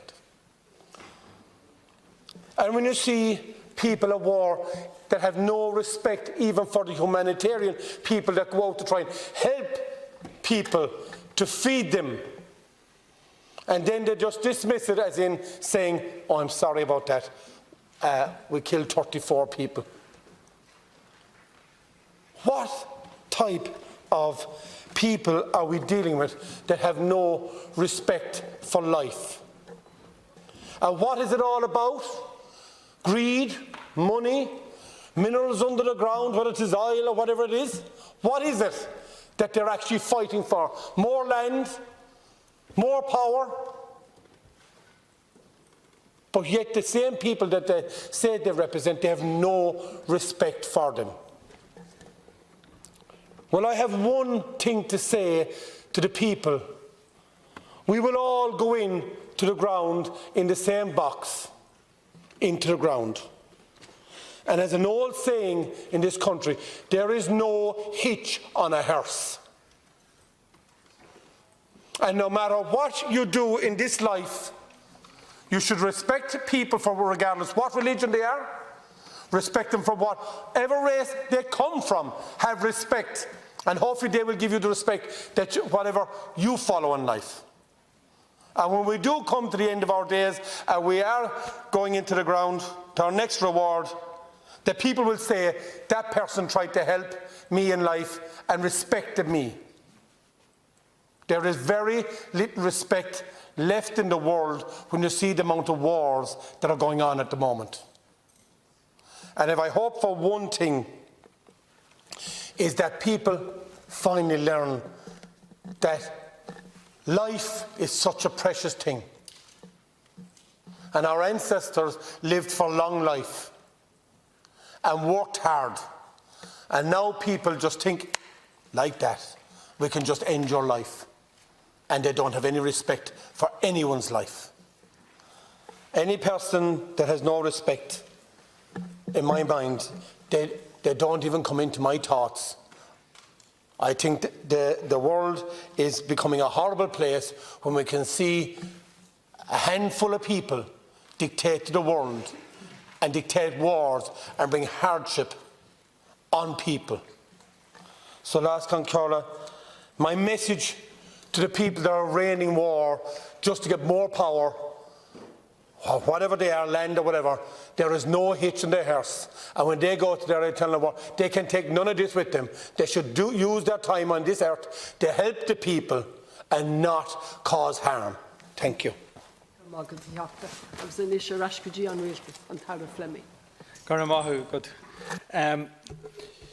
First of all, I want to welcome the Palestinian head of mission here to the House today, who is soon to be the ambassador, and we look forward to working well with you in many years to come. Our recognition of the State of Palestine today fits 3 fundamental purposes, and indeed many, many more. First of all, it makes clear our view that it is time Palestine takes its place amongst the nations of the world, that his right to self-determination, self-government, territorial integrity and sovereignty must now be vindicated. Secondly, it is an expression of our belief that the equal right to self-determination, peace, security and dignity for Israelis and Palestinians alike. The aspirations of both peoples must be afforded equal legitimacy, based on a two-state solution that delivers a just and sustainable peace. Thirdly, It is a reiteration of our fundamental conviction that the only just and sustainable peaceful solution for both Palestinians and Israelis is the implementation of a two-state solution ending the Israeli occupation of Palestine. I do want to thank the deputies for the contributions to this significant debate, and I think there is not just widespread support for this here in the House, but generally across the Irish nation today, to see that all united in this on their behalf. There is general agreement in this House for the recognition of the State of Palestine, which the Government announced last week and formalised earlier today. The recognition of the State of Palestine has been discussed in this House on many occasions in recent years. It has been mandated by the Dáil since 2014, and it was included in my own party's election manifesto in advance of the last election, and it was included in the programme for government in 2020, subject to the discussions informing the government at that time. Recognition of the State of Palestine is a show of solidarity, of support, of hope for a peaceful future. It is the acknowledgement that the Palestinian people have the right to determine their own destiny. It is a symbol of the bonds and friendship between the two peoples in a time of immense pain and suffering. And we in Ireland know what it is like to have such difficulties in a divided country. And I think we have a shared DNA with them when it comes to that particular issue. And that's why the people of Ireland have a very clear view on Palestine and on Israel, and they know who has been suffering the most all over the years. And I think that's where the heart and the minds of the Irish people are firmly based, and thank God for that. The Government has worked closely with Norway and Spain over recent months to coordinate recognition, standing up for the two-state solution and a future based on peace and security, and for the Palestinian people. Now is the right time to take this step, and it is extremely positive that we are able to do so with like-minded countries. Countries that, like Ireland, have a strong history of a commitment to a two-state solution to a lasting peace in the Middle East based on security, prosperity and freedom. And I will say some people might have thought this was a difficult time because of the troubles that have gone on over the last, and the incessant killing over the last 7 or 8 months. But I think for us not to proceed with what was in our programme for government because of the current violence would have been to take a back seat in the light of the violence that's going on there. And this government and the people of Ireland, I think, maybe now more than ever, is actually a more appropriate time to make this statement, especially in the middle of this conflict. Ireland's most pressing concern remains the horrendous violence being carried out in the Gaza Strip. We have seen in recent days the further devastation caused by the Israeli military actions in Rafah, the killings of civilians, including children, in a place where they were seeking refuge from unimaginable horror is appalling. And many deputies have referred to this during the course of their debate, this debate here today, in relation to the innocent children, the mutilation of bodies that we've seen, and the destruction and total disregard for human life. And it touches the core, I think, of every decent person on the planet, and we share that here in Ireland. We need an immediate ceasefire and an end to the killing, which has been a daily feature for the last 7 months. We need the unconditional release of hostages held by Hamas in Gaza, and we need right now a massive increase in the amount of humanitarian aid reaching the people of Gaza safely and unhindered. People in Gaza need water, food, fuel and medicine. They need it urgently, they need it today. We have heard repeatedly from UN agencies and international organisations that it simply is not happening. The situation continues to deteriorate. Israel strikes continue to kill civilians. The people in Gaza still do not have access to adequate food and water, while the UN says northern Gaza is now experiencing famine. We have seen crossings closed and aid disrupted, and this must end. Israel must ensure that there is full, safe and unhindered humanitarian access to the Gaza Strip. Ireland has long supported the Palestinian people via Irish aid. Earlier this year, when Commissioner General Lazzarini visited Dublin, the Taoiseach announced €20 million for the UN Relief and Works Agency. That agency plays a part that is vital to the region and I am pleased that many donors which suspended their funding have now restored that. I was very pleased personally to attend a meeting of the Foreign Affairs Development Committee at EU level recently, where we put pressure on the European Commission itself to restore the funding that they had partially suspended, and it's important that this must continue, but that is no good if we can't get unhindered access with the delivery of the humanitarian aid. We will continue to support civil society, peace building and education. Ireland is helping to build a future for Palestinians beyond the current conflict, because someday the conflict will end, and I think what happens after the end of conflict is so important to work on a long-term peace agreement, because we need peace to sustain when it does eventually come, even though it doesn't look or feel like it here today. But the day will come, and I am confident of that.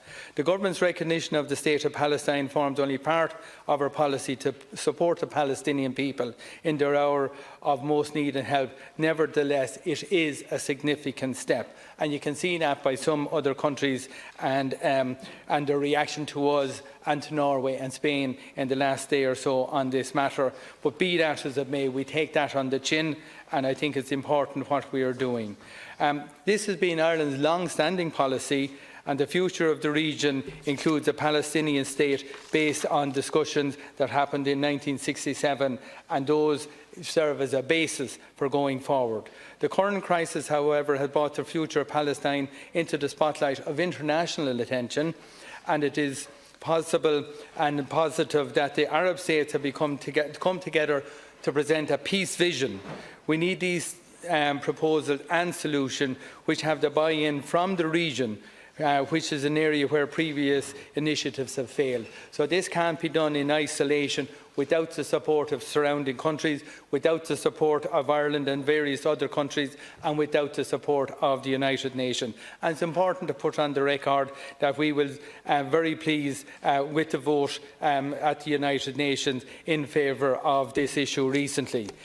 We have been to the forefront in advocating for a European Union position on this, and we believe our work is actually making a positive impact on that. If we turn the clock back to last summer, if we had raised the issues we're raising now, nobody would have been listening. But we've been consistent, not a lone voice, but a strong voice, even though we're a small nation. And people are listening, and our view is getting traction at EU level, which is very important as well.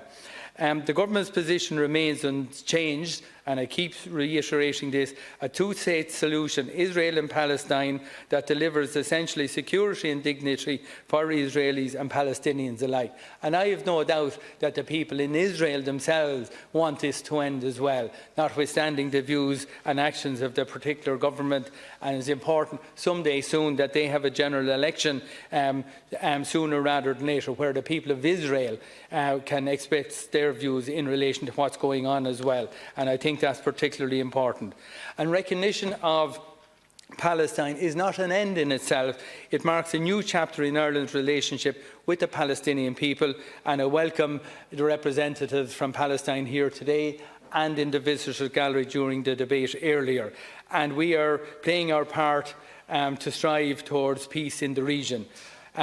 And I think everybody knows, when it's all over, Ireland has a long history of supporting UN peacekeeping missions, and I think where we get to eventually peaceful solutions, I look forward to, in the decades ahead, that Irish soldiers will be out there on peacekeeping missions to ensure when peace does eventually come, but it doesn't seem like that today, but it will happen, that Ireland will be out there making sure that peace holds with our people from our army for decades to come, and that's what it will take. Thank you.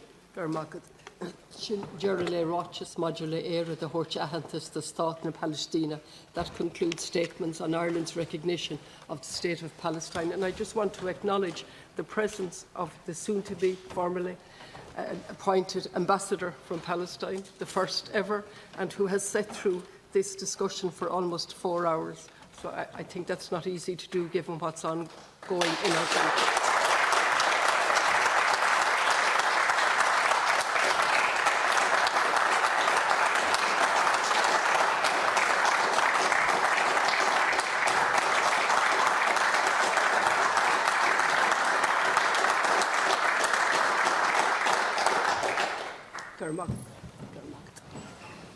Táid réile bog a raibidí gó príváideach na máil agus go háid tarriscint maidú le tííocht úidir as áitiúil a chaháil agus a dhéisiú, moving on to private members' business and specifically a motion re local authority, housing maintenance and repair.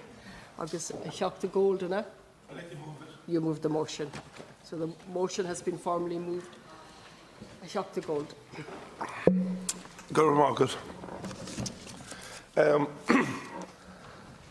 Whereas the Senior Minister, Darragh O'Brien, tonight, for discussing of this very important motion, I think the man who is responsible for housing in this state hasn't even got the decency to come here this evening.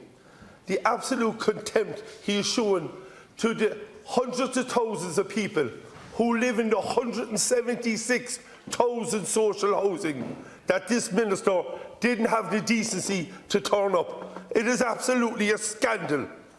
People are living in cold, damp, drafty homes. And where is the minister? But the minister sometimes criticises Sinn Féin. We are here today with solutions for this government to take on board for these people. Real solutions for these people. This motion is a plan that needs to be put in place. Minister, it's a photograph of a house in Mayfield in Cork. It's a hole in the roof. 13 years this person's living in this. Since austerity, since your government, since Fianna Fáil and Fine Gael brought in the austerity measures, and this lady's name is Georgina. She reported it to the City Council.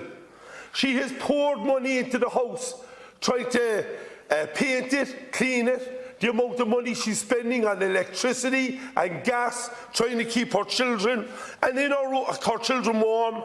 And in her own words, she says she is crippled by the money she is spending trying to keep this house habitable. And what she's saying is she's frankly depressed and feels the unhealthy situation that she and her children are living in. That is a shocking indictment. And the only thing Cork City Council have done is in 2019 they replaced the toilet that was broken, while the walls around her are crumbling, the plaster is crumbling in the walls, and mould is growing on the surface and it's damp. And I have another one. This is the Glen, Cork again. No facial soffit. Right? This is the walls. It's the walls inside the house. That's what they're living in. Right? Would you expect anyone to live in houses like this? Well, you can't even paint the walls because the plaster is coming off the walls. Look at the mould and damp. Look at that. That's what the ceilings are like.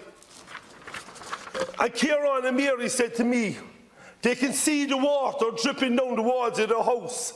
They can see the mould and damp that it's causing. Mary says she's constantly on antibiotics and steroids, and she has no doubt that her living conditions is affecting her health. In Granabraher, where I live, a lady contacted me. There was a storm in 2021, 3 years ago. There's been a lot of storms since. And Elizabeth and George have told me the council said their roof needed replacing given its condition after the storm. Right? 3 years later, no one has fixed it. Look at that. That's what they're living in. The dirt, the mould, they're painting it, they're cleaning it, and it comes out through the wall again. This is the windowsills and the plug sockets. If someone gets electrocuted, if something happens unforgivable to someone, who will be responsible? And this is not just Granabraher to Glen Mayfield. We have it in Fairhill, Farnry, Blackpool, Shannon Street, right across Cork City, right? Because of government cutbacks in 2000, after the financial crash of 2007, 8 and 9, when this government stripped local authorities of workers and resources. The damage that this government and previous governments are continuing to do to ordinary families. And If you have a leak in a home, and I will leave you with this because I have other colleagues to come in. If you repair the leak when it happens, you can do it reasonably costed. But if you leave that leak for 3 or 4 years, what it means, it causes extensive damage to the house, and the repair works double, triple and quadruple because it was left there to rot. So, Minister, I hope you take back to Minister O'Brien. It is completely unacceptable not to come in here tonight and to listen to solutions for the 176,000 council properties that this state has. Ich habe Chris Andrews, 2 now. Minister, the public housing stock is government's forgotten element in the housing policy. For those living in the flats and houses owned by Dublin City Council, they already know that. I don't know a block of flats managed by Dublin City Council that doesn't have serious issues. Public health issues, dampness, mould issues, neglect, leaks, floods, electrical faults, rats. The list goes on and on. There is no serious attempt by government to address the serious neglect of housing in the inner city communities. Government regularly talks about energy efficiency and insulation and pats itself in the back for the different schemes it has in place. But those living in social housing are forgotten about. Just one example is where the front door of those living in the flats are not replaced until a new tenant moves in, while a tenant that is paying top rent has to put up with a door that wouldn't keep a burglar out, never mind the cold or the draft. When it comes to the government schemes, it is one scheme for the rich and no scheme for those living in council-owned flats. Those living in the inner city are like the forgotten people. Regeneration programmes that take decades when they should take a few years. Andrews Court and Glover's Court are prime examples of the slow regeneration process. In the meantime, they are allowed to live in conditions that would not be acceptable in private ownership. We need to see a real commitment to regeneration of the council properties. We need also to see an increase in the funding for adaptation grants for those living in public housing. So many older people want to stay in their homes, but they can't because of how long adaptations take. Pauline Tully. The issue of social housing repair and maintenance is probably the second most common issue that I hear about in my constituency office, and that's next to those seeking assistance and advice in obtaining a local authority house in the first place. And many of the people come in, they bring in photographs, or they send me on videos, or they invite me out to their house to see the conditions they're living in, and they're absolutely dreadful. The houses are damp, there's mould on the walls, there's mould on the ceiling, there's holes in the walls, there's holes in the ceilings, there's single glazed windows, there's drafts around the doors, there's holes in the roof. It's dreadful, and people are spending money that they can ill afford to try and heat these homes, and they're fighting a losing battle. They're buying products to clean off the mould, they're replacing bedding on a regular basis, clothes sometimes on a regular basis because it's destroyed with mould. And there's also significant costs in terms of the health of the people living in these homes. And I'm hearing from parents whose children are constantly off school because they're getting colds or they're developing asthma or other respiratory conditions. Older people are ending up requiring hospital care because of the conditions they're living in. And I mean, the housing policy has to take greater consideration of the standard and quality of both new and existing homes. And we have a lot of concentration on the requirement for new homes, and that's absolutely important. But our existing housing stock has to be brought up to a proper standard. And in 2017, Ireland was found to be in breach of the European Social Charter because of the substandard condition of many of their social houses. I mean, the local authority budgets were slashed during the economic crash, and the recruitment embargo was placed so that many of the local authorities are operating with a skeleton crew as their maintenance staff, and those budgets have not been restored. And what I hear from the local authorities, they're constantly trying to source electricians or plumbers or construction workers to do the work that's vital on their housing stock, and they're competing with the private sector because those workers are also doing work in the private sector. It's impossible to get the work done in a timely fashion. And houses that are vacated are left sitting for months and sometimes years because they cannot get the workers to actually do the work that's required to reallocate those homes. So successive alternative budgets by Sinn Féin have included measures aimed at addressing poor quality housing and ensuring that new housing meets key standards, and that needs to be taken into account by this government. So as well as building more homes, we need to bring our existing stock up to a proper standard, and directing scarce labour resources to the coldest homes is the best use of public money that we can see. It's socially equitable and it will show the best return on public investment in achieving climate targets. Minister, I can't tell how many times I've had this situation where you knock at the door and you ask how you were canvassing for Sinn Féin, what issues are important to you. I said, come here till I show you.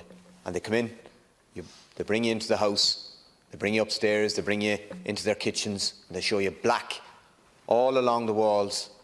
You can feel the cold. You touch the walls and you can feel the droplets from the damp into these 70, 60-year-old houses that have scarcely had anything put into them by local councils over the course of the intervening period. It is an absolute scandal, Minister, and the only reason that it hasn't got more attention is because it's happening behind the doors of local authority houses, and it doesn't get the attention it deserves. We have situations where the quality of the housing is profoundly affecting the health of the tenants. Children with asthma, pensioners with emphysema and COPD and different things like that, and they are living in these desperate conditions. And what's worse is they can't contact the local councils, and indeed it's true in my area, but right across the state, and there's no prospect of improvement anytime soon. You see all the examples of bags of clothes and blankets and pillows being thrown out because they're up against the wall and the black and the damp rising against them. That shouldn't be happening. That shouldn't be happening in well-maintained homes. My God, if you brought a case like that to the PRTB, they wouldn't be long in telling you that that is unacceptable. And it's just as unacceptable when it's happening and the state is the landlord. There are too many people being absolutely neglected in this regard. I think it is a shame that the Minister, I understand the Minister is busy, but this is one of the biggest issues in his portfolio in my view. He is responsible. He is responsible for the welfare of tens of thousands of people as the landlord, as the state's landlord. And it isn't good enough, the conditions people are living in council houses and council flats right across the state. My last bit of time, I want to flag a particular issue in the south side of Cork City in relation to the flats in the Toker area, the balcony flats there that have had very little maintenance done to them, seriously subject to damp and cold, Cherry Tree Road, Clashdove Road, Toker Road, Sycamore Place, Hazel Road and Maple Place. It's very clear from the Housing Commission report that some of these need to be either completely overhauled or knocked and rebuilt. So I'm urgently calling for regeneration of those apartment complexes. Captain Martin Kenny. Minister, this is an issue across the entire state, and I think every one of us are aware, and every one of us, I'm sure, that's out canvassing or anywhere else would have seen the situation in local authority houses and in other houses as well. There's a lot of HAP tenants out there that are in privately owned houses that are in very damp and very poor conditions and have serious respiratory and other problems as a consequence of it. I recently was at a house which was a HAP tenant was in a house in my constituency, and I brought someone with me who was a builder who knew the job and knew the situation. And basically what he told me is the issue here is insulation. You have the cold coming in from the outside, you have the heat on the inside. What happens? Condensation. What happens when you have condensation? It creates dampness and the water flows down the wall. We see it everywhere. The black mould, the issues with rotten furniture, rotten furniture. I had an incident, in fact, if it wasn't serious, it's actually amusing. A local authority were called out to an elderly person who had their cabinets in their kitchen, the drawers were all broken, mainly because of the rot that was coming through because of the dampness. And what did the builder do when they came out to fix it? They put 3 blank drawers on it to take the bad look of it and left them with no drawers. I mean, if it wasn't serious, it would be something you'd see in some sketch on the television. This is the kind of problems that people are dealing with. But there are very, very serious issues out there as well.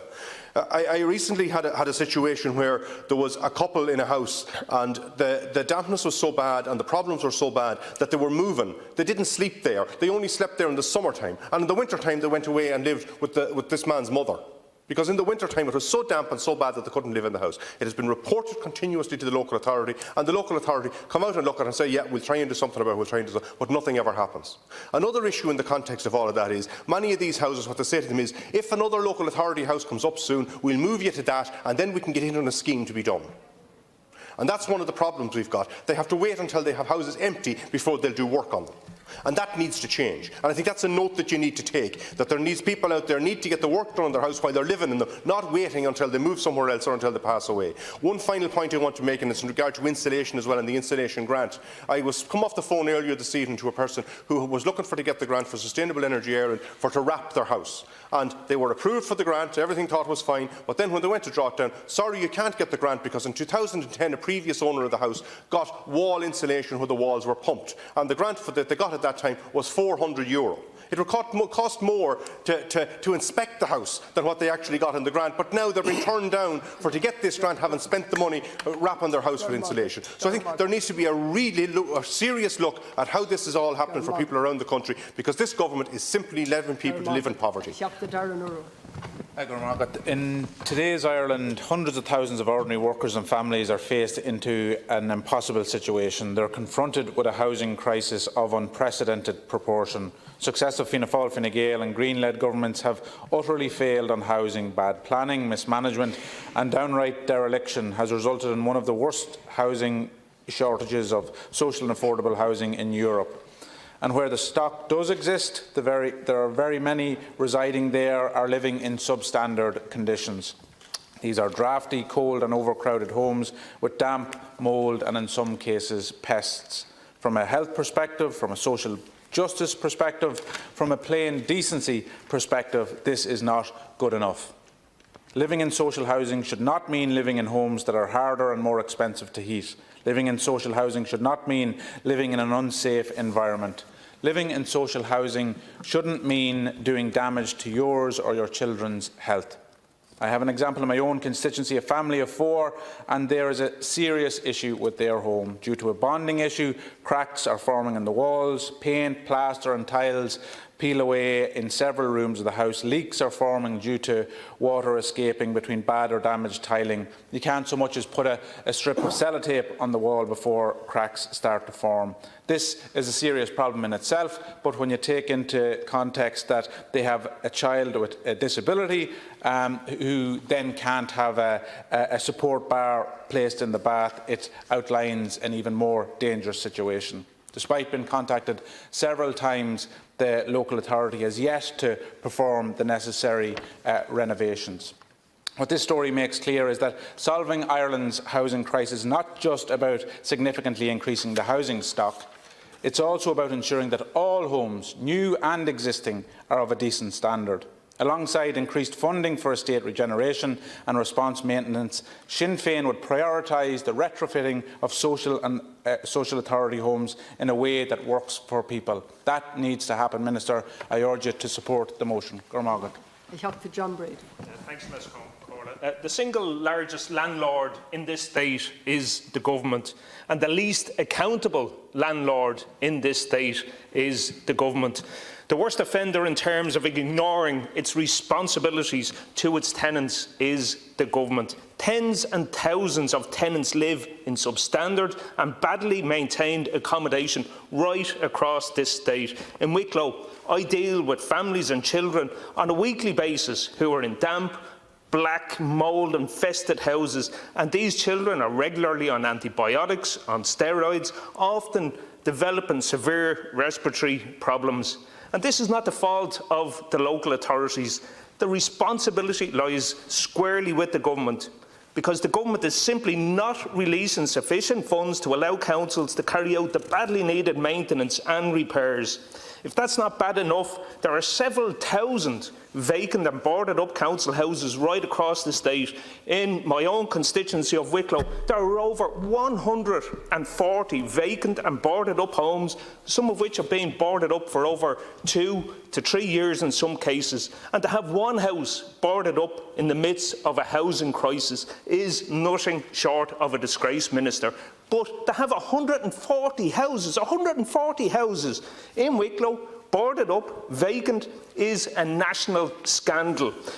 because the government simply will not release the funds for the repairs that would allow the council, such as Wicklow, to do the pre-letting works that is needed. And that's despite repeated requests from the council to the government.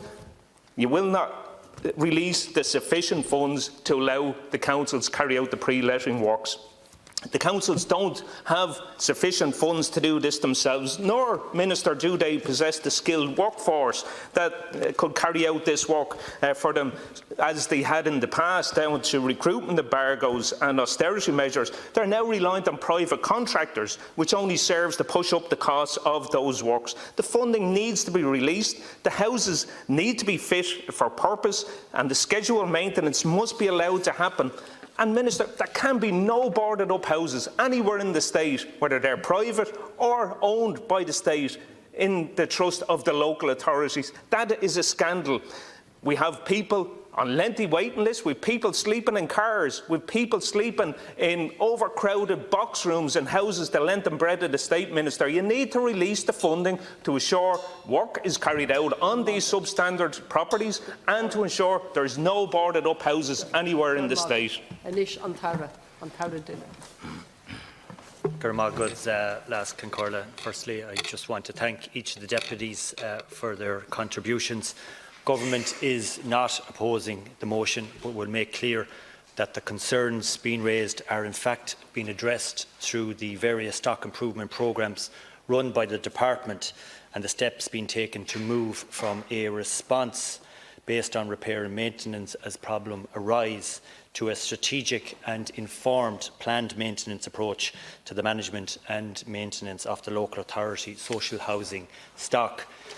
Just some general points, Kincorla, that there's just over 146,000 local authority-owned social housing properties in the state, which have an estimated market value of over €25 billion. The proper management and maintenance of this valuable state asset is a very important matter for the Department. Of equal importance, however, is the requirement that the local authority tenants who are occupying these properties are paying their weekly rents, are living in homes which provide good comfort levels for their occupants. In accordance with Section 58 of the Housing Act 1966, local authorities are legally responsible for the management and maintenance of their housing stock, including pre-letting repairs and vacant properties, the implementation of a planned maintenance programme and carrying out of responsive repairs. Local authorities also have a legal obligation to ensure that all their tenant properties are compliant with the provisions of the Housing Standard for Rental Houses Regulation of 2019.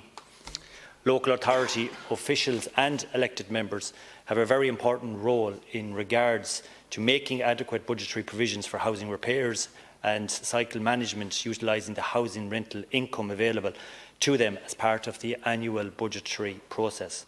Notwithstanding the legal obligations on local authorities to manage and maintain their own stock, the Department does provide significant annual funding support to local authorities for management and maintenance under a number of funding programmes.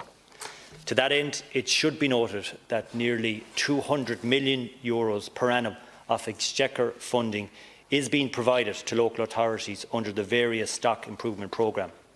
Under the planned maintenance voids programme, the Department has supported local authorities in refurbishing vacant social homes and returning them to productive use. This funding programme was introduced back in 2014 and has, to the start of 2024, returned 23,315 properties to use, with funding of almost €336 million from the Department. Furthermore, as we transition to planned maintenance, €5 million of the €31 million planned maintenance void budget was ring-fenced to help support the completion of multi-annual stock condition surveys, the implementation of an asset management ICT system, and an element of planned maintenance. The transition to a planned maintenance as set out in Housing for All is continuing, and it is envisaged that the 2024 programme will be a continuation of the approach adopted by the Government since taking office. The Department will also look to ensure that future funding streams align with this approach. The ICT solution is being implemented nationally to manage the housing, asset and the planned maintenance programme. It also provides the ability to carry out and gather the data on stock condition surveys, and it is intended that the new asset management solution will be rolled out to all local authorities during 2024.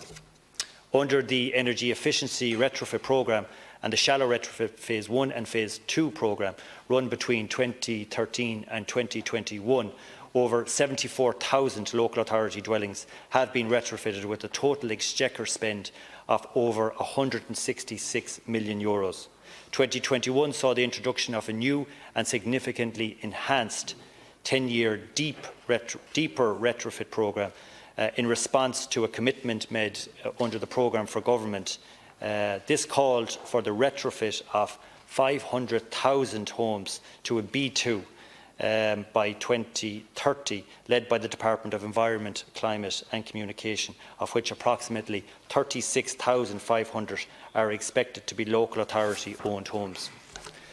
The programme requires local authorities to move to a level of retrofitting resulting in a post-works BER of B2 or cost optimal with eligible works under the programme to include attic cavity wall insulation or external wall insulation, windows and external doors, heat pumps and auxiliary works. A budget of €65 million was allocated to local authorities in 2021. 2022 saw an increase in funding with a budget of €85 million allocated to local authorities under the Energy Efficient Retrofit Programme to retrofit 2,400 properties. In 2023, there was an increase in budget of €2 million, bringing it to €87 million for the EERP to retrofit 2,400 properties, with a further increase of €3 million in 2024, bringing the budget available this year to €90 million for the EERP. Since 2021, there has been a 40% increase in funding available for this very important work. In relation to the energy performance of local authority stock, it should be borne in mind that 51%, which is 74,000 out of the 146,000 properties, have had a shallow retrofit attic cavity wall installation since 2013, which cost in the region of €166 million. Under the newly revised programme, a total of 5,766 dwellings have had a retrofit of B2 and a new windows and external doors and heat pump as at the end of 2023, which is a 15% of the overall target completed to the end of 2023. Approximately 25% of the local authority stock is already at target B2 level and would not need retrofitting, given that they were built since 2008 or have an overall upgrade deep retrofit under one of the major regeneration programmes in Dublin, Cork, Limerick, Louth and Sligo. The ambition is to have over 70% of the local authority housing stock with an A or B BER rating by 2030. Under the Disabled Persons Grant Scheme, the Department funds local authorities to carry out necessary adaptation works to local authority properties to cater for the needs of elderly and disabled tenants and families living in overcrowded conditions in local authority properties. Since 2014, the Department has provided funding of over €147 million to local authorities to support them in this work. Budget 2024 has provided €25 million to keep this important work going. Under the National Regeneration Programme that has been referenced previously, the Department provides funding which targets the country's most disadvantaged communities, those defined by the most extreme social exclusion, unemployment and antisocial behaviour. The programme ensures that the most disadvantaged communities are placed at the centre of all considerations surrounding physical, social and economic regeneration. The programme has delivered 740 new homes, with a further 188 currently on site and 1,932 in pre-construction across Limerick, Cork City, Dublin City, Dundalk and Tralee. In Dublin City, large regeneration projects are underway to replace older flat complexes with high-density high-standard mixed-tenure homes, including O'Devaney Gardens, St Teresa's Garden and St Michael's Estate in Inchicore. Just last week, Minister O'Brien opened a new social housing complex at Dominic Street in the North Inner City. Regeneration programmes to refurbish and replace flats at St Mary's, Dorset Street, Constitutional Hill, Talbot Court, Glover Court, Pierce House, St Andrew's Court, Oliver Bond House and Dominic Street West. The Cork North West Quarters Regeneration Programme is well underway and includes the demolition of 450 houses and their replacement with 678 high-quality homes. 121 new homes have been completed to date, with a further 103 homes to be completed later this year. In addition, the Limerick Terminal Upgrade Programme, also funded under the Regeneration Programme, is close to completion and will result in the refurbishment of over 1,580 existing social and private homes, achieving B2 rating. Under the Housing for All, over €70 million has been invested in the National Regeneration Programme in 2022 and in 2023. A total of €50 million is estimated to be spent on improved regeneration projects throughout 2024. Under the Housing Adaptation Grant for older people and people with disabilities, the Government's main focus in respect to the Housing Adaptation Grants is seeking to spread their benefits to further increasing this funding that is available at national level, including wider access to funding at a local level. In 2023, an initial exchequer provision of €66.5 million combined with a supplementary estimate provision of an additional €6 million facilitated the payment of over 13,000 grants. Housing for All commits to reviewing the Housing Adaptation Grant Scheme for private dwellings, and report on this review has been prepared by the Department of Housing, which is currently being reviewed and considered by the Department of Well over time, Minister, you'll never get that finished. Yes. Yeah. Will be read into the House. Yeah, okay. If there was a copy, I think the members would appreciate Yeah. it if there was a copy. Okay. Thank you, Deputy. Yeah. It's pity I didn't have a copy of the Minister's script, because he was talking about 200 million, considering there's 146,000 homes. That's only 1,300 per social housing unit. So you're not going to get much bang for that buck. And considering the position of a lot of people who are living in flat complexes here in the city, or other houses that are badly built, not built for purpose, there's a lot more. Kind of you finished up your script there talking about regeneration projects, and kind of Michael's estate was one. But given that it took over 20 years to get to where we are, where we still have a total derelict site, and if there's no building work, there's none started, kind of other than the senior citizens, which is to the side, which isn't part of the main complex. The same is true of Teresa's Gardens. The main part of Teresa's Gardens is still, but there's no community there, because the communities were taken out kind of to settle kind of for de-tenanting. Dolphin House, I'm on the regeneration board there. Kind of how many master plans do they have to go through before kind of any further work will happen there? There is none. There's no plan. They're being told after 20 years, oh, well, you have to wait another 10 years. And that means another 10 years of living in conditions that are not fit for purpose. That means you're living in dampness. That means kind of your children are suffering the consequences of that dampness. That means that your door is ill-fitting, because government after government have screwed the council in this city and elsewhere, where they don't have proper maintenance budgets. Kind of, so they try do as much as they can with the little budget they have, but they can't fix all the problems because they don't have the money. Every year you're lucky if you're on the budget, if you're on the list for maintenance, that you might get it done in the first couple of months. After that, the budget is gone, and it's only once in a while that can be stretched. These are people we're talking about. These are people who are paying rent, who deserve good quality homes. It's not that they're living off the backs of everybody else. These are workers. These are people who are human beings who deserve not to have a chest infection every single week, not to have to bring their child to the children's hospital every second week. They are people who deserve to have a home that there isn't draft running in and out of it, and I could go on and on. It is not good enough, it hasn't been good enough, and there's never been a proper approach to it by the government. The overflow in our attic was fitted incorrectly, so eventually it burst and came down through the lights in my bathroom and down through the ceiling into the sitting room and kitchen. So there's water damage in the ceilings, both upstairs and downstairs. The extractor fan is hanging by one screw. These are the words, Minister, of a county council tenant.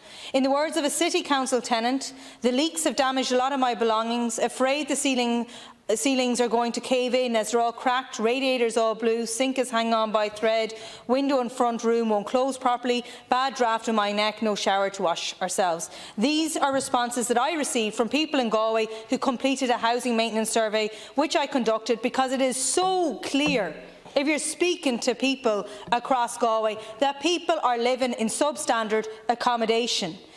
And the reality is that this has a serious impact on their health.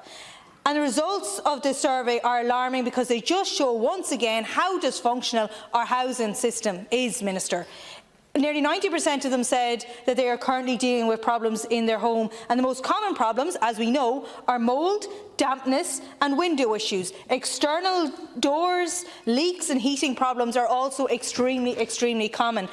And Minister, they do have a huge impact on the health of the people that live in these houses. Mould has serious implications in terms of breathing, in terms of coughs, chest infections. So many parents are telling me that they're constantly in with the GP, with their children, with another chest infection, another cough, and they just simply can't get rid of it. Or that their clothes are just mouldy, stink of mould, not able to wear them. And it's really having an impact on their health and on their mental health. And it is the state that is the landlord in this case. And what's really concerning is that a third of the people that conducted my survey said that no one has come to check their properties. Local authorities have to make housing maintenance an absolute priority for the health and safety of Galwegians who are renting. And we need action to ensure that minimum standards in rental accommodation are met, and particularly in that state-owned accommodation, because that's where we can act. We need investment in our housing maintenance teams. We need to look at the state as the employer that it is and bring on apprentices to help in this and meet our needs and the needs of the people of Galway.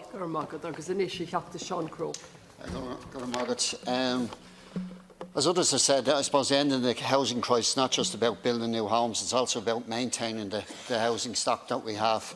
And I suppose everyone is going to give examples of what's happening in their constituency, and people have talked about the black mould that's there. And it's common enough, Minister, like one of the issues that we tried to get as our local authority was that under the county architect that they would come together and bring in the expertise, because there's various, when we're building houses, the contents, a lot of it can create dampness and so on. And a lot of it's down to overcrowding as well, the black mould as well. But we're not doing enough, and I suppose that's the key message that we're saying here tonight. I'll give an example of one in relation to a vacant home. Back on the 1st of September, I think it was, in 2001, there was a fire in Tala where a young child was murdered, a 12-year-old child. After that, there was a commitment from the local authority that said that they would turn this shop unit into, refurbish it into houses. That's 23 years ago, Minister. And those houses still have not begun. Now, there's talk that they're going to call the building estate, the couple of buildings after the child and so on. But it's 23 years, and just an example of what's going on.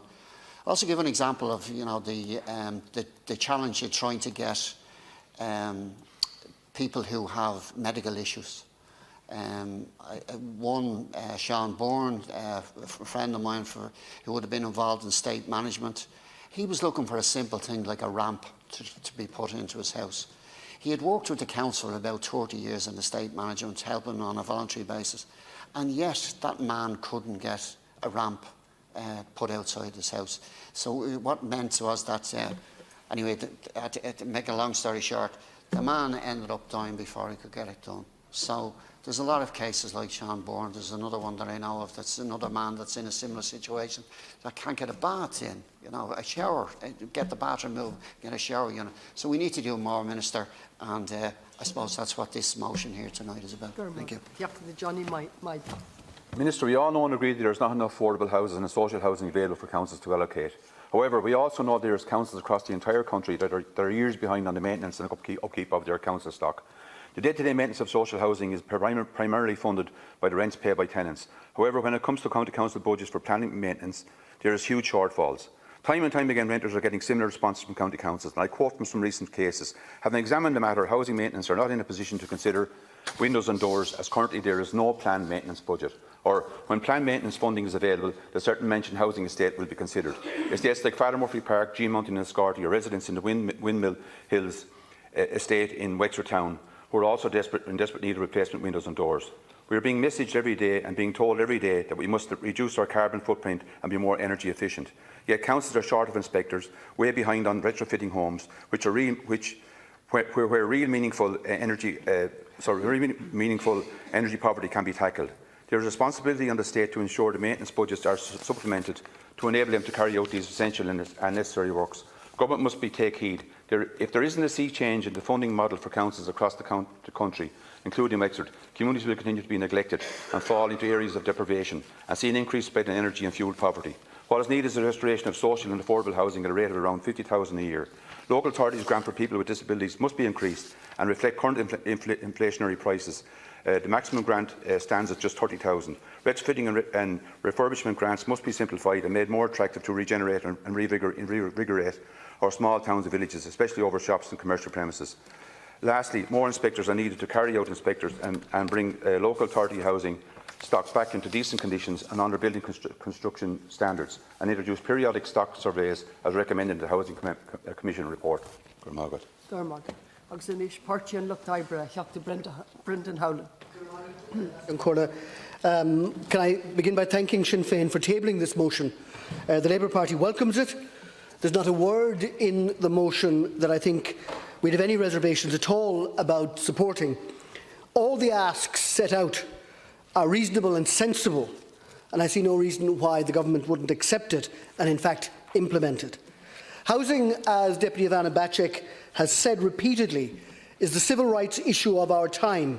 It affects every family, every individual. It is the single greatest issue holding us back from the real progress that this country is capable of achieving.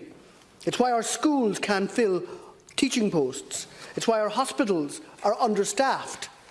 It's why so many of our young people are looking abroad because they can't find affordable accommodation at home. Day after day, week after week, all of us are getting the emails. We have people calling to our offices talking about the housing crisis. Things are truly desperate. This obviously is a huge topic. It has many facets. We have concentrated correctly because of the lack of supply on the supply issue.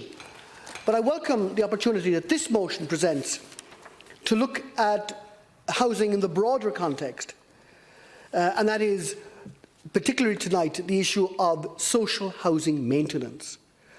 We haven't discussed it very often in this House. Often, if we do touch upon it, it's in a tangential way. So tonight we have the opportunity, because it is a very significant issue. State-owned housing should be the standard bearer, should be the national exemplar in terms of the quality of housing that we present. And I have to say, many of the new estates that are being opened now are of that standard. I know Wexford County Council have opened a number of NZEB houses, near zero energy houses, and they're fantastic. But we have a significant stock of houses that really require significant investment, because people are required to be local authority tenants, paying differential rents. They're looking at the most recent allocations and saying, by God, I wish we could live in a house like that. A house that was warm, a house that was comfortable for us. But for many of our council tenants across the country, that isn't the case. We have issues of damp and mould and drafts and leaking drains. We have inadequate maintenance, leaking roofs often, and an endless wait for the type of refurbishment and repairs that are so urgently required. And it's not the fault of local authorities. I know, talking not only to my own local authority and all our own councillors across the country, it's an issue of resourcing. Far too often, council tenants are told that, yes, the requirements are approved, yes, the improvements are necessary, but we haven't the resources to do it. And I want to say this is a fundamental issue, Lascan Corla. The advent, you will recall, of the so-called Celtic Tiger period, Bertie's 3 terms as Taoiseach, saw the virtual dismantling of the excellent housing departments that used to exist in local authorities across the country. Instead, a dependence was created on the private sector. We could lease back or purchase houses from the endless estates, new estates, some of very dubious quality, that were being built at the time. And the old idea of the a housing department, as we had excellent ones in Wexford, where they had a 5-year rolling programme, acquiring land, identifying need, purchasing the land, servicing the land, building the houses. So there's a constant flow of appropriate housing coming on stream. All of that was dismantled in the Celtic Tiger period. And I know that when we inherited a broken economy and a collapsed construction industry, as soon as we got a few bob back, I tried to rebuild that. And one of the first things I was asked to do was provide more than 400 additional staff in the housing departments across the country to start rebuilding that again. So I would hope from this motion that there would be a sense that we can rebuild that sort of energy within our housing departments that would provide the type of forward planning, resourced, identifying the land, servicing the land, so that 5 years from now we would know where the next array of houses and how many there would be meeting need, and constantly looking at the demographics to ensure that houses were built and the type of houses were being built where they were needed. We also need, Lascan Corla, to develop adequate housing maintenance skills. We need more apprentices. We need to ensure that these are not being bought in, but actually are intrinsically part of the workforce of the local authority. To have a team of permanent expert rebuilders, refurbishers, plumbers, masons, all the skill sets that are needed to ensure that the quality of housing is maintained. And equally important is, if we had that capacity, we could bring in the vacant properties. We're all scandalised by looking at the vacant properties. People on the street are homeless, and we're looking at empty properties sometimes for years. They should be compulsorily purchased. We need to strengthen the law in relation to that and have the capacity within the council to bring them back into public use at a fast pace. An allied issue is dereliction, which is a blight on our towns and our villages, and that really needs to be addressed, and I hope the Minister of State will reference that when he comes to speak later in this debate. Most local authority tenants, Lascan Corla, are extremely proud of their homes and their communities and maintain them to an extraordinarily high standard. But I want to make one point.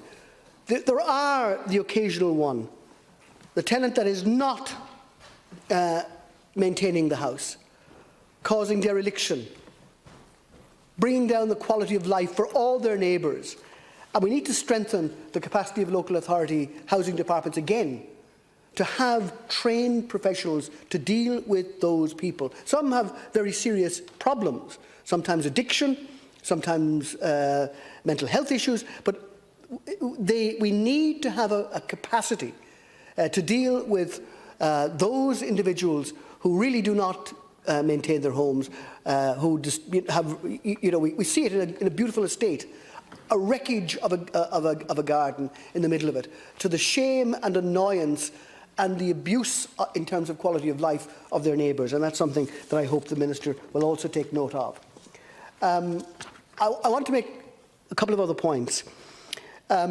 We have underway a retrofit programme for local authority houses, the Warmer Home Scheme, and other schemes that are applicable across the country.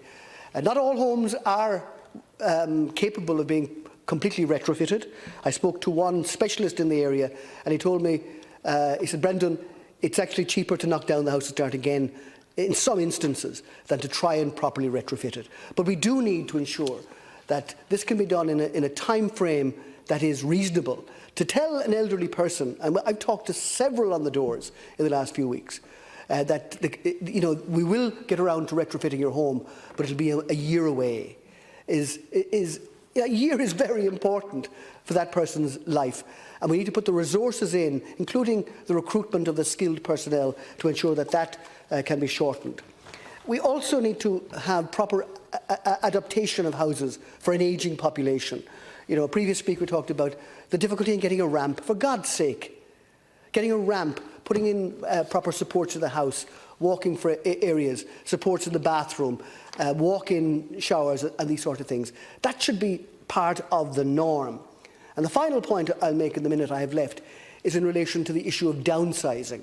There are lots of people who are in large houses that they can't maintain, that they can't heat, and they want a comfortable, smaller house. But it's not available in their own areas. And I hope that the Minister too would address that issue to ensure that larger houses would be utilised in a way that is appropriate for larger numbers of people. Not that anybody should be forced out of their house in any circumstances, but that those who want to downsize should have the opportunity of not having to move out of their own communities. And that means having smaller, comfortable accommodation available to them close at hand. This is a really important motion. There are many aspects to it, and I hope that it will get the appropriate attention from government and be implemented, because I think that would transform the quality of life for so many of our people. Just Rev Bugger, the topical issues. I wish to advise the House that 2 deputies have submitted matters under Standing Order 37A, which will be listed in the official debate. The matters raised by the following deputies have been selected for discussion.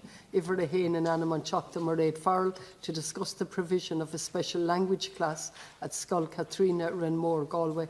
Ivor Tho and Annaman Chocta Pádraig McLaughlin to discuss the closing of the pollock fishery and the collapse in shellfish prices for the inshore fishing industry. Garmag. So Sfedril and Bugger Ryanish, Social Democrats, Echachta Keno Callahan. Margaret Laskin-Corla, and firstly I want to thank Sinn Féin and Deputy Gould for putting forward this motion. And before I turn to some of the particulars in it, I mean, at the heart of this is we're discussing what's happened to public housing and how it's been allowed to be run down over the years. And I will talk about the individual impacts that has on people who are renting.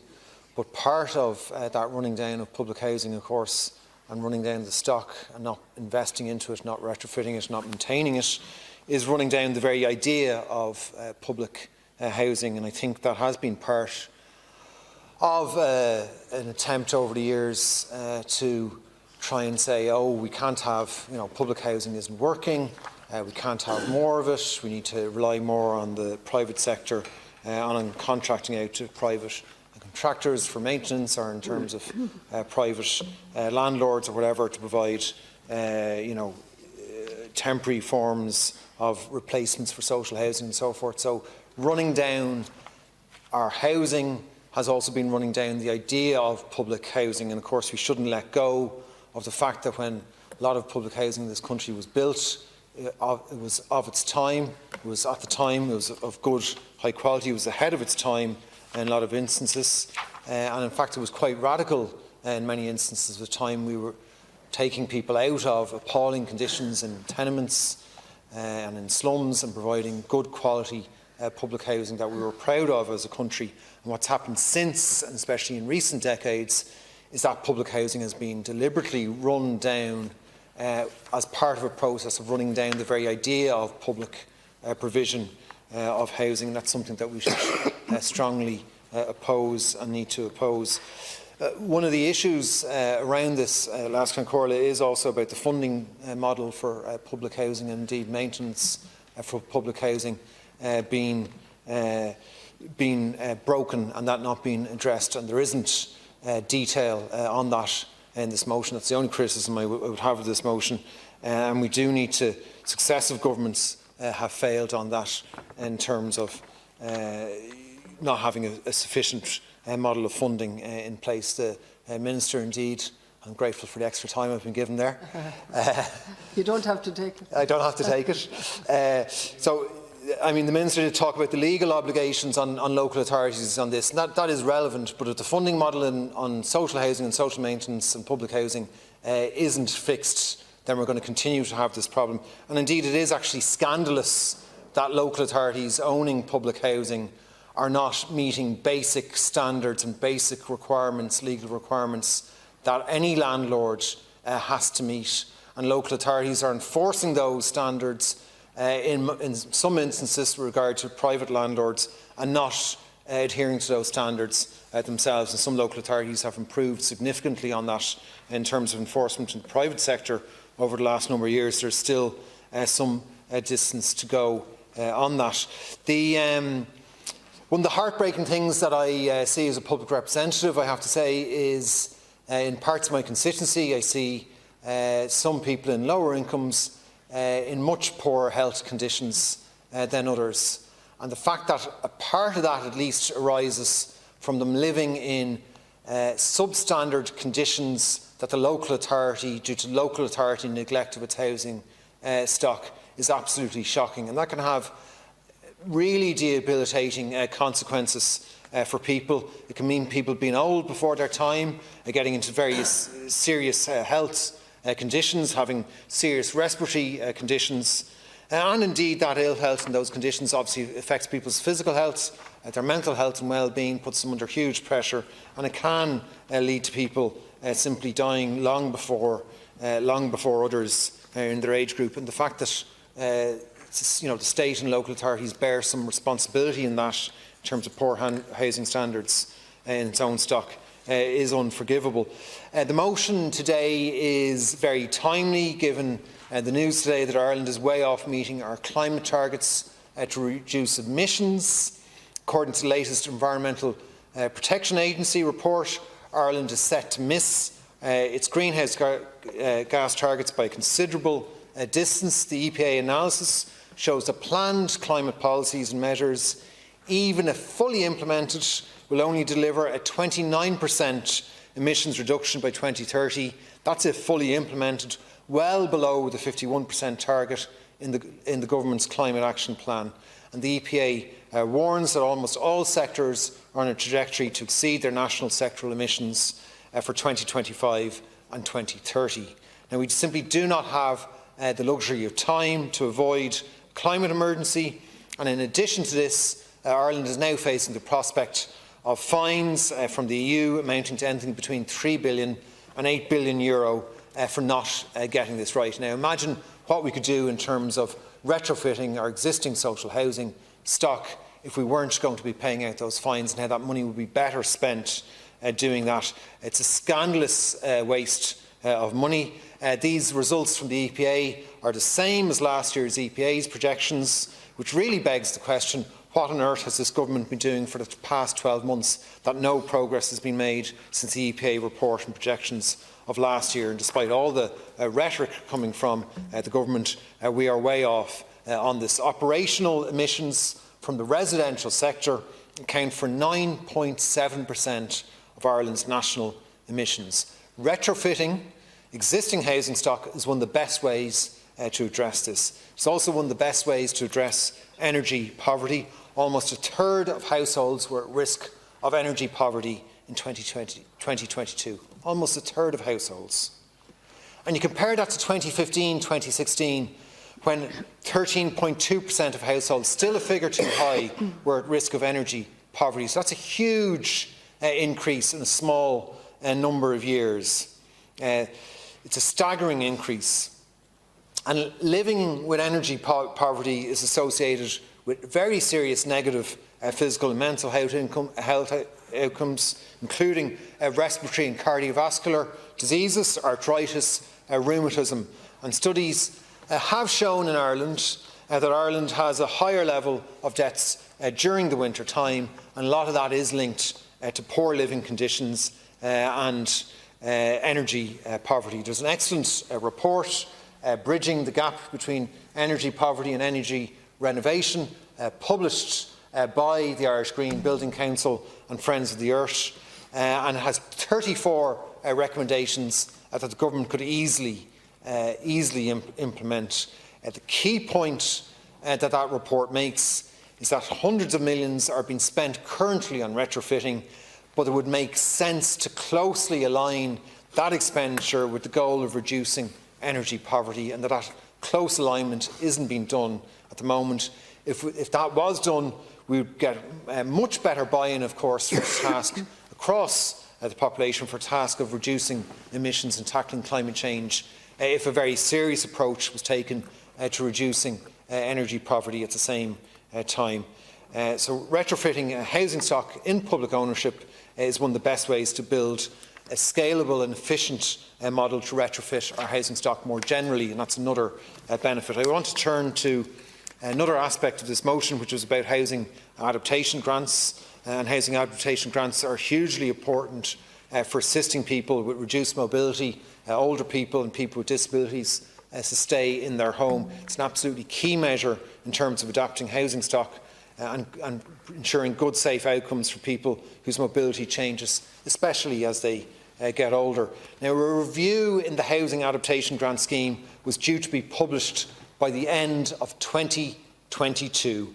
That review still has not been published.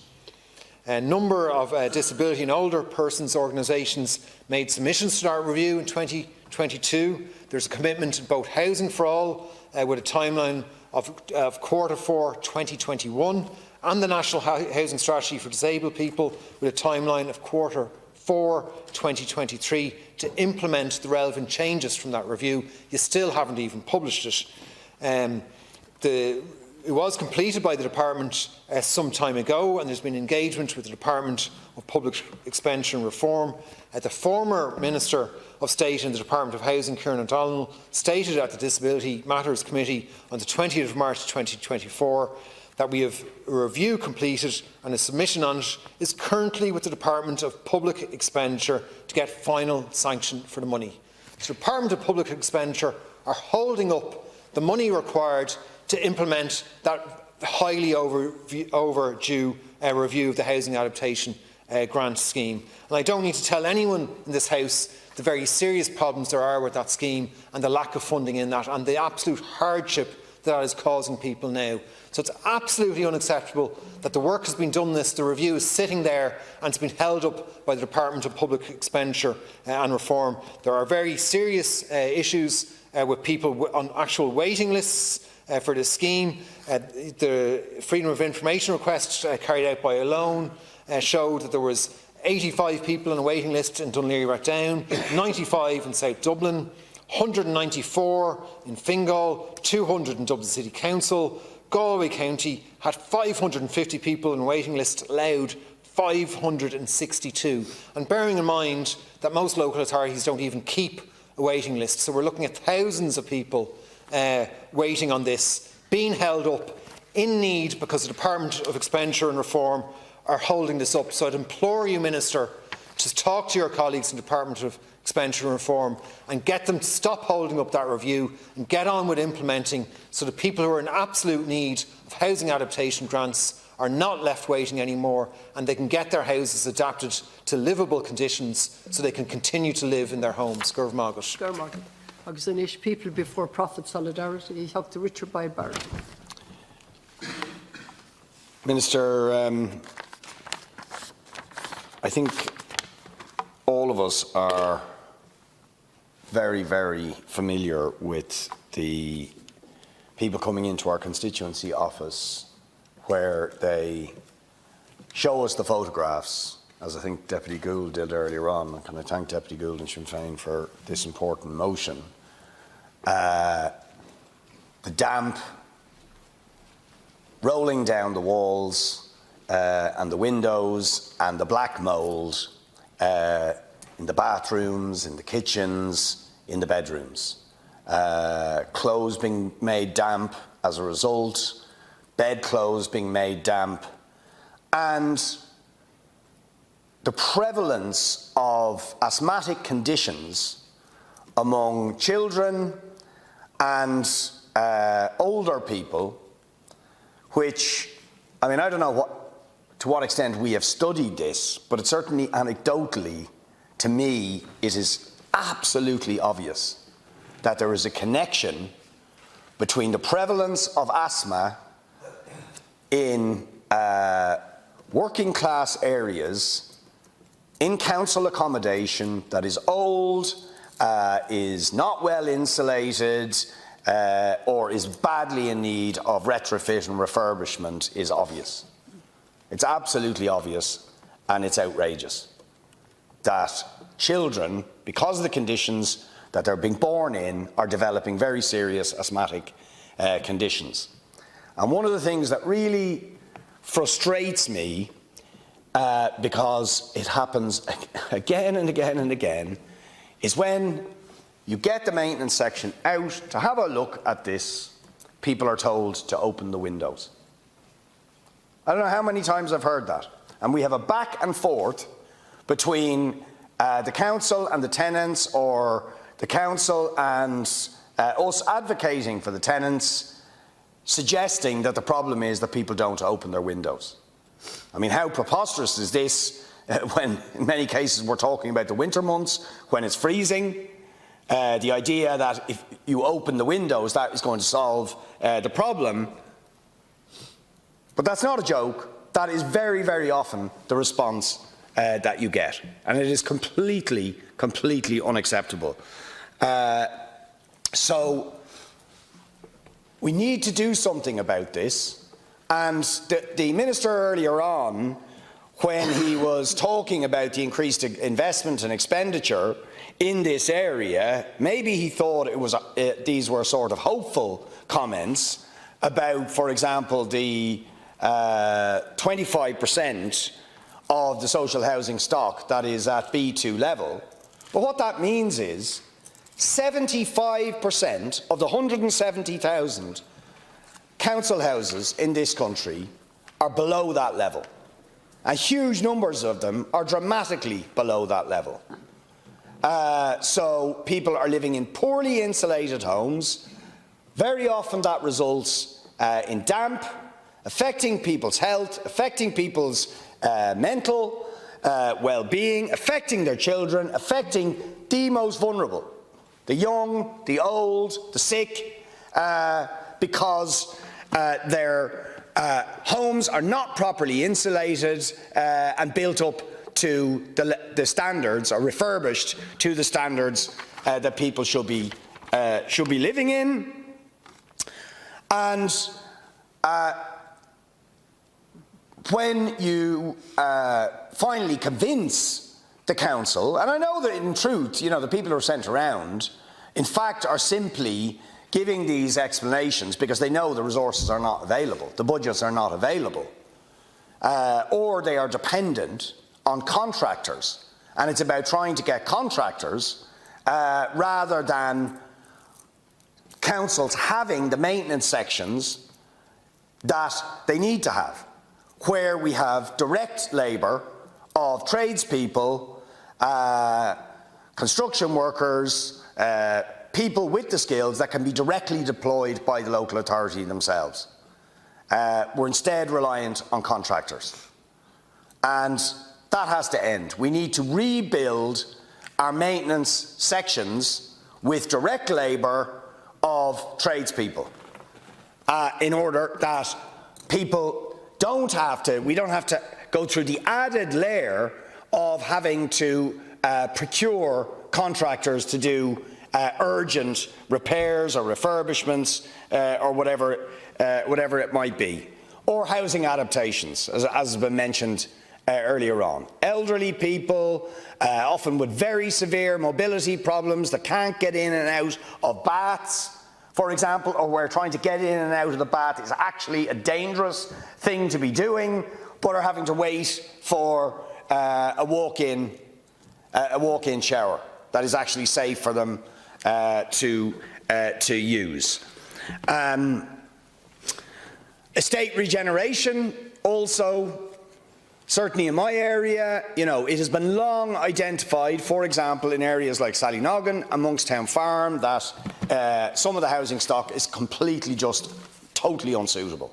What are known as the masonettes, or the upsy-downsies, as some people refer to them in Sallynoggin and Monkstown Farm, have long been identified, years and years ago, that they are not suitable. Tiny spaces, almost all chronic with damp, huge problems as well in terms of the lack of soundproofing between units, and still it hasn't happened to many of them, and people living in absolutely intolerable conditions.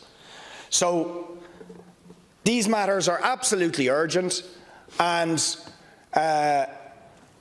I don't think the urgency is there in terms of, I heard the Minister mentioning the budget increases, but I just took the trouble to go and look at the estimates books for the last 3 years. Energy efficiency, the amount that has been allocated is the same for the last 3 years, with an additional 2 million, but that's pittance. Right, it was 85, went to 87, and then 87 again. Planned maintenance, 30 million, 31, 31. So there's been no significant increases. Estate regeneration, 50 million, 50 million, 50 million. Now, against the scale of what needs to be done, if 75% of the housing stock needs work on it, windows, brought up to the proper BER ratings, we have a very, very long way to go. I certainly know in our area, it's still a very, very small amount of the housing stock is of the older housing stock. Is up to standard. So we need to invest more in it, and we need to have our own capacity to do it, so that we are not reliant on contractors to the extent that we are. And of course, all of this, as well as the health impacts, the mental health impacts on children, older people and vulnerable people, also, in huge amounts of cases, it also means these poorest and most vulnerable people are also hit with the biggest bills. Because in a vain attempt to try and heat homes that are not properly insulated, people have to bang up the heating and spend ridiculous amounts of money trying to keep homes that are not properly insulated warm, or in many cases, they simply can't afford it at all, and simply don't heat the home and are sitting there freezing, in some cases endangering their actual lives. Certainly endangering their health, their mental well-being, but in some cases actually endangering their lives. So a hell of a lot more focus needs to go on this. We need to increase the levels of funding significantly above what they are for all of these things, for the retrofit, for the estate regeneration, for the planned maintenance, and we need to recruit more people directly into the local authorities in order to do the work, so we are not reliant on contractors. I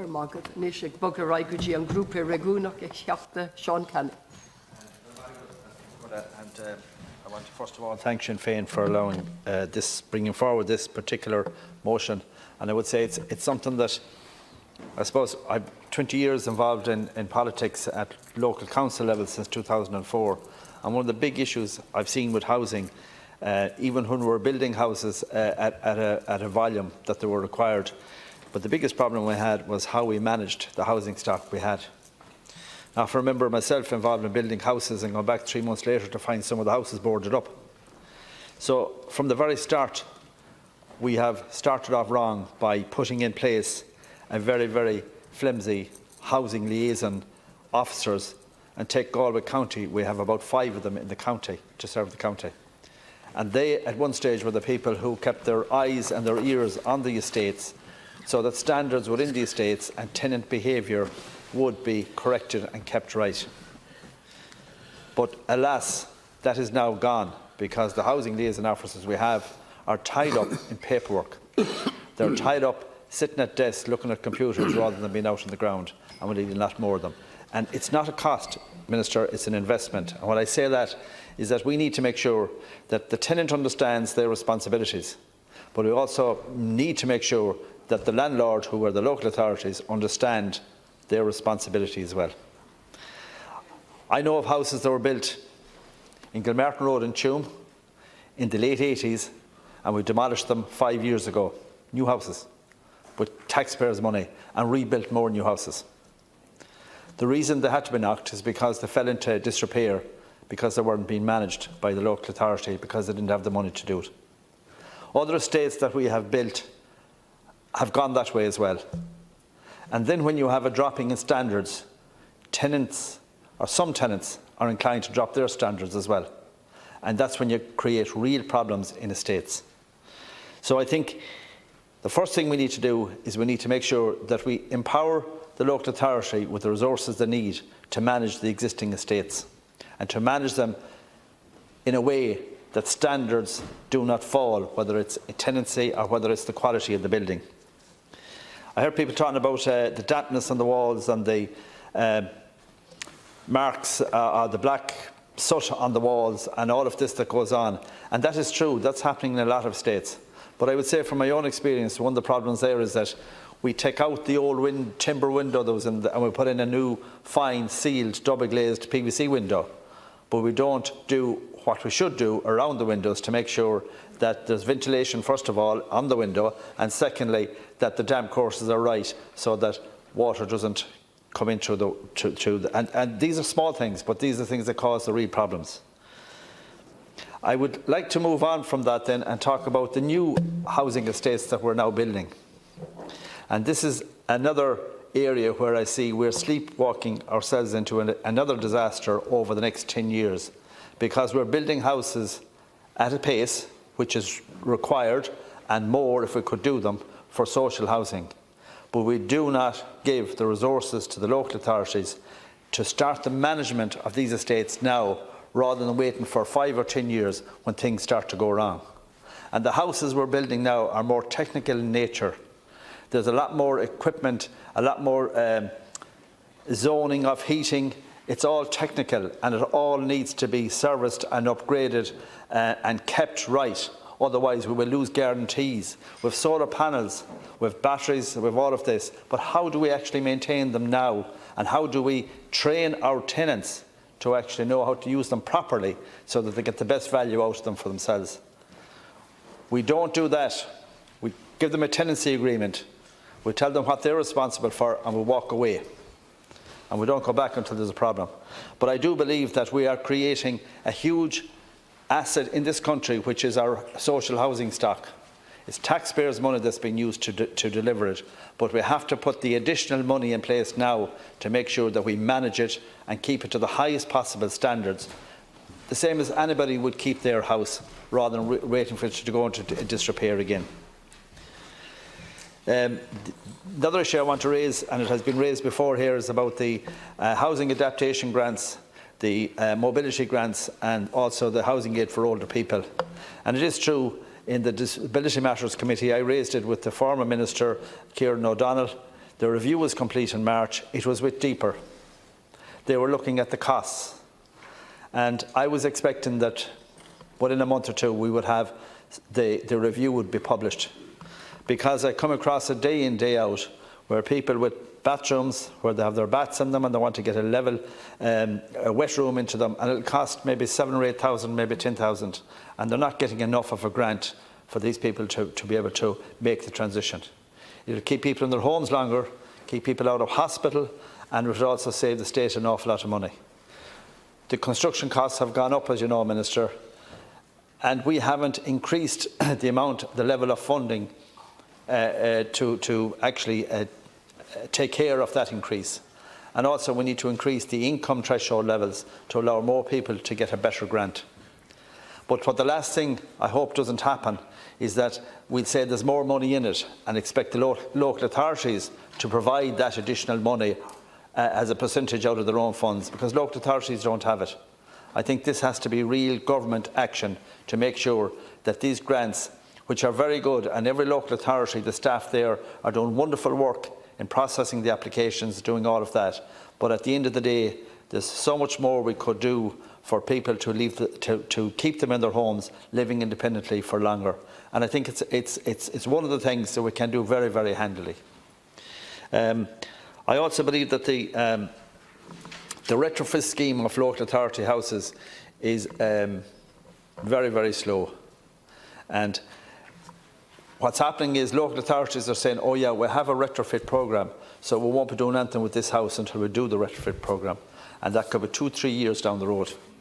And this again is causing a huge amount of problems, because people are living in dampness, they might be living in cold, they might be living with a range that's not working right, or they might be living with a chimney that's not pulling right, and they still a lot of these houses still have solid fuel. And basically what I'm saying is we need to make sure that we fast track the retrofitting of the houses. And I know that we need to improve and increase the number of resources we have within our housing departments to look after all of that maintenance. And we have to invest in it, otherwise we are just devaluing the national asset we have, which is our local authority houses. And I think that is the most important thing, is that we realise that this is an asset that we have. We're housing people, but the houses are owned by the state, and we need to maintain them. And as somebody else said, if a private landlord has some of the local authority houses the way they are, the condition they're in, they would be before the RTB, and there would be serious ramifications. But it doesn't seem to happen when the local authority is involved. So what I would say to you, Minister, there's a lot of things happening, as was set out by Minister Dillon earlier, but not enough is happening, and not enough is happening quick enough. And I know some of it is down to resources in terms of people, but I do believe there is merit also in building up our maintenance teams in-house in each of the local authorities. And if we do that over the next 5 to 10 years, we will see that we will have an efficient working maintenance crew in every municipal district that will actually be able to take care of the problems as they arise, rather than waiting for an engineer to go out and look at the problem, come back, have to do a bit of paperwork to get a contractor, and it's maybe another 5 or 6 months before anybody visits the site. And the last thing I want to again urge is that when we have vacant properties, we have a vacant property grant for private houses of 50,000 and 70,000, but we still have vacant houses within the local authority housing stock. We have voids, and the time it takes to turn the void into a habitable house again takes way, way too long. And we have people looking at the house who are looking to get a social house, and it might be, yeah, I've seen houses that are empty for maybe 3 or 4 or 5 years, and that's not right. And with our own housing stock, as I say, we need to be able to utilise it for the benefit of the people who need their houses. So, Ken Corley, I thank you for your time, and I thank Sinn Féin again for bringing in the motion. Thank you. Thank you for your words of wisdom, Deputy Canny. Deputy Richard O'Donoghue, please. Minister, at the outset of this, I'm in the construction business all my life. But what I want to ask you, Minister, is the government facilitating a one-stop shop cartel? And the reason I'm asking you this, Minister, is can the Minister clarify why the registered independent bear assessor are not included to provide the home energy assessment which is required to apply for a loan under the Home Energy Loan Scheme, as the energy assessment can only be conducted by an SEAI registered one-stop shop energy partner or community project coordinator? So are you saying so that an independent bear assessor who goes under the same restrictions and training as a one-stop shop assessor cannot do an assessment on a house to apply for a loan? That to me is a cartel. That means that you do not recognise independent bear assessors. That to me is a breach of competition law, if that's the case. And we've just heard by Deputy Kenny just say there that there's a hold-up on people to do assessments. There's a hold-up on people, contractors to do work. So they're saying there's a people problem, but yet you've actually closed the door on independent bear assessors. Does the Minister agree that the Borough Assessor are more than qualified to provide the home energy assessment required for the home energy upgrade loan scheme, and by excluding domestic Borough Assessors that are not on the ACI technical assessment panel is anti-competitive and restricts choice to the homeowner? Again, Minister, to me, it's competition law. And if you've only got a one-stop shop that are dictating the rules to everyone, very little competition on that. That means if I was a building contractor tomorrow morning and I'm the only building contractor, I can charge what I like. That's wrong. And how do we get retrofitting done if we have only the one system to go through? The same thing happened with pyrite.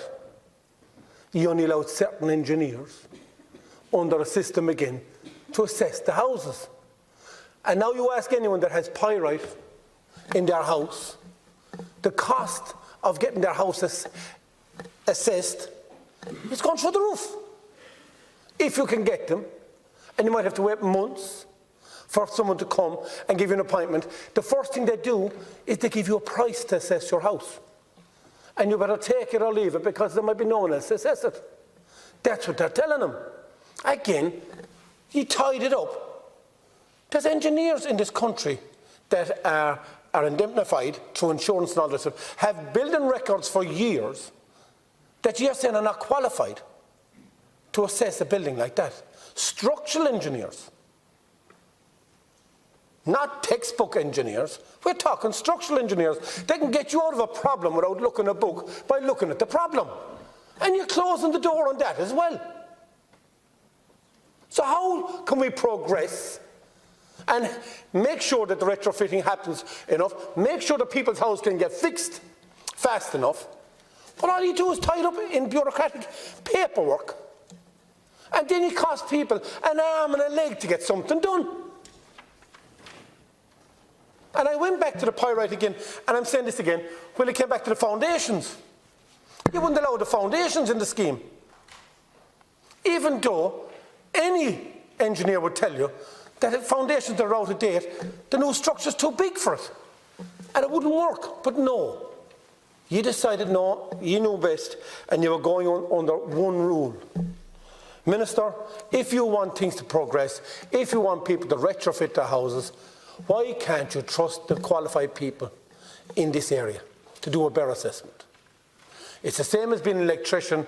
They come out and they have people that come out and do a spot check on one or two houses to make sure that they're doing the right readings. The same thing can apply here, that you can put in a governance, that there is a spot check to make sure that they're doing it in accordance with the BER. That's how you get the most out of people and you get the most work done, and you don't tie it up in paperwork.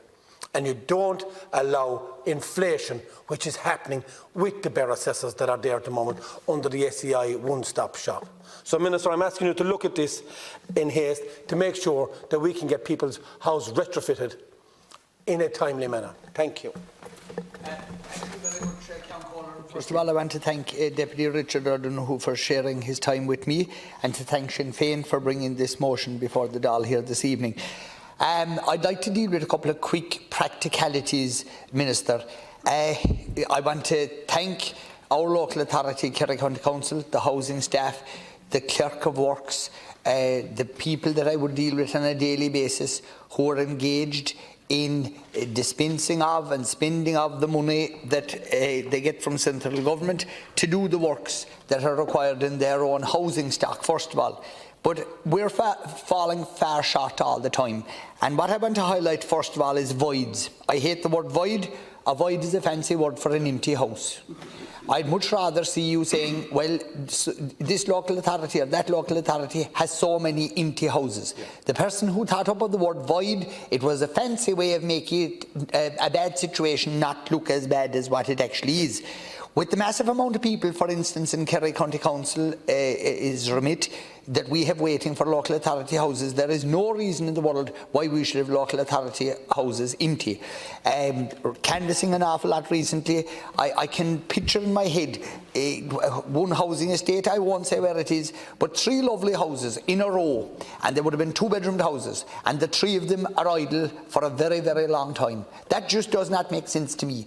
There would be 6 people, for example, maybe or more, that could be living in those houses if they were quickly renovated. It just does not make sense. And it's not our local authorities' fault, it's the fault of management here, as we'll call it in government and in the housing department. Another thing that seems to be totally gone bonkers altogether is the maintenance of local authority houses. What I would like to see happen, I'd like to see our local authorities being treated the same way as if they were privately owned houses. And what I mean by that is, if a person is renting out a property, and if the person renting that property says the boiler isn't working, the latches and the windows aren't working, the heating system, there's this wrong, there's that wrong, the door is catching, the person that owns that house is duty bound, and rightfully so, to carry out the necessary repairs. If we were the stubborn owner of the property and if they wouldn't do it, who would be the person that would be going enforcing the doing of the work? Only the bloody local authority in the first instance. So there is clearly in Ireland today, there is one rule if you own a property and if we've rented it out, and again, rightfully so, there are stringent rules about you. But if you're the local authority and you're renting it out to a member of the public who was on the housing list and rightfully so got that house, there's a different rule for them. That doesn't make sense to me. And if Sinn Féin were to achieve one thing here tonight in this motion, if that got highlighted and if that got outed, that why aren't the local authority treated the same as the private person? And another thing, as I mentioned, doors and latches and windows.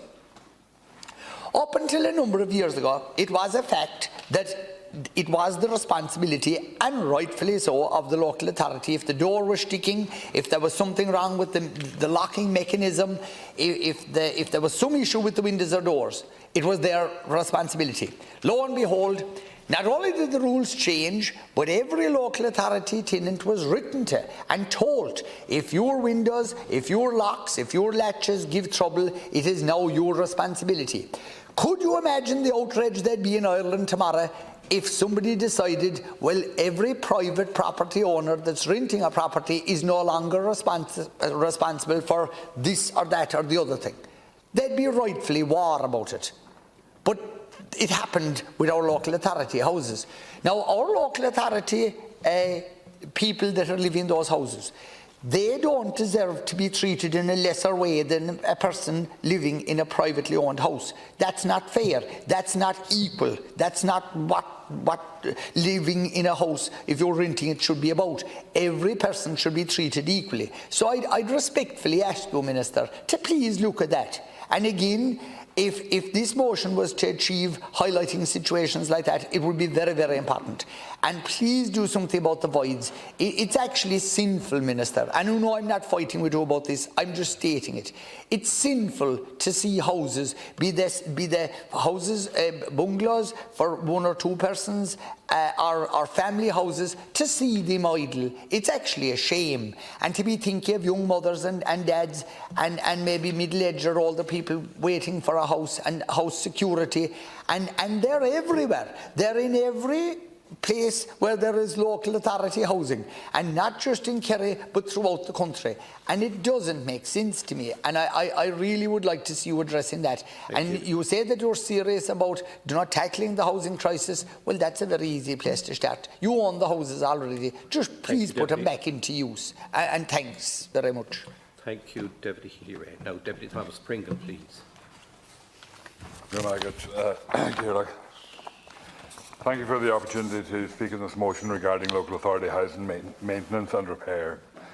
I support this motion and its calls to significantly increase the funding for the social housing retrofitting programme to improve energy efficiency and reduce energy poverty. However, I notice that this motion completely lacks a rural aspect, which is very disappointing. Although there is no doubt that significant refurbishments are required to inner-city dwellings, there are many rural dwellings that also require significant funding and refurbishments, and this motion fails to address this in any way.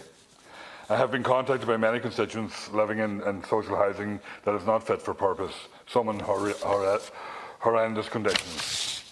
Many are forced to wait long periods of time before the council is able to fix or find suitable alternatives for people. In Donegal, this is made even harder by the fact that hundreds of houses across the county are affected by defective blocks. Everyone has a right to feel safe, comfortable and warm in their own home, but many are deprived of this and many more struggle to heat their homes with continuous hikes in fuel costs as well. There is no doubt that we need to transition to a zero carbon economy to ensure a better future and better quality of life for everyone across the world. However, it is understandable that people, particularly those who are struggling to make ends meet, are apprehensive about this. This is because the average citizen is often expected to take the biggest hit for this transition, and this is extremely unfair and completely unjust. I have called on the government many times to ensure that we are moving towards a just transition. However, this is not what has been happening. Rural Ireland gets a bad rep for not caring about the environment, when nothing could be further from the truth. Many in rural Ireland work directly with the land and the sea and care very much about the well-being of the planet, but many are also just trying to make ends meet. The truth is that sustainable energy in this country is limited to those who can afford it, and contributing positively to the environment is limited to those who can afford to as well. The government has made this the case and then wondered why rural communities are not getting on board with retrofitting or electric cars, or indeed the ban on turf cutting either. For many in rural Ireland, cutting turf is a cost-effective way of providing a source of heat and cooking for their homes and an income for some people as well. Anyone who spends a day in the bog will tell you of the amount of work that goes into this. There is a reason that people across rural Ireland engage in this intense and heavy work for days at a time, because the alternatives were unaffordable, is the real reason. After the crash, it was really noticeable in rural Ireland how many people actually went back to turf cutting. It wasn't for the love of working in the bog anyway, that's for sure. It was because they couldn't afford to heat their houses and without turf, and that was plain and simple. It seems that the government has a real lack of understanding of this. Although I do recognise the need to ban turf cutting, this heat source and income source was never replaced. Instead, people were being forced to pay significantly for retrofitting and the ongoing cost of electricity that it brings. Government grants, like many of its grants across housing, are limited to those who can already afford the costs, and this is difficult for a just transition as well. The energy transition process in rural Ireland has been overwhelmingly negative, and the government wonders why they are so against climate policies. The transition process has become synonymous with job losses and lower living standards in recent years, and it is the government that is forcing the public against climate action policies because of this. I agree that good housing policy is not only about the number of homes delivered, but the quality of those homes and the quality of lives of those living in them as well. People should be supported and funding should be provided to make the necessary energy changes to their homes. And the government has a particular responsibility to ensure, through funding for local authorities, that those living in social housing have good quality homes. It is also important that the core policy of the government is to guarantee access to affordable, sustainable energy. That would be achieved simply, I believe, by breaking the pricing link of electricity to gas prices and make it more realistic, and then we would see an embracement of renewables for people right across the country, because the reality is that people cut turf because they can't afford anything else and they can't afford any other heat source, and that's the problem. And we're asking people and we're saying to people that you can't be cutting turf, but yet you have to pay for electricity to heat your house, and that they simply don't have that money. And they don't have to be facing it, and that's what it's about. There's absolutely no doubt about it. But anybody that went to the bog doesn't go to the bog for the love of it. Anyway, that's for sure.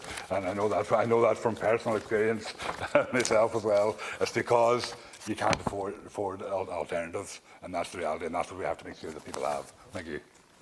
Bringing back memories for me there now, Deputy Pringle. But anyway, Minister Noonan, please. Margaret, yeah, I think my mother, as a proud Kildare woman, would probably concur with the comments of Deputy Pringle there too.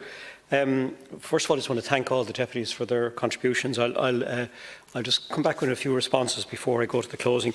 Quite a number of deputies have raised the issue of apprentices and direct maintenance within local authorities, and certainly I raised this with officials during the briefing today as well. I think it is actually an important point. There was a time in local authorities when there was maintenance crews within all the local authorities who have carried out small works, small maintenance works to local authority housing stock, and be that drains or be it door latches or windows. I do think that it is an important part of it. We've contracted out an awful lot of what used to be direct labour in local authorities, and where local authorities had small apprenticeship programmes within them, and I do think it's something that should be given consideration to as well, to have that mobility and that flexibility to carry out works to prevent houses deteriorating further and then being even a more of a cost on the local authority as well.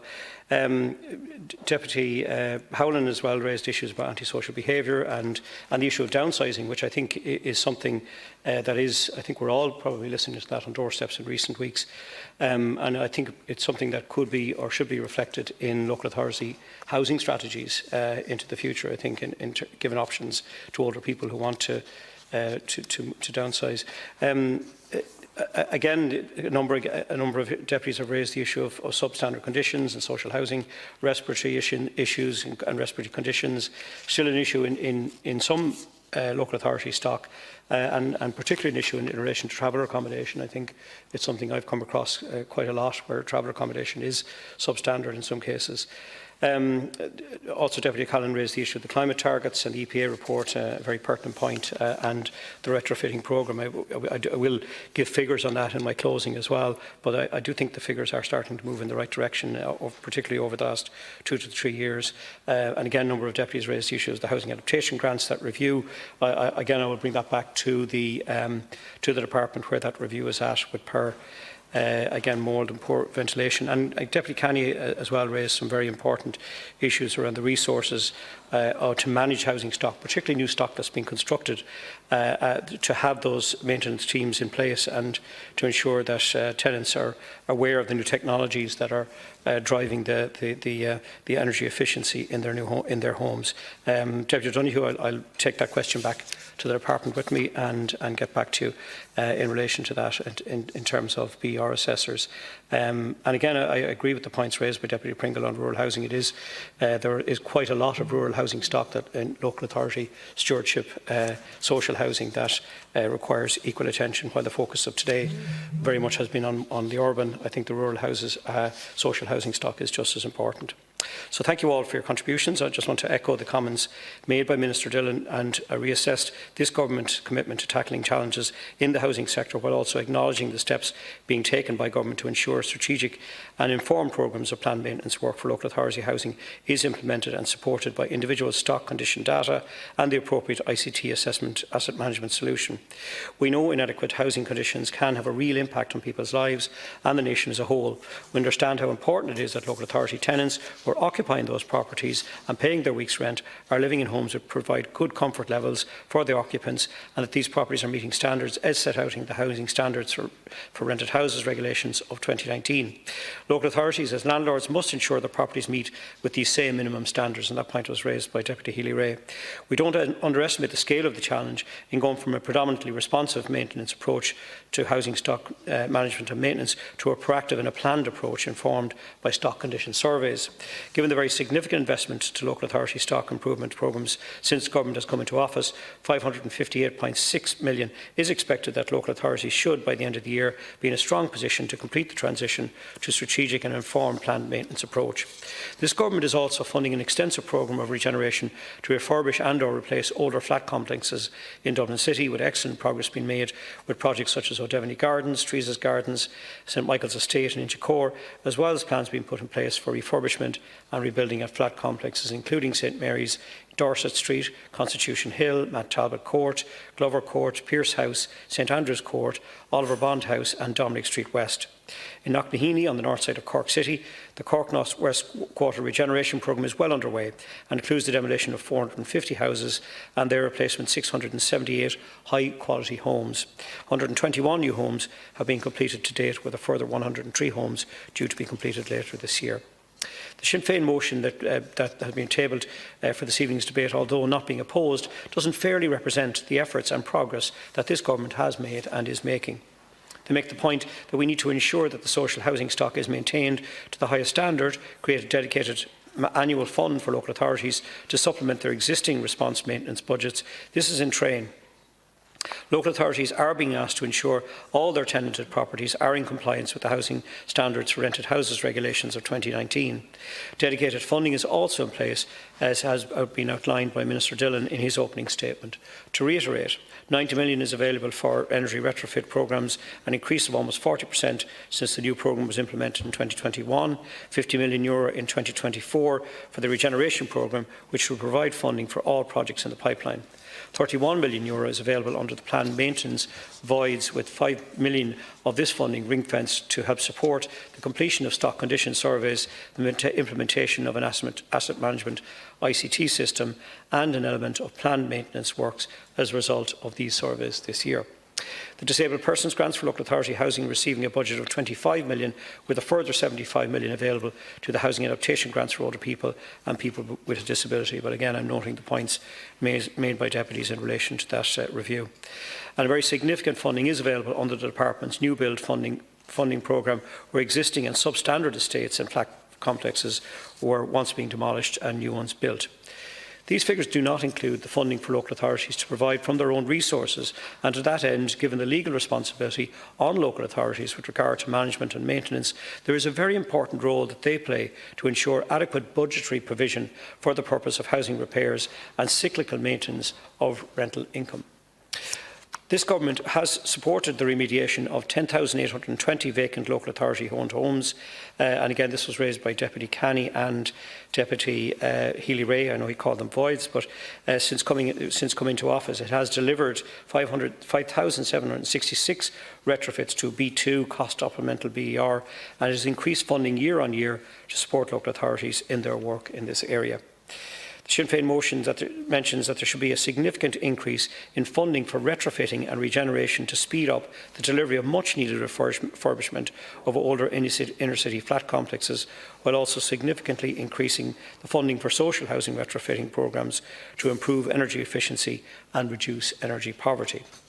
Again, this work has been done. Funding for retrofit has increased by over 40% over the past 3 years to €90 million available in 2024. Furthermore, the ambition is to have 70% of local authority homes at an A or B rating by 2030. Included in this is the 36,500 homes that are to be retrofitted under the programme for government commitment. Funding for a national regeneration programme has remained consistent under Housing for All. This reflects the government's continued commitment to address physical, social and economic regeneration in the most disadvantaged communities, as evidenced by the recently opened Dominic Hall complex in Dublin's North Inner City. The programme's funding is an integral part of the overall approach to regeneration, and it also helps to leverage additional mainstream funding for the benefit of the relevant areas. I would like to note again that this programme is currently under review to ensure it continues to meet the overall objectives of addressing the challenges faced by disadvantaged communities all across the country. I want to reiterate the work this government has done since coming into office is working. We will continue doing everything in our power to support local authorities to ensure their homes comply with the relevant standards and provide good comfort levels for their tenants. But I thank all of the deputies for their contributions this evening. They've been very useful and informative, and again a very constructive debate, and I thank Sinn Féin for bringing forward the motion. Thank you very much. Now, Deputy O'Murrough, Deputy Conway-Walsh and Deputy Gould. Look, many of my colleagues, Minister, have already spoken about the fact that in some cases, some of every council's best tenants, those that are in houses longest, are dealing with mould, they're dealing with cold, and they're dealing with absolutely brutal sets of circumstances. And I'm sure, like everyone else, you all have people coming to you and saying, I've never looked for anything, but I cannot get a window fixed, I can't get a door fixed. And look, we all know that the biggest issue is like windows and doors across the board, but you talk to Louth County Council and see the housing department. I can only say good things about the guys that I'm dealing with, but I know they're robbing Peter to pay Paul. They don't have a sufficient budget basically to do what you need to do, and I suppose this is all nearly hidden because we're in the middle of such a dysfunctional housing and rental sector and all those particular issues that they are. But I suppose that one glimmer of hope was the retrofitting.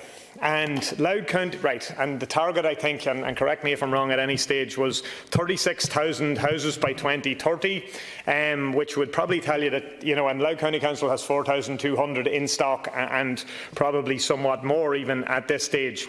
And I know that initially, let's say, the target for Louth would have been in 2021 was 60, it then rose to 105 in 2022 and was the same in 2023. But I'll just use one example. Louth County Council was able to get 205 houses retrofitted in 2023. That's because other councils probably didn't have the air level of capacity. They were able to get business done. They got 424 done, I think, right up until the end of last year. Right, so that's spectacular work. But the problem is, so they got 205 done last year. Their target was 105. Their target this year is 140. Way less. So that tells me we have a particular problem here. So if you're talking about reviewing this system, I'd say you need to look at Louth County Council that has a capacity to do a hell of a lot more. So, and look, this was dealing with some of our issues in relation to windows and doors, not all of it. Also, what they will also tell you is over previous years, you were able to deal with 35% of the houses you dealt with were the ones that needed the most action, and 65% were those that needed more, less, as I say, of that level of retrofit. But the problem is at the minute, because of the monies, they can only operate at 15%. Look, I could talk about voids and I could talk about housing adaptation grants, but I'm out of time, not for the first time here. Overtime, and that's not for the first time either. Minister, this is a really, really important issue. And the reason it's so important is because it's simple to fix and it could have been fixed. Now, we have to remember, and I'm sorry that Minister Dillon isn't here, because his party have been in government for 13 years.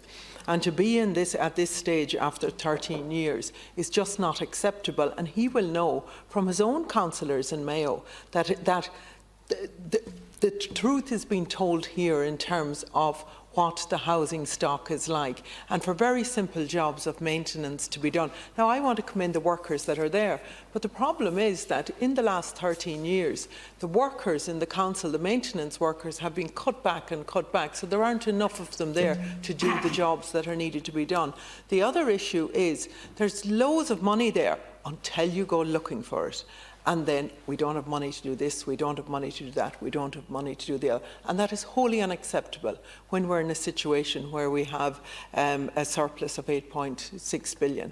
We just cannot allow it to continue. And sometimes we wonder in rural areas, is it because we live so far out in rural areas that we're completely forgotten about in Mayo in relation to what needs to be done? People deserve to live with adequate standards, not because things like the wind blowing through the windows or the doors and electrics not working properly or faulty, all of those simple jobs. I know our own councillor, Jerry Murray, highlighted some emergency cases a couple of weeks ago at a meeting in Mayo County Council where one elderly person was left without heat over a weekend. Another person has still had a piece of ply in the window, but almost a week after reporting it when the window was broken. Another family I'm dealing with in Ballina, the council has pyrite. We have to get the issue of pyrite sorted out for council houses as well. Tenants who are paying rent to Mayo County Council, their houses are falling down and nothing is being done to tell these tenants when they are going to get the houses fixed. We know we're going to have to get those houses fixed sooner or later, so why not do them now? It's very obvious they have pyrite. Why not get on with the work that needs to be done and let these people get on with their lives? And that's just the council tenants. So could you please escalate the pyrite scheme for council tenants, because it's not acceptable that we leave them in this limbo. Thank you. Very good. First of all, I just want to let Deputy Pringle know, but he'll probably hear later on, that our motion goes for both rural and urban. It goes for all 31 local authorities, and what we're looking for is a major investment in both money and staff to deal with housing maintenance issues. And no disrespect, Minister, your response here earlier on, just here now, and the other ministers earlier on, just shows the reality of how out of touch yourselves and this government is with people who live in local authority housing. Like, the issues that we're dealing with every day, and I assume you're out in the canvas every time we go canvassing, outside of housing, getting people social housing or getting people affordable or cost rental, the next issue is housing maintenance. Like, we have flats in Cork City with split level masonettes, right, that were built in the middle of the last century. Noonan's Road, Cattle Market Avenue, Baker's Road, Clashdove Road, right? These are just examples. Residents of Noonan's Road had to lead a campaign. The conditions they were living with were atrocious. Like, and that's not just us or them saying it. This Cork City manager came out and looked at it. She couldn't believe the conditions that people were. No, they're fighting the campaign.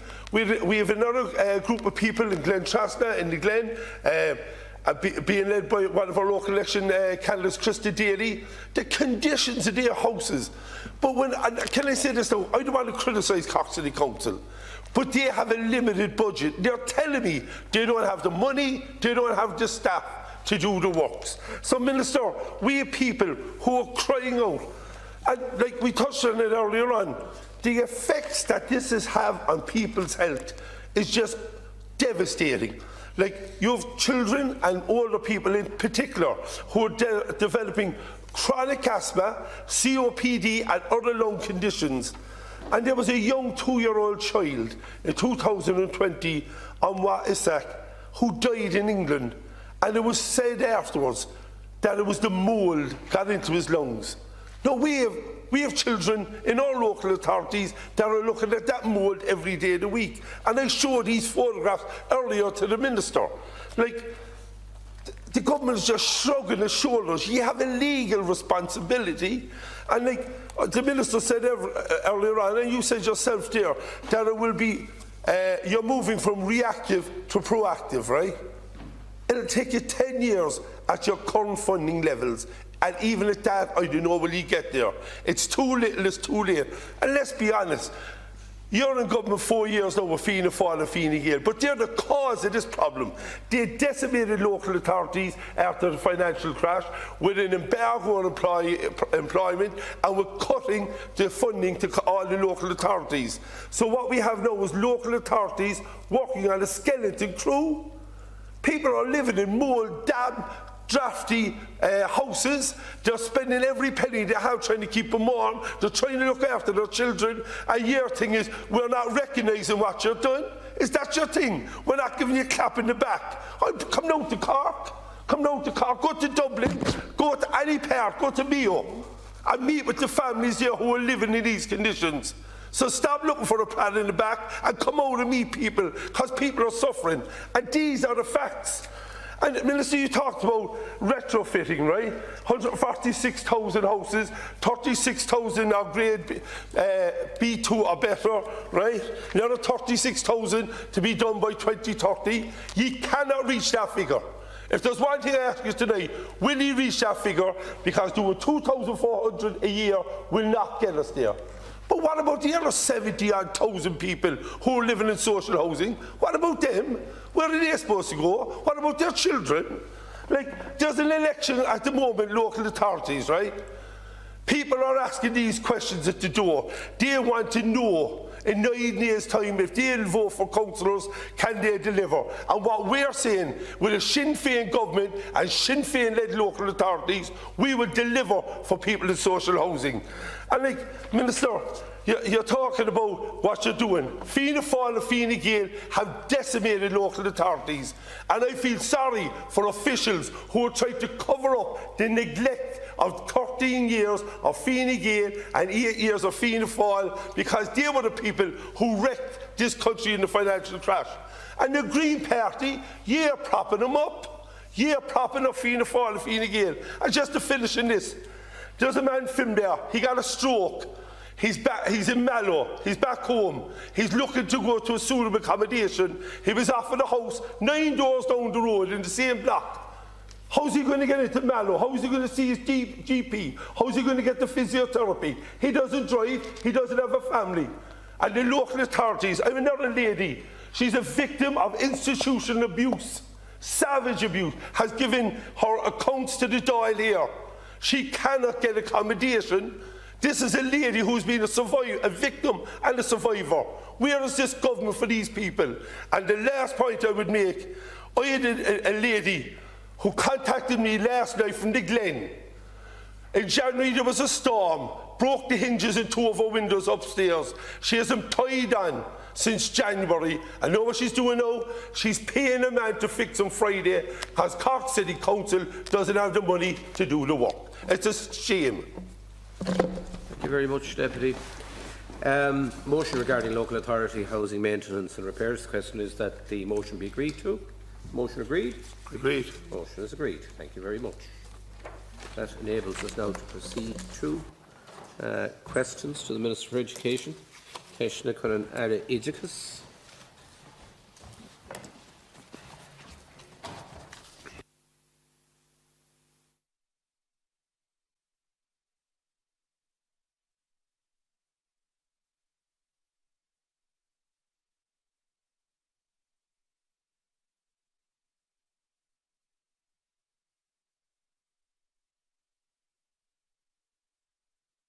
Riv an aire agus an aire stáit. Tusníimiis leis an cheistíomhar a héin. Tágann sé sin an teachta Sorcha Clark. Deputy Clark, to introduce question number 1, please. Minister, can you provide us with an update as to whether you'll provide the appropriate space for students attending Fermoy Educate Together National School as per your department's own building manual? Minister.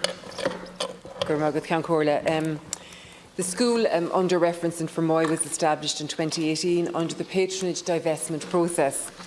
Fermoy was one of a number of areas surveyed in 2012-2013 under the patronage divesting process, where there was sufficient parental demand supporting changes in school patronage. The areas surveyed were areas where demographics were not growing, and therefore it was unlikely that a new multi-denominational school would be established for demographic reasons alone. The clear policy on patronage divesting was to use existing education infrastructure to facilitate provision of diversity in areas where there was no demographic imperative to establish new schools.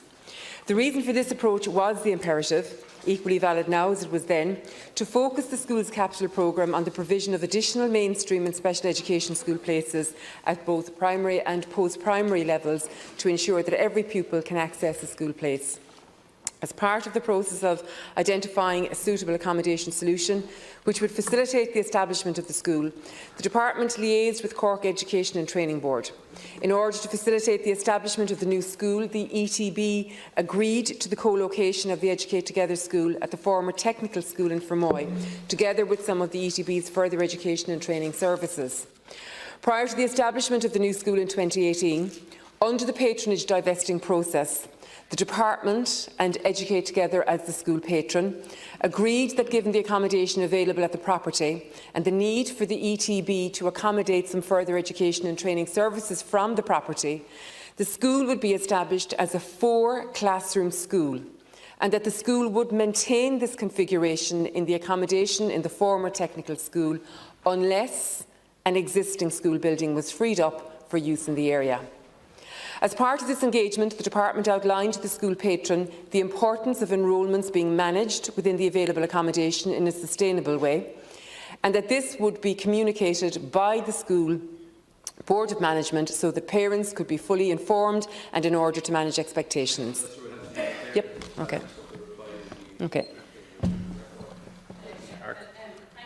That response, it's almost verbatim a response that was given to my colleague Pat Buckley last week when he raised this under topical issues, and it is actually verbatim to the response from your private secretary to the school. But you see, here's the thing, Minister, the school aren't asking to go above their 104 cap.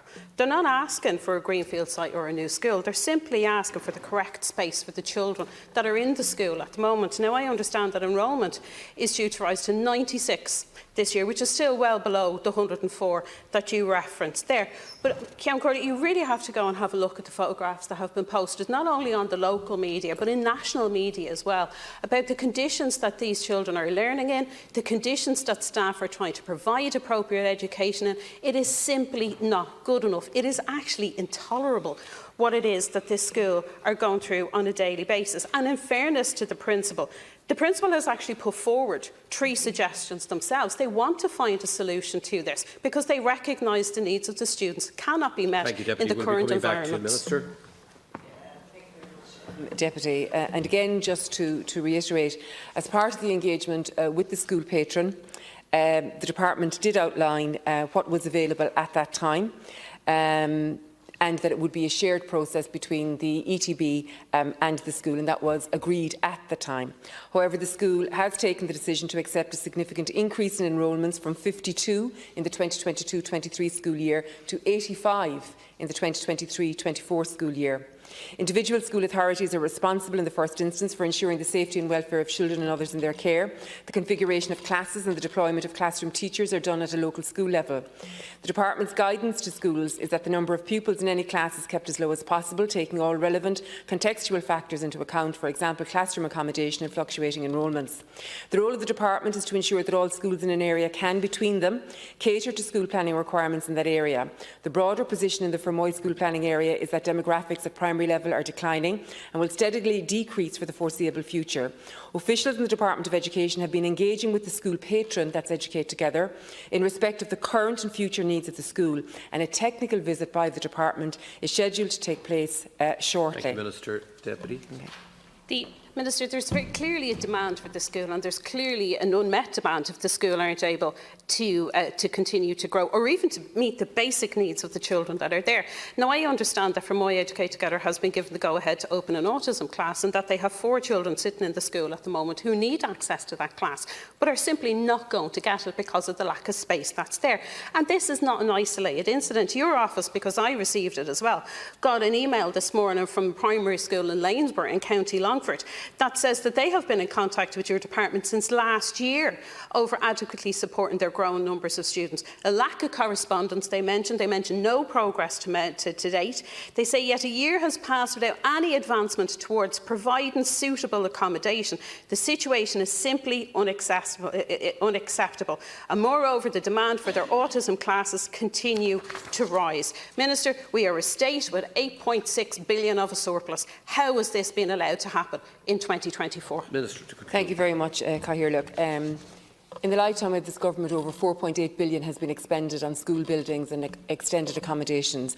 That includes 800 projects that have been completed by the department. 300 projects at various stages of development are currently on site, and you'll be aware that earlier this year I made an announcement of 800 million additional funding that would provide for 90 or more projects to move to construction stage. So there has been no shortage, and you specifically referenced special education.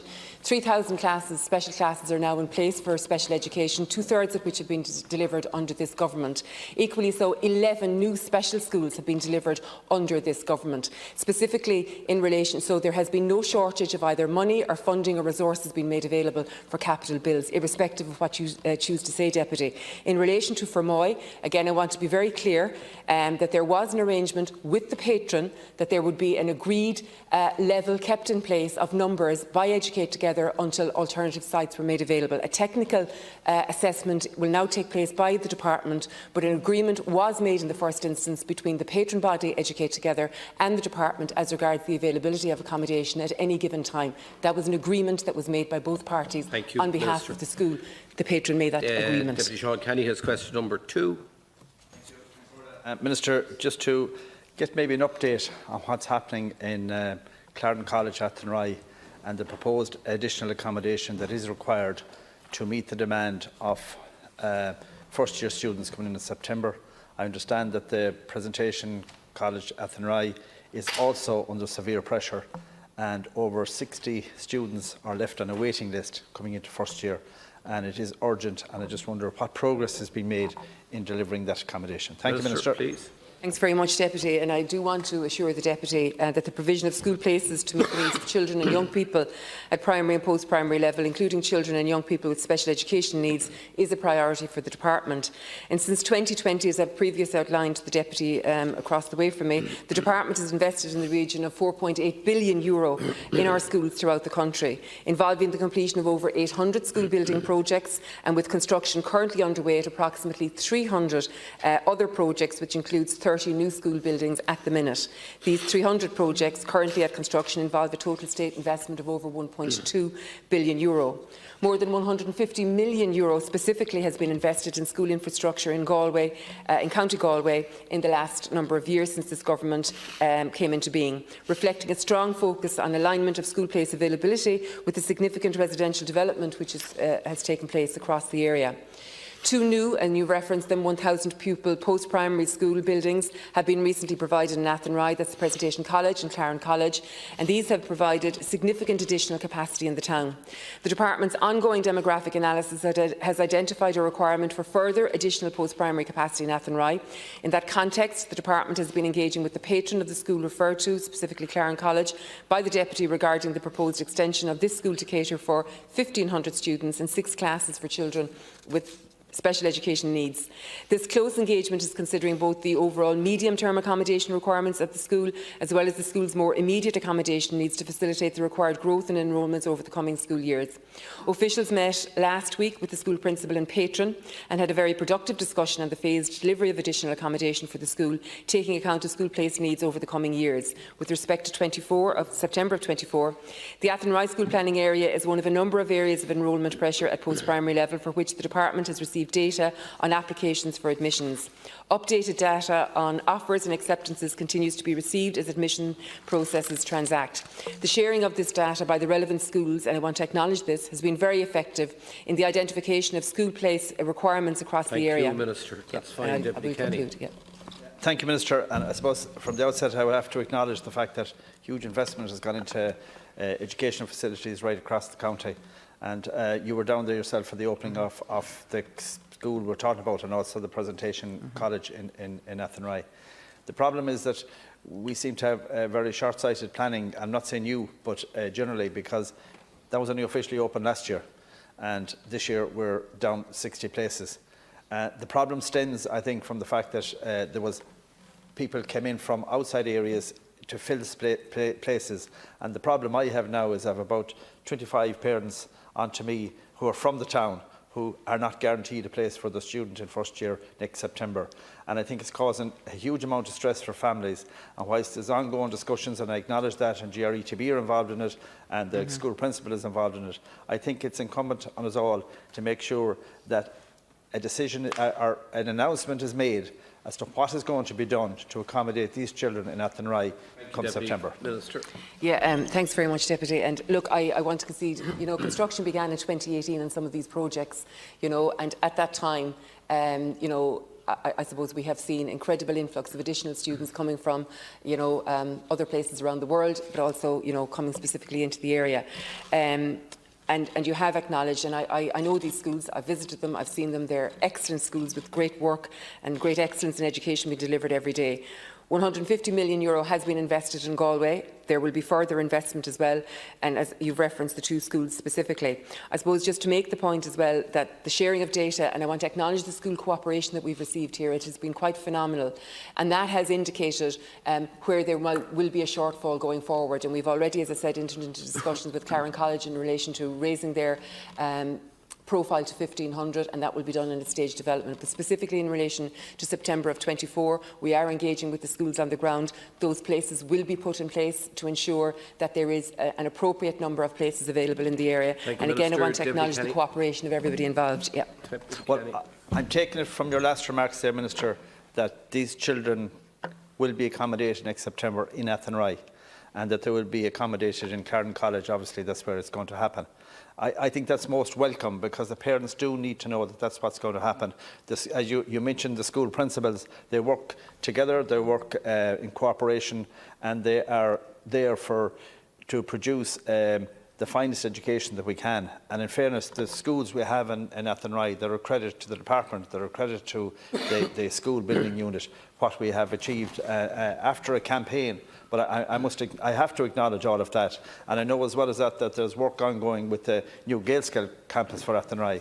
But when you think, Minister, we have to think ahead, because Dexcom are now building their 1,200 employee facility in Athenry. It's being built at the moment. So we don't want to wait until they come to add more, there will be more coming from there. So it is important. Yeah, thanks very much, Deputy. And just to conclude by saying that the sharing of data has been really helpful, and it has indicated that there has been cross duplication in terms of applications going to a number of schools, and you've already referenced those from outside coming in into the area and all of that. I suppose I should say as well, in terms of this specific area, Athenry or and more local electoral area, between 2017 and 2022, the completions from a building point of view of houses and all of that was 2.5 times greater than what was achieved in the previous 5 years. It's quite phenomenal, the spurt, if you like, and growth that has happened there. But we are engaging, and thanks to the cooperation of the principals, it will become more apparent, really, the specific number that are required going forward, and we are committed to ensuring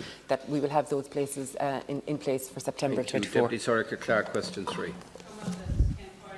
I want to ask the Minister for Education how many children with special additional needs are currently without a school place. Minister Nocton.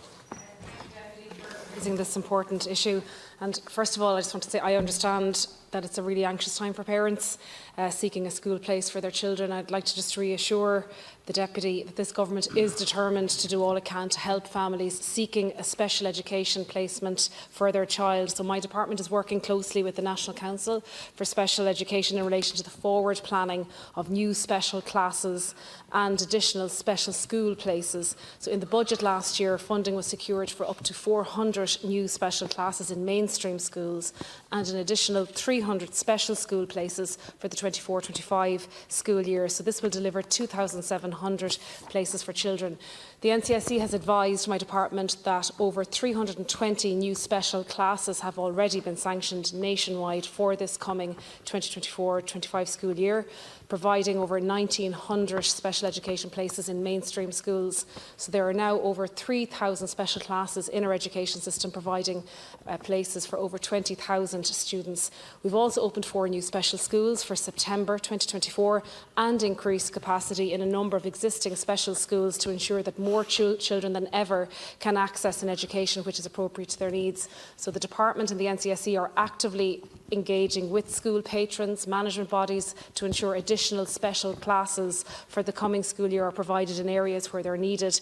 And I expect these remaining new special classes will be finalised in the coming weeks, and that this additional provision, coupled with vacancies in existing special classes, will provide the additional capacity needed. And it's important to note also that there are vacancies in existing special classes as children move from primary to post-primary or leave our school system. So these places are filled as well on an ongoing basis, and also the NCSE is working with schools who may be available to open classes for September 2024 but whose capacity might not be required at this time, but they will remain options for additional provision if required throughout the 24-25 school year. Thank you, Minister. Deputy Clark. Thank you, Minister. I note, though, that you didn't actually answer the question how many children are without a school place who have special educational needs. Because what we see at the moment is the likes of Sarah Dooley, a lady that I've spoken before about in this House, who applied to 20 schools before her twins were offered a place, twins with very high needs, and are now facing an hour-and-a-half round trip to the school where they have managed to secure a place. She is glad they have a place. She's certainly not grateful for the distance that has to be travelled for her children. It is pulling them out of their community. It is pulling them away from their peers.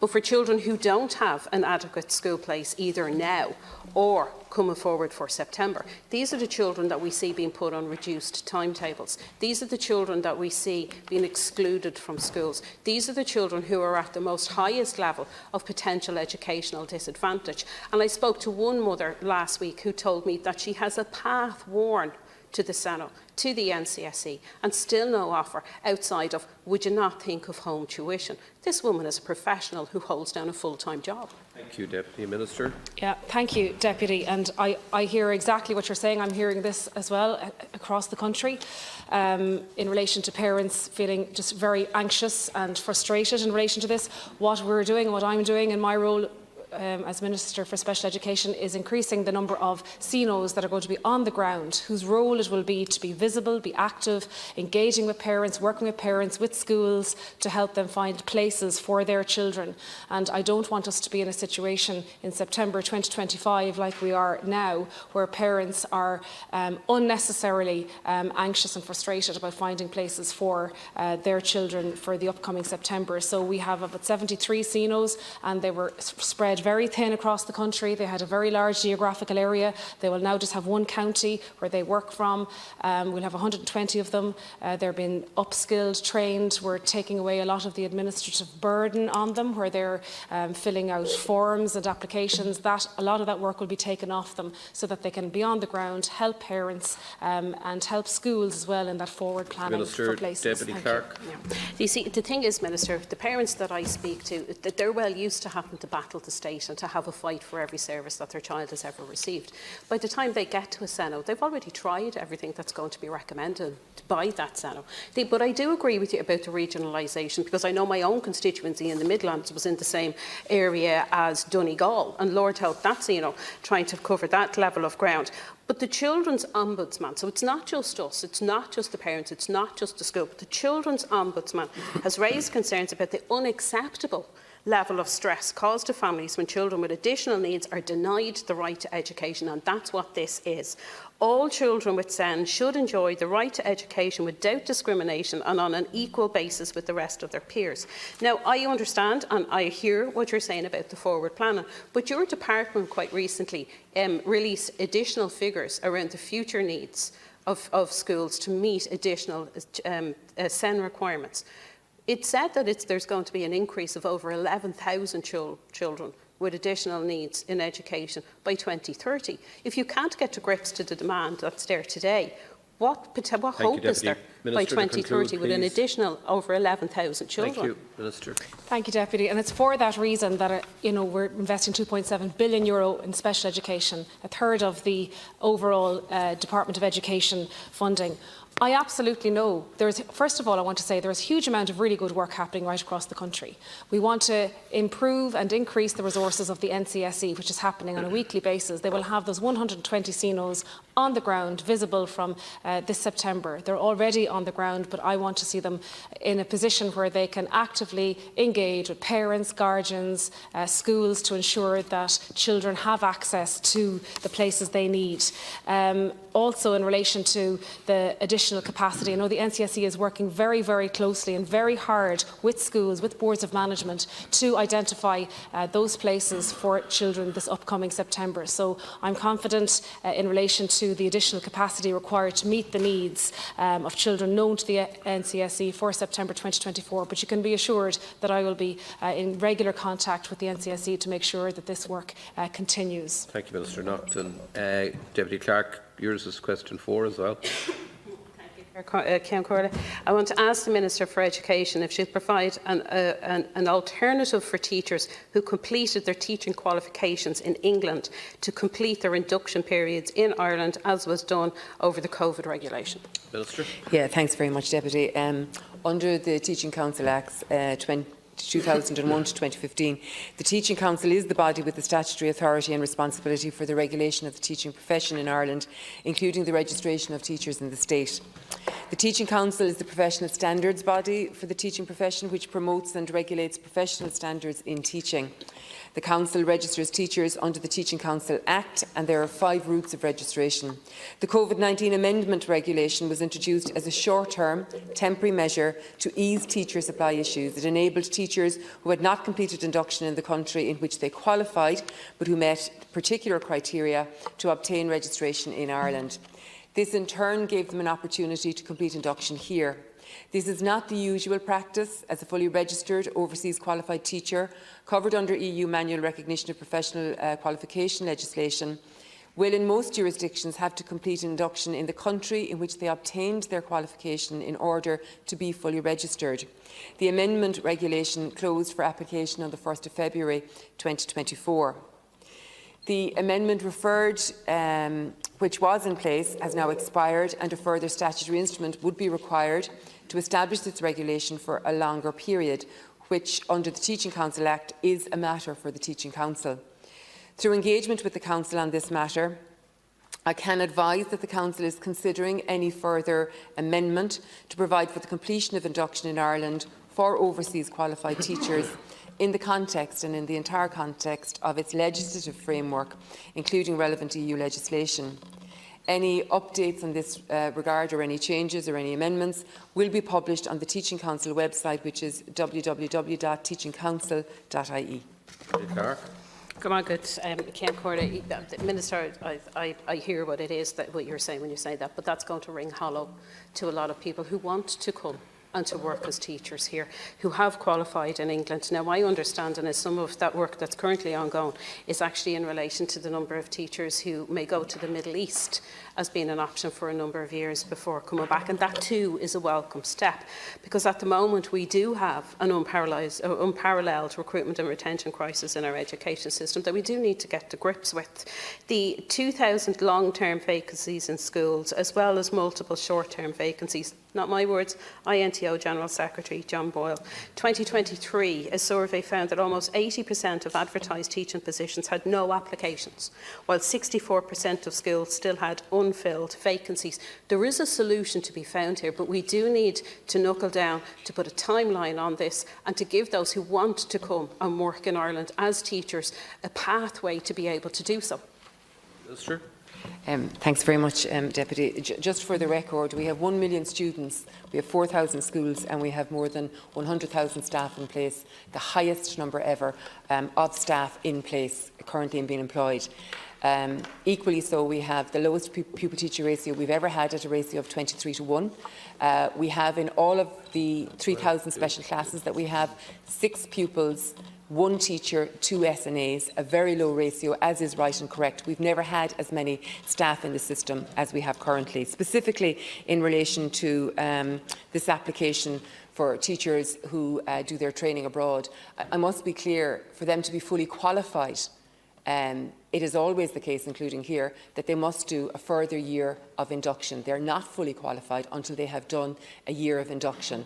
And heretofore, they had to do that year of induction in the country in which they did their training. There was a derogation during COVID. Presently, that has expired. The Teaching Council are currently looking at that to see what potential there is going forward, but you are not qualified until you have completed your year of induction. Under that COVID amendment regulation, Minister, it's over 4 years since COVID sadly landed on these shores, as it did across the rest of the world. What engagement has your department had on an ongoing basis with the Teaching Council in relation to this? Clearly there was an issue identified and addressed at that point in time, and that regulation was put in place. But you spoke of a statutory instrument. Has your department engaged with the Teaching Council on an ongoing basis in relation to this query? As I said, teachers who complete their teaching qualification in England, we need them here, we want them here. They want to be here. 4 years after the pandemic hit, surely there was some ongoing correspondence or ongoing engagement to see what was the best practice that could be taken out of an amendment that was put in place at that time to smoothen that pathways for teachers who do want to come here.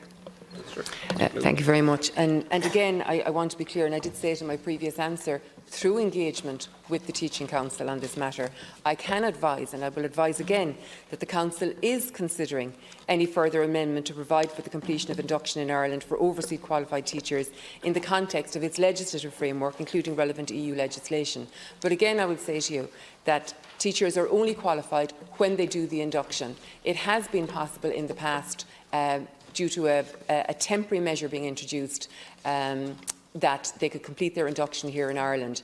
The Teaching Council, from the engagement with the Teaching Council, it is clear that they are currently looking to see what scope there is going forward, but it is ultimately a matter for the Teaching Council.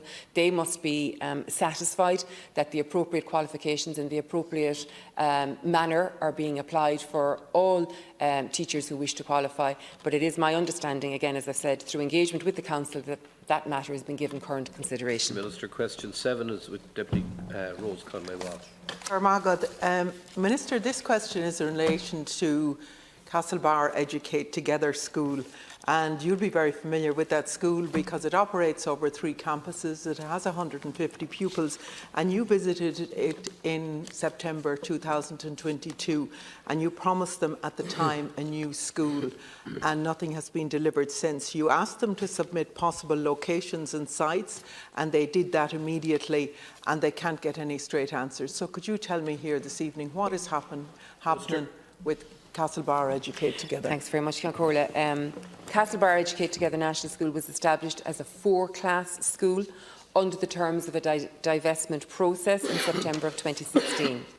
I am very pleased to confirm that a capital project to provide a new permanent 8-classroom school building for this school is included in the Department of Education's school building programme pipeline.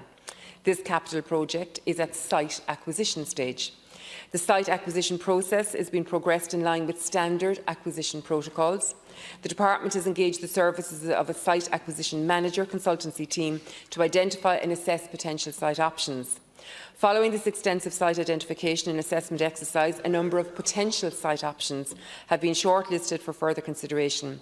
This includes more detailed technical and economic appraisals of these potential site options.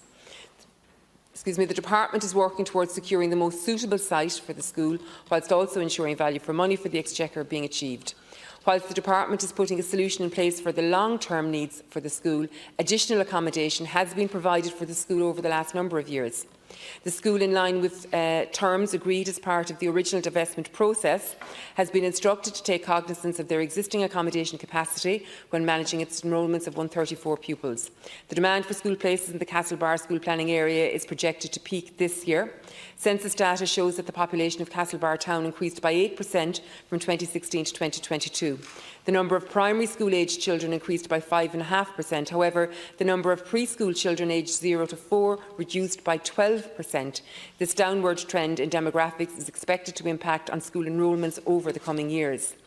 The school also received approval to negotiate further with the owners of the premises at Newport Road for additional space to include 1 special education tuition room, staff room and a toilet. It was necessary to obtain planning permission for this work, and this has since been obtained. The Department has approved reconfiguration of this additional space for use by the school. This project has been devolved to the School Authority for delivery under the Department's additional accommodation scheme. Thank you, Minister. Deputy Conway-Walsh. Thank you, Minister. You see, part of the problem, Minister, is the pipeline and how long the pipeline is. Because since the possible sites were submitted to you, nothing seems to have happened from the end, from the school end. Now, we have children in a situation where they're in Marsh House. Some of them are in Marsh House, some of them are in Cavendish Lane, and some of them are near the hat factory. So you have children, and you may have heard it on Sarah Calby, the principal on Morning Ireland this morning, and Sarah Scott, one of the pupils, describing how they have to go back and over to the different premises. It is not right in this day and age, so I would ask you to expedite that as quickly as possible. The other reason I'd ask you to expedite it, Minister, is the fact that so much money is being wasted in between in terms of heating and lighting 3 buildings that aren't conducive to the education that can be delivered through Educate Together. It's really important that that school is delivered as quickly as possible in one site. The children of Castlebar deserve better than what they're getting at the moment. Minister, please. Thank you very much, Deputy. And again, I want to acknowledge the Department has not been found wanting in making the additional facilities available, but I would have to say as well, at the time of the establishment in 2016, the school was designated as a 4-classroom school with the agreement of the patron. That's what the patron agreed to, and it was agreed with the patron that enrolments would be managed within the available accommodation. It was agreed that the school would grow to 8 classes when a suitable permanent solution could be put in place, or suitable accommodation. In 2016, the 4-class school could have facilitated approximately 100 pupils, but the current enrolment is 134 pupils. That's across 6 classes. That's 2 classes more than was agreed at the time of the establishment. The school has also I must say, been supported, however, with an additional teacher in recognition of the fact that it is a split site. I want to acknowledge great work happens in the school every single day, but I also want to say that the new permanent build to facilitate an 8-classroom school has been agreed by this department, and we are currently seeking to put in place the appropriate site. That's currently been worked on, a manager has been put in place, and I absolutely agree with you that that will be expedited as quickly as possible. Conway-Walsh. Yeah, thank you for that, Minister.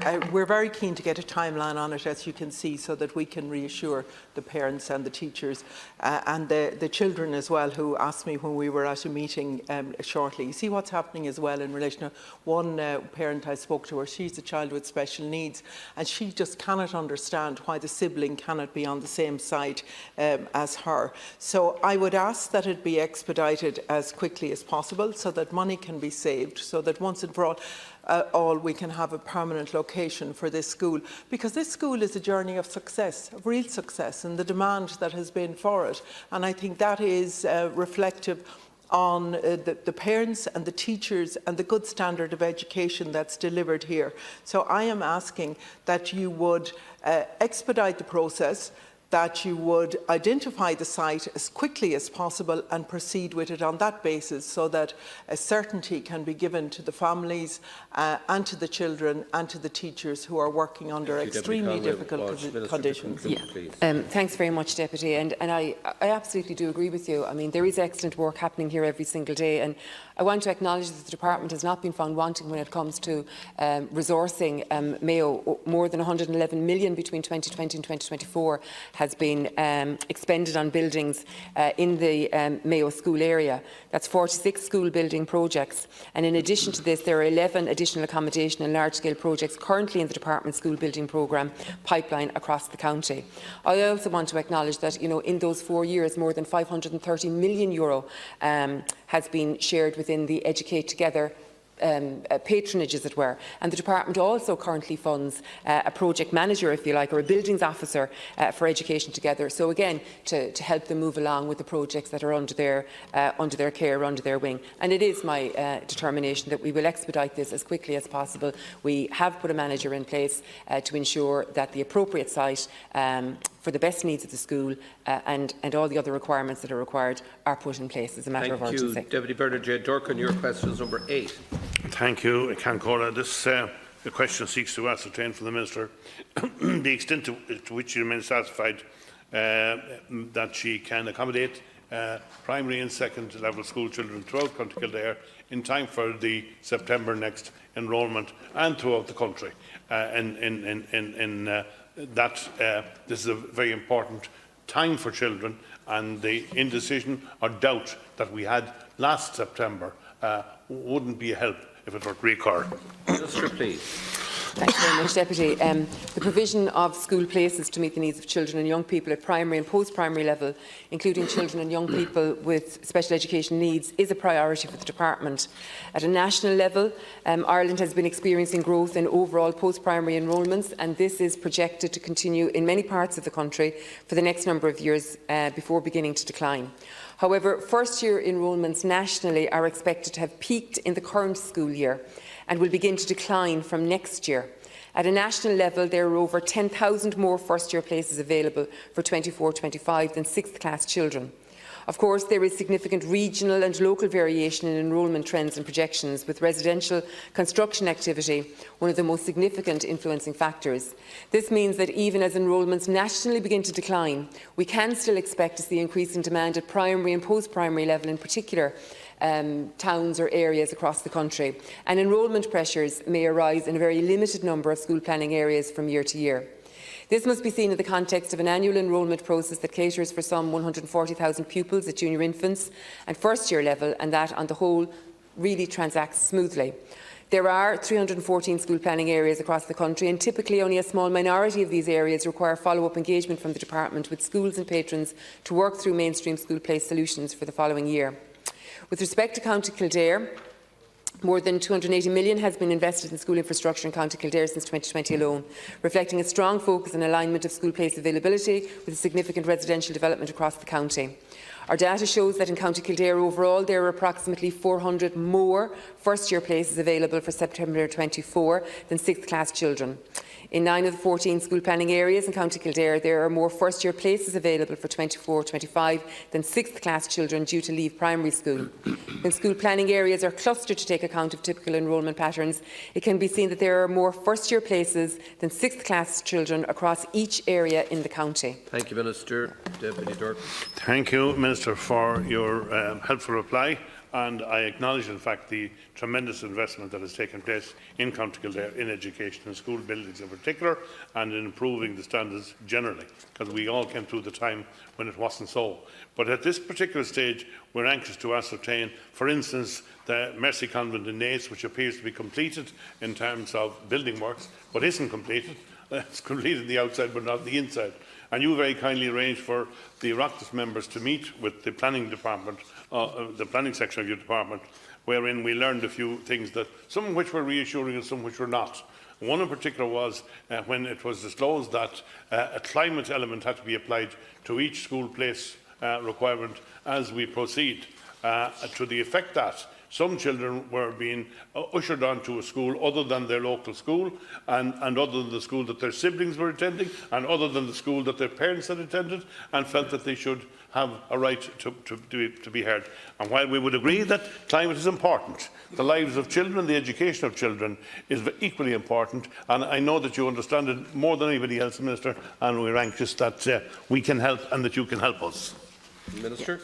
Thanks very much, Deputy. And you are correct. There has been significant investment in Kildare in the last 4 years, whether it's new schools, whether it's extension of school accommodation. Like, the department has not been found wanting. I'll specifically request an update on the school that you mentioned specifically there, and I'll ensure that you receive that. But I do want to say that in the round we're being told that there are 400 more places in the system for 6th class, if you like, than is actually required. And we are also reminded that first-year enrolments are actually going to peak this year as well. But notwithstanding that, we are very confident that where there is a need for places, those places will be put in place. We continue to engage on the ground. We have found, and where the schools have cooperated with us in sharing the data that they have, we have found that there has been duplication.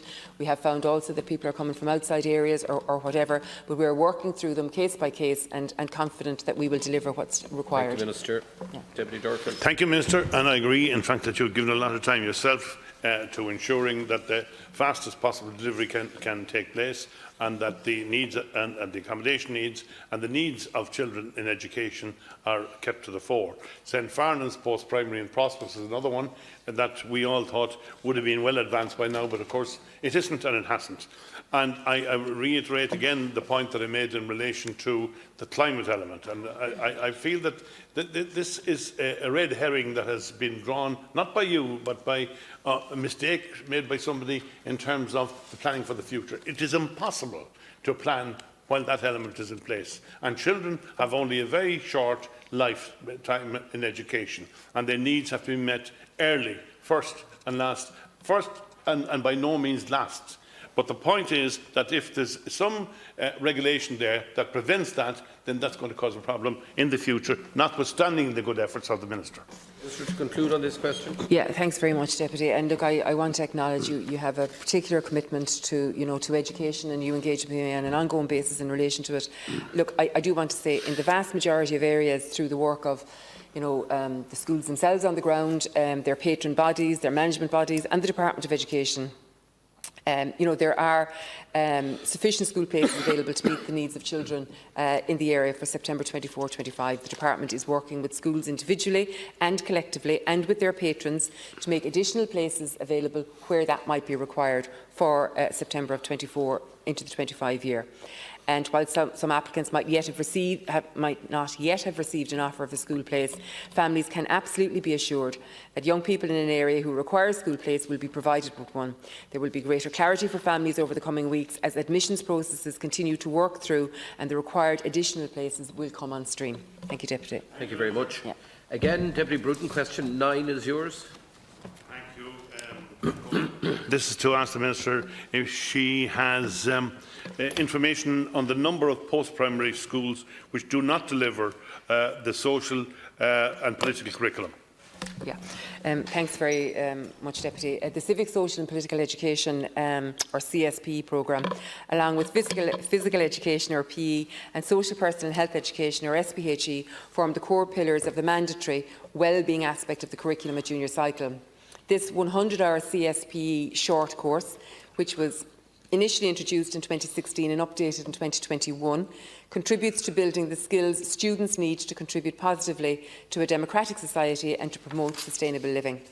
Building on related learning experiences in primary education, CSPE gives students an understanding of social, economic and political structures at local, national and global events and global levels, and the opportunity to imagine and create ways in which they can make a difference to the lives of individuals and communities. As a core pillar of the Junior Cycle Wellbeing Programme, all schools are required to teach civic, social and political education. This is reflected in the Department's post-primary online database, which shows that all 722 post-primary schools provide civic, social and political education at junior cycle level. This includes the 232 post-primary DESH schools registered on our system. So I do want to be clear that all of our schools are providing the civic, social and political education programme. The Inspectorate of the Department of Education works to improve the quality of learning for children and young people in Irish schools, early learning and care settings, centres for education and other learning settings. This is done through the provision of high-quality evaluation, analysis and advice. A range of inspection types is used to gather information on the quality of education provision and to evaluate schools. These range from one-day incidental inspections that are typically unannounced, to more intensive whole school type evaluations and inspections that follow through on how schools have implemented recommendations made in previous inspection reports. In general, civic, social and political education is evaluated as part of the whole school evaluations, management, leadership and learning, the MLLL. This process is designed to evaluate key aspects of the work of the school and to promote school improvement. CSPE is evaluated as part of the quality of support for students' wellbeing heading of these reports. Inspectors evaluate whether schools are providing CSPE as set out in the framework for junior cycle and the manner in which the school manages and addresses the wellbeing of all its students. Thank you, Minister. Deputy Durkan. Thank you, Minister, again for your reply. Are you satisfied, Minister, that all schools are participating equally? Or is there a variation between different areas and maybe in disadvantaged areas to a greater extent? And to what extent can you evaluate the extent to which that is happening? For example, is there a known situation whereby particular schools invariably don't participate or don't participate fully? Minister? Thanks very much, Deputy. Again, I would say to you that all of our 722 post-primary schools provide for civic, social and political education. That does also include our 232 DESH schools, and oversight of that is by our inspectorate. Our inspectorate who visits schools, whether it's on an unannounced basis, an incidental inspection, or it could be for a planned inspection, a longer-term inspection. And as part of their longer-term inspection, the whole school evaluations, as they're called, the MLLL, CSPE is inspected and it is verified and it is overseen by the inspector for the duration of their time while they're evaluating what's happening in the school. It's a very important subject. It does speak to civic engagement, political and social engagement, and supporting young people to become leaders in community as well. So, as I say, it is in all our schools, including our DESH schools, and it has oversight by our inspectorate. Deputy Durkan, yeah. Thank you, Minister. Again, I wonder if it might be possible to get some information from the inspectorate as to the level to which they have witnessed the participation that is expected, and that will provide invaluable educational support to the children in a particular area, and particularly in areas of the DESH schools and where there's obvious social deprivation. Yeah, thanks very much. Again, Deputy, I will say to you, this is inspected by the inspectorate. All inspections in the school are published They're available for perusal by anyone who wishes to do so. And I think that's important, and it does speak to the breadth, I suppose, of work that happens in school every day, the excellence and the determination and the focus by staff in schools preparing students for the next chapters in their lives. And it also speaks to the transparency that is so important in the education sector as well. So they're freely available for anyone to inspect the views and the findings of the inspectorate as they engage with the schools on the ground. And I want to say, in actual fact, they're worth reading for the simple reason that they show the terrific dedication and proactivity of staff and engagement by students in the school community environment. And so I would advise anyone that would have an interest and would have the time, it would be well worth taking a look at. Thank you very much. Thank you. Deputy Rose Conway-Walsh has question 12. Minister, this question should refer to the 2.4 km rule and the case that I have children having to walk over 1 kilometre on a narrow and dangerous road. This is in the Bowley Glass and the Derrifada areas. The issue I would like to raise to you today here is of pick-up points. When children go from a number of different households are all walking down the same narrow, dangerous road to the pick-up point, I'm asking you, can that be moved to accommodate them and to ensure their health and safety? Thank you. Yeah, thanks very much, Deputy. Just at the outset to acknowledge that the school transport scheme is a significant operation managed by Bus Éireann on behalf of the Department of Education. And in the current school year, more than 161,600 young people are transported on a daily basis to schools throughout the country.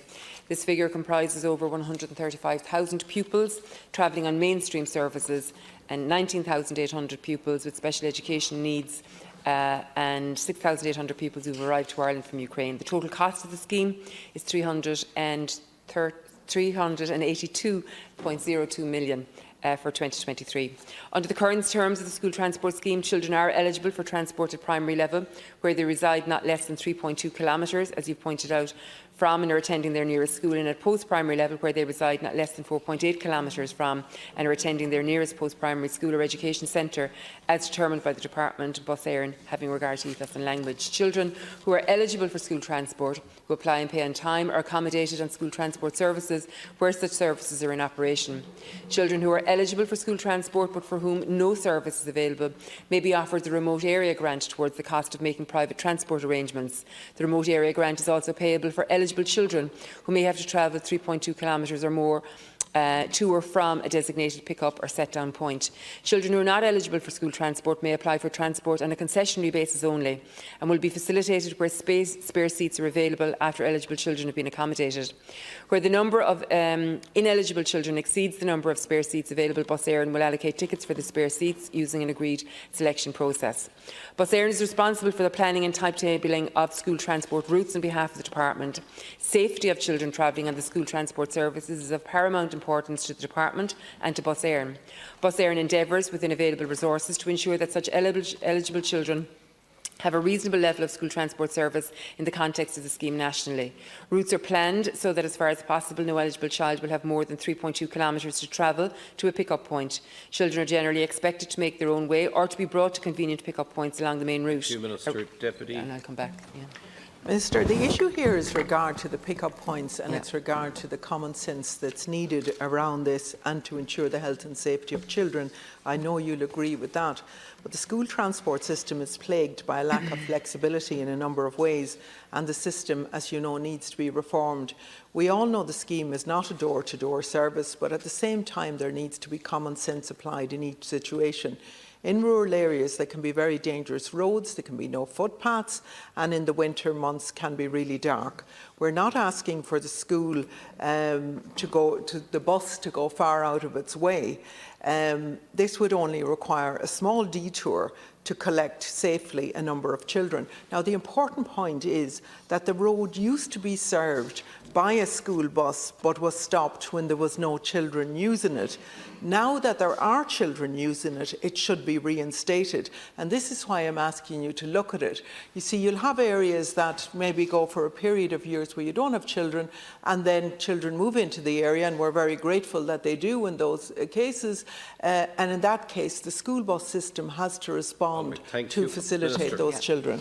Yeah, thanks very much, Deputy. Look, to be fair, you didn't actually reference the route, so you know, at the time, you know, when the question was submitted, so I will just have to take that from you, and I will revert to you about that specific case. But I didn't have the specific case as part of the question. But I will ask for that to be looked at and revert to you. Okay, can we leave it at that then?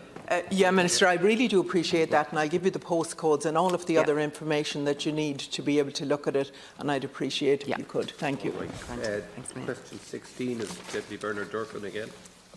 Thank you, Cancora. This question seeks to alert the Minister. I know she's already conscious of the need to deal with this issue and has done in the past, the issue of school transport, where difficulties have arisen in relation to the availability of school places, and where it has become necessary for parents to drop their children to school and pick them up, involving 4 trips for parents in the day, and in some cases to more than one school, which makes life extremely difficult. So my question really is, could the transport system be slackened or improved or made more flexible? Minister. Thanks very much, Deputy. The school transport scheme is a significant operation managed by Bus Éireann on behalf of the Department of Education. In the current school year, as I said previously, 161,600 young people have availed or are availing of the school transport scheme, and that comprises of 135,000 pupils travelling on mainstream services and 19,800 of them travelling students who have special education needs, and then almost 7,000 pupils who have arrived in Ireland from the Ukraine. The total cost of the scheme is more than €382 million. Under the current terms of the school transport scheme, children are eligible for transport at primary level where they reside no less than 3.2 kilometres from and are attending their nearest national school, and at post-primary level where they reside not less than 4.8 kilometres from and are attending their nearest post-primary school or education centre as determined by the Department or Bus Éireann having regard to the ethos and language. Children who are eligible for school transport, who apply and pay on time, are accommodated on school transport services where such services are in operation. Children who are eligible for school transport but for whom no service is available may be offered the remote area grant. The remote area grant is also payable for eligible children who may have to travel 3.2 kilometres or more to or from a designated pick-up or set-down point. Temporary alleviation measures, or TAMs, at post-primary level, which have been in place now and continue to be in place for the 24-25 school year. Under these measures, transport is provided where there is a route in operation and where capacity exists for concessionary post-primary pupils who are eligible for transport to their nearest school and are attending their second nearest school and who applied and paid on time. Children who are not eligible for school transport may apply for transport on a concessionary basis. Where the number of ineligible children exceeds the number of spare seats available, Bus Éireann will allocate tickets for the spare seats using an agreed selection process. It should be noted that planning for school transport services in any given school year commences in December to January, preceding the start of the school year. In this regard, planning for the 24-25 school year has already started, with officials in regular engagement with Bus Éireann in this regard. A review of the school transport scheme has been completed now. This review was conducted with a view to examining the current scheme, its broader effectiveness and sustainability, and to ensure it services students and their families adequately. Thank you, Minister. Deputy Durkin. Thank you, Minister, for that reply. And I know that you have made huge efforts to try to improve the school transport system where voids occurred.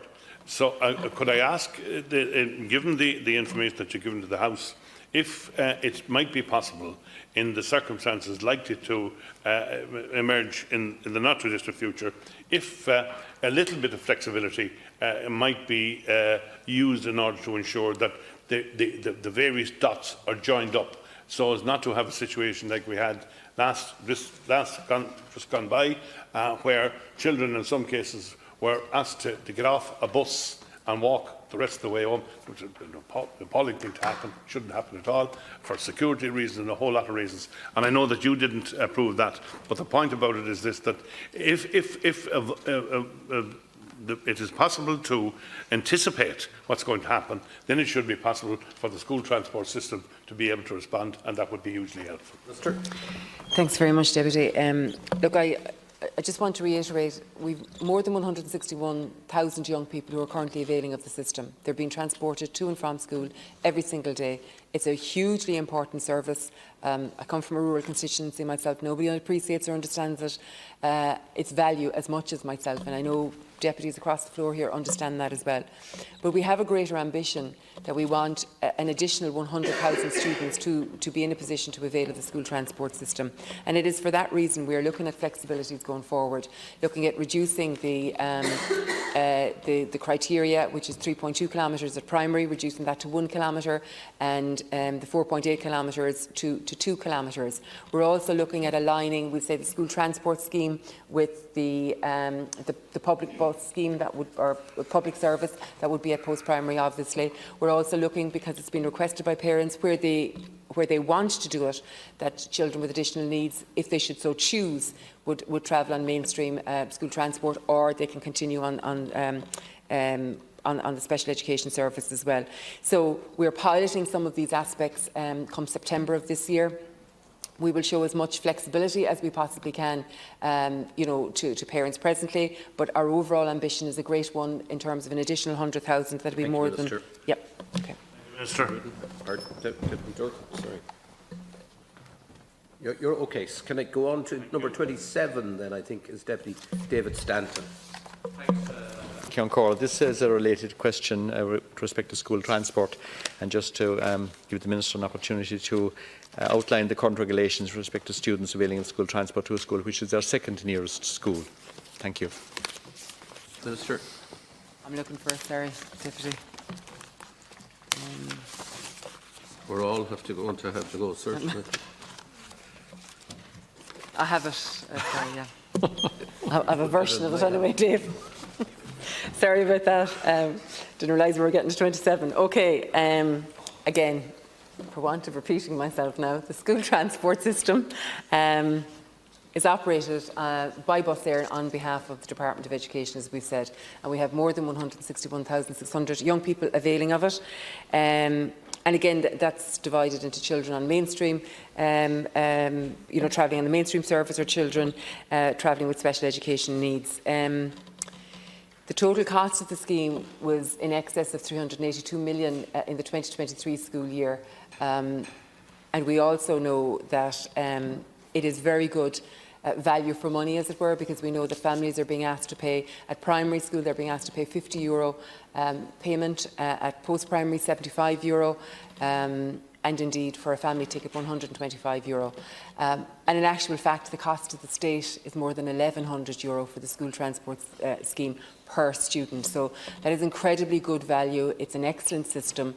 But our objective is to ensure that more and more people will have a position or an opportunity to avail of it going forward. So therefore we have an ambitious projection forward of 100,000 additional students availing of the scheme by 2030. The temporary alleviation measures that you refer to at post-primary level are currently in place and will be in place for the 24-25 school year. Under these measures, transport is provided where there is a route in operation and where capacity exists for concessionary post-primary pupils who are eligible for transport to their nearest school and are attending their second nearest school and who applied and paid on time. Children who are not eligible for school transport may apply for transport on a concessionary basis only and will be facilitated where spare seats are available after eligible children have been accommodated.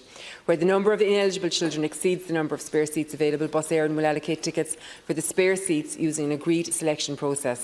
It should be noted that planning for school transport services in any given year will commence in the December to January preceding it. In this regard, planning for 24-25 has already commenced with officials of the Department in regular contact and engagement with Bus Éireann. A review of the school transport scheme, as I referenced earlier, has been completed, and the review was conducted with a view to examining the current scheme, its broader effectiveness, and specifically references that you make yourself to the nearest and to the next nearest school. So all of that is part of the review going forward. So School Transport Scheme 2030 as is now published, will be an opportunity for us to look at scope and potential to do things differently, to add greater capacity and to allow for a maximum number of students avail of the transport scheme. Thanks, Cathaoirleach. I want to commend the Minister on the work you're doing in this area, because I think there's huge potential here. And just to clarify, is the Minister saying that students can actually avail of transport to the second nearest school at second level? That's one question. The second question is, has she looked at the similar situation applying to primary school students? The third question then, I think I have some time left to put a third question. I understand that where a student applies to a school and they're told there is no place, or indeed they're not offered a place, they're put on a waiting list, that's a de facto refusal. In that case, they can appeal to the Board of Management. And if that doesn't work, they do a Section 29 to the department. And then if it's deemed that there is no space in the school, they're entitled to transport to the next nearest school. But many parents, could I put to the Minister, don't know about this process. And in fact, I've said here previously, you almost want to be a barrister to follow it. But they're not aware of it and not being told about it. Could the Minister maybe in future ensure that parents know about this, that they know about this process, that it exists? Because by the time they find out about it, it's too late. So there are just three questions there. The second nearest school for this year, the primary school situation, and this convoluted system of appealing. Thank you. Yeah, thanks very much, Deputy. The second nearest school, it's called the TAMS, the Temporary Alleviation Measure. That's the scheme. And it is in place, and it is in place presently and will be in place for the 24-25 school year.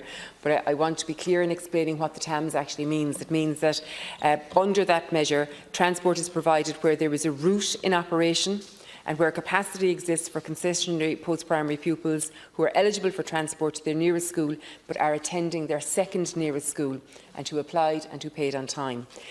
Specifically in relation to at primary school, I'm going to say to you that it hasn't been an issue that has cropped up quite as much at primary school, because generally speaking, children generally go to their nearest primary school, to the local primary school. However, I just want to, as part of the review, I just want to say that it is our ambition in terms, as I've referenced, the 3.2 kilometres and the 4.8 kilometres, that all will reduce. It will reduce to 1 kilometre for primary school going forward. So that will be as good as being, to your nearest or next nearest.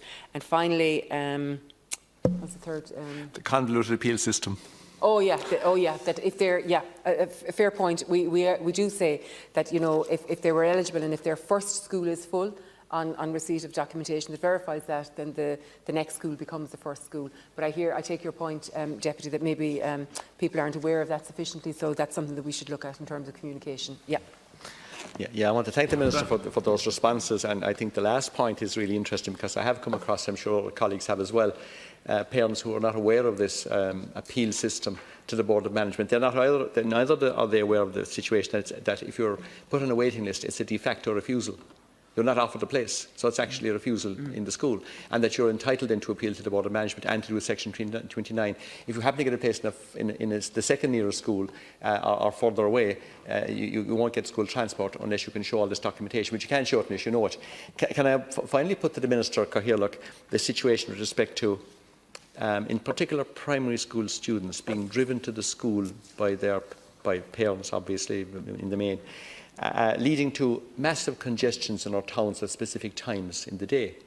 And could the government or the department have a look at a system whereby we would have maybe local bus services who would bring children to school very locally?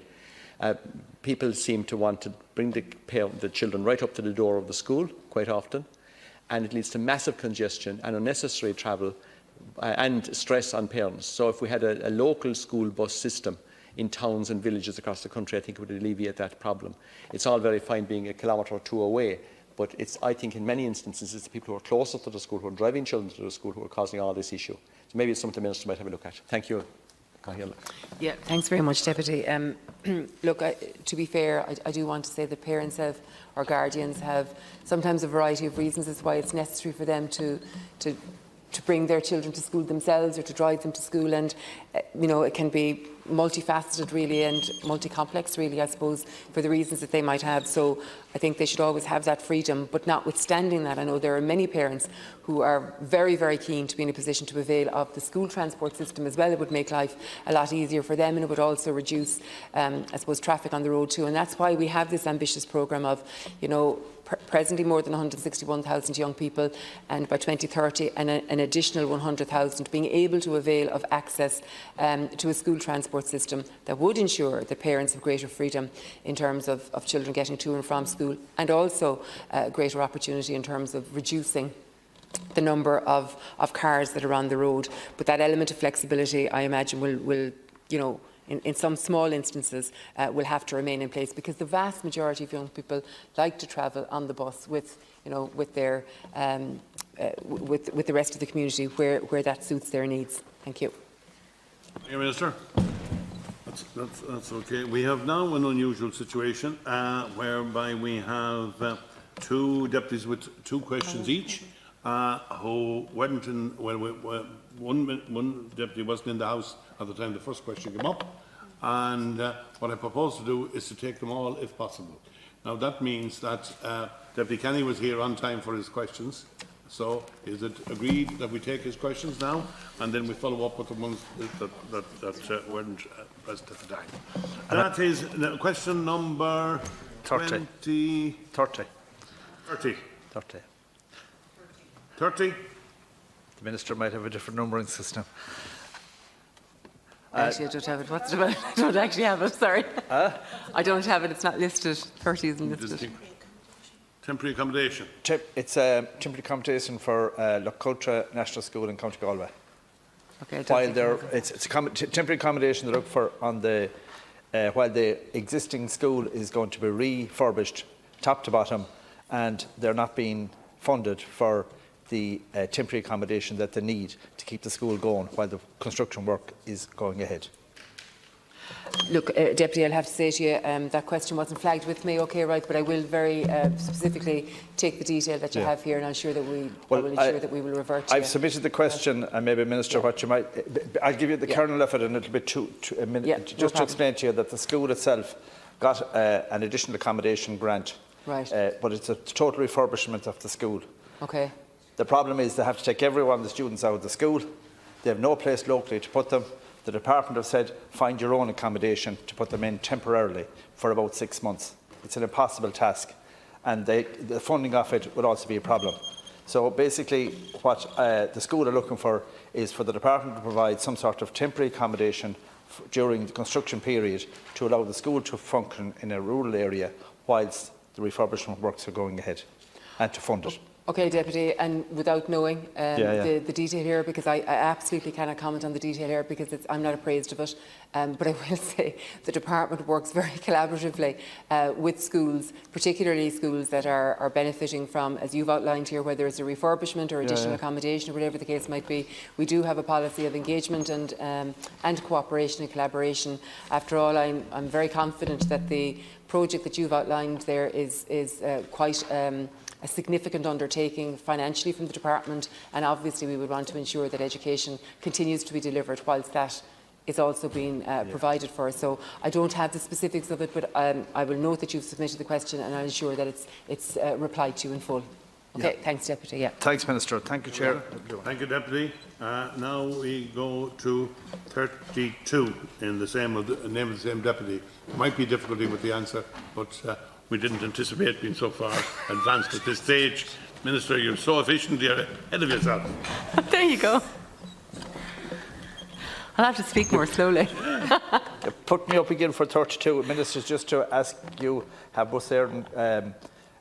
they been allocated the necessary resources to make sure that there are the adequate number of buses and sizes of buses in place for the school year in September? Last year we saw lots of problems arising. Our buses weren't in place. Some buses started off, after a week they stopped. all of this kind of thing happened. There was a lot of things went on, a lot of stress. And just to make sure that it's planned properly for this year, and I know the payments are now coming in, so the volume that will be required should be apparent very, very shortly. Just in general, just to say to you again, Deputy, look, as I said, there's currently 161,000 young people being transported every single day via bus Éireann, and that's an enormous number of young people being transported and an important service that's being provided. However, I absolutely accept that, you know, in the first instance I want to say, and I've said it previously in reply to other queries, planning for the 24-25 school year begins in the previous year, so that's well underway at this point. And indeed also applications for places on the buses, that's also opened in April, and I think the closing date is something around the 7th of June for payment or medical card details or whatever the case might be. So we have a clearer picture at that point, earlier than normal, a clearer picture than in previous years. It was early last year as well, of the numbers that are required. And so in good faith, you know, contracts are entered into with subcontractors or whatever the case might be. And, you know, I will say it was very disappointing on occasion. In some instances last year where contracts were handed back the night before the school run commenced, or at some point, you know, along the way, because, you know, obviously everybody is dependent on the bus service running as it is supposed to run. Again, this year, as in previous years, we're ensuring that it is a very reduced fare, €50 for a primary school child, which is actually costing the state €1,100 per child, and €75 at post-primary, again costing the state €1,100, and equally $125 for a family ticket. So it is very good value. All the engagement and planning work has been ongoing between the department and Bus Éireann, and indeed the engagement with you know, parents who have applied early and our guardians who have applied early and put the process in place, and we look forward to you know, a successful year ahead. If I could just say thanks very much, Minister, for that. And I know that a lot of money goes into it, a lot of effort goes into it. And at the end of the day, it's the inspectors on the ground that have to deal with parents and with students who might have a ticket for a bus. There's no bus to bring them. The parents have to try and get them to school. The parents have to go to work. And I know in some cases great work is being done to try and rectify the situation under awful pressure at a time of the year when everybody is trying to get back into the school term. And I suppose whilst I understand that the application process is opened, the payment process or whatever has to be completed by the 7th of June, which is the week after next. And I know that planning goes on, but I think there should be the contracts that are entered into with the bus companies and the private operators should be put in place earlier, and that there should be in a way that there's a heavy penalty if they pop out of it the night before they're supposed to provide a service. Because what happens then is that you leave students and parents in a huge vacuum for maybe up to 3 or 4 months until it's put together again. Yeah, thanks very much. Respect everything, all the problems that are with it at the same time. Thanks very much, Deputy. Look, and I don't underestimate the challenge that it has provided for parents. I want to say, in the broadest instance, 161,000 or more than that young people, the vast majority of those who were transported seamlessly and positively, and it worked as it was supposed to work. But we did have isolated instances here and there, and I don't for 1 minute underestimate the difficulty that has caused for parents and for guardians, and particularly the last-minute nature of it. It is far from ideal. It is not acceptable, as far as I'm concerned, you know, that a contract can be returned the night before the route is supposed to commence. Look, there has been considerable engagement by Bus Éireann with everybody concerned, and considerable engagement between my department and Bus Éireann in turn. And I have met with Bus Éireann in relation to this, and you know, so that it will be as smooth a transition as possible in September. Look, you can't account for the unexpected in that respect, but every possible procedure is being put in place, every possible you know, requirement on behalf of everybody involved is being met as far as we're concerned. And again, I do want to say about, you referenced it being earlier, you know, we did put it in place that bit earlier last year and again this year to facilitate an earlier rollout. We're also, as you're aware, piloting 2 different types of schemes this year as part of the School Transport 2030, which will mean that we will be looking at engaging also with public transport, school transport and public transport engaging, and then there will be a second pilot which will look at something similar, but also some of the other recommendations as well. Thank you. Thank you, Minister. Number 22 in Anam on Yakta Pollock McLaughlin. Minister, this is around the Scolwara National School, Milford. I would have discussed this with you earlier in the year. This is a school that really is not fit for purpose in terms of the buildings. My God, in terms of education, it's the opposite. A tremendous education, but it's in conditions that are just unacceptable. It's a landlocked site, it's a very dangerous site, and the junction of different roads. Buildings in the 1950s, totally inadequate in every way. They've secured a new site, and I understand they met you recently, and I'm just looking for an update on your perspectives. Thanks, Minister. Yeah, thanks very much. Yeah, thanks very much, Deputy. Just the school in question has received approval in principle for a building project under the Department's Additional School Accommodation, or the ASA scheme. The project will provide for 2 mainstream classrooms and 2 special education teaching rooms. This project is currently at stage 3, which is the tender stage. The project is one of close to 90 projects with a total value of approximately 800 million that I recently announced would proceed from tender to construction during 2024 or very early in 2025. In addition, at the school under reference, further approval was provided under the ASA scheme in 2022 for modular accommodation to provide 1 mainstream classroom and 2 special education tuition rooms. In early 2023, the brief for the school was reviewed and a further special education needs classroom was added to the scope. I am pleased to advise that this project is now largely complete and occupied, with just some external works remaining to be finalised. I can confirm also to the Deputy that the Department is in receipt of a letter dated the 28th of February 2024 from the Board of Management of the school in question in relation to the acquisition of a greenfield site by the school. Furthermore, an application for capital funding for development of this greenfield site was received on the 21st of May, just gone, 2024. I would note that the level of additional accommodation already being progressed for the school under reference, both under the modular and traditional build ASA programme, is a very significant investment in the existing school and will greatly improve the teaching and learning environment. Modular accommodation being provided to schools today is high quality, robust and durable. All new buildings, including modular buildings, are required to meet the near zero energy building standard, which ensures high levels of energy efficiency, thermal performance and sustainability.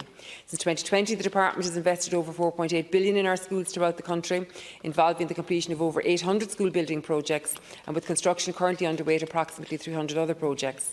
This is a record level investment in our schools and highlights the Government's very strong track record of delivery in providing additional capacity and modern facilities to school communities. In Donegal alone, in the last number of years since this Government came into being, the Department has invested more than 136 million in school infrastructure and completed 42 school building projects.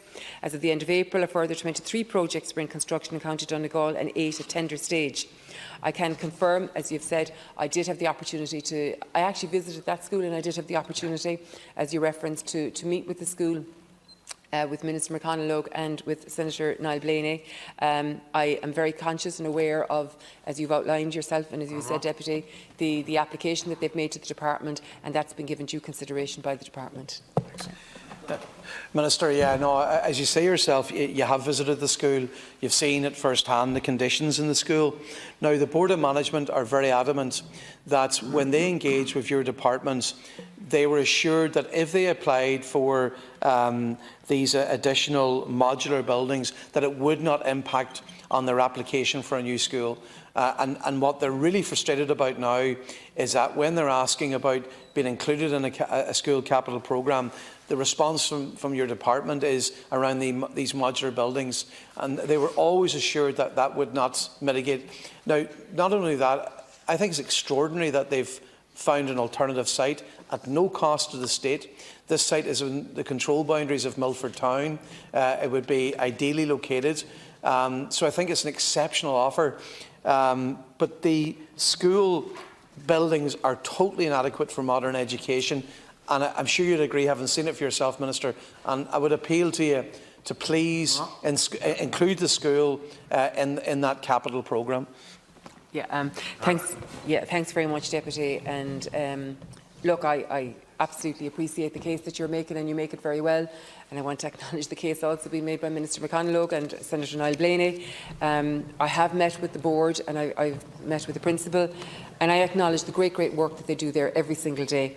I'd also have to say to you that it was only on, just at the end of February that the department received acknowledgement of the availability of the site. And then it was only just last week, the 21st of May, that the department received the application for capital funding to develop the greenfield site.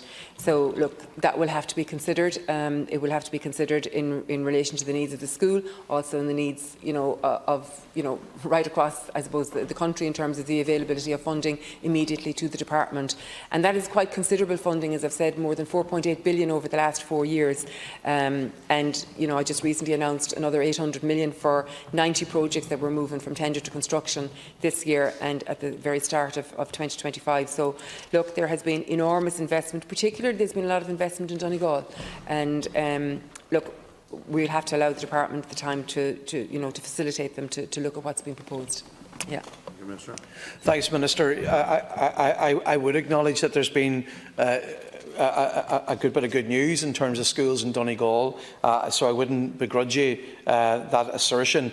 But you will know, having visited this school, like, the conditions are not acceptable for modern education. They don't comply with anything in terms of, classroom sizes, toilet amenities, play amenities, in terms of special needs, children being educated in hallways. It just isn't acceptable. And I suppose that point is that they understood clearly that if they went down the path of modular buildings, it wouldn't impact. But the fact they've secured a new site, I think the thing that stood with me is I've rarely seen a school with such poor buildings that do not have light at the end of the tunnel, that do not have a clear pathway to a new school. They've told me they would knuckle down, get on with the conditions they have if they knew a new school was coming down the line. So I suppose we're looking to give them hope, Minister, that that pathway is there, that they can endure these conditions for another couple of years till we get to the point they have the school they deserve, considering the tremendous education they provide. Yeah, look, I do want to acknowledge that the department has been very cognizant of the needs of the schools, and it is for that reason that the school did receive approval for two mainstream classrooms, two special education teaching rooms, and that's currently at tender stage. So the department has recognised the challenges that the school has faced, and that was in addition to, I suppose, a further ASA, additional school accommodation scheme in 2022 for modular accommodation to provide a mainstream classroom and 2 special education tuition rooms. So the department has been cognizant of, the great work that's happening in that school every day, the delivery of education, and I suppose the dedication to students and the need for appropriate facilities. And so this has been put in place between 2022 and we'll say currently. In reference to the site becoming available, in reference which notified to the department in the end of February, and the application which came in on the 21st of May for consideration to be on the capital funding, that will be considered in due course. Yeah. Thanks very much, Deputy. Thanks. And Minister, you have an answer for this one? 23.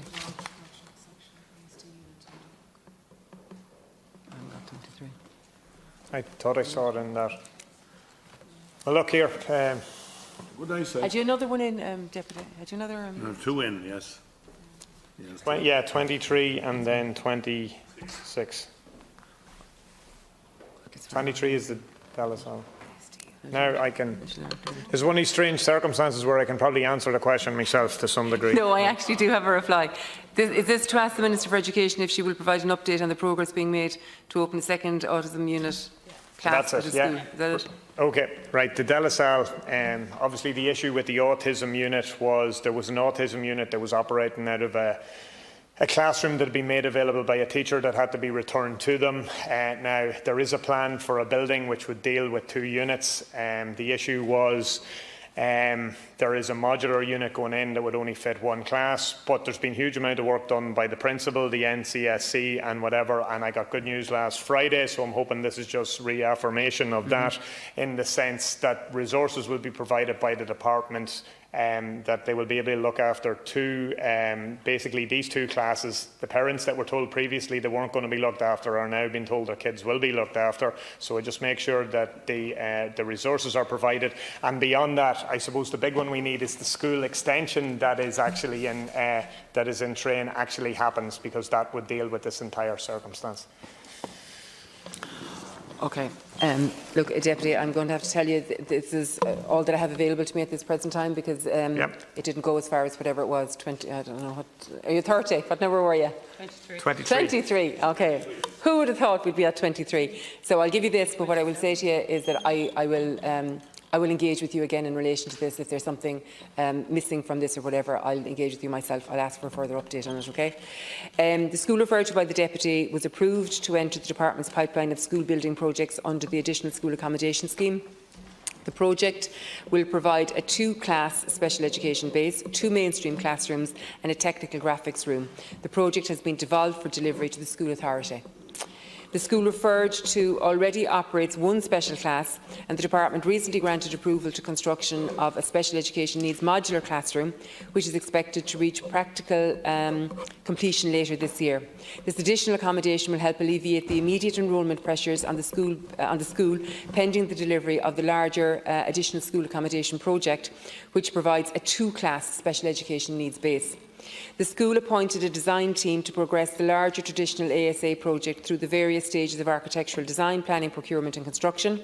The Department's professional and technical officials have recently reviewed the design team's Stage 2B post-planning approval, architectural cost reports and requested some further information in relation to that. Once the information has been submitted, the Department will complete its review of this stage of the project. All right. Okay. I can finish it. Yeah. Will I finish? I'll finish it. Okay, all right, I'll keep going. The provision of accommodation for children with special education needs is at the heart of our priorities and a core driver of investment plans. The National Council for Special Education has responsibility for planning and coordinating school supports for children with special education needs. Over the last number of years, the Department and the NCSC have introduced a number of strategic initiatives to plan for and provide sufficient special class and special school places. These initiatives are bearing fruit, with almost 1,700 new special classes sanctioned and 7 new special schools established in recent years, with a further 4 opening in September. Over 320 new special classes have been sanctioned by the NCSC nationwide for the 24-25 school year, and of these 11 are in County Louth. This means there are now 3,000 special classes in our education system.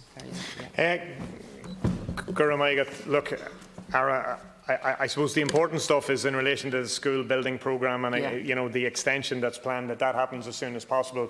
Obviously, if that had happened at an earlier stage, and if we could get a timeline on when we think that can be delivered, because if we had that in train, we wouldn't have the particular issues that we've had in the last while, where parents were told that there was no space in the school for the new autism unit for their kids. Now, in fairness, as I say, huge work done by the principal, huge work done by the CNO and the NCSC, and obviously there are promises in relation to the department providing resources. We just need to make sure that happens. But that's in the hope of...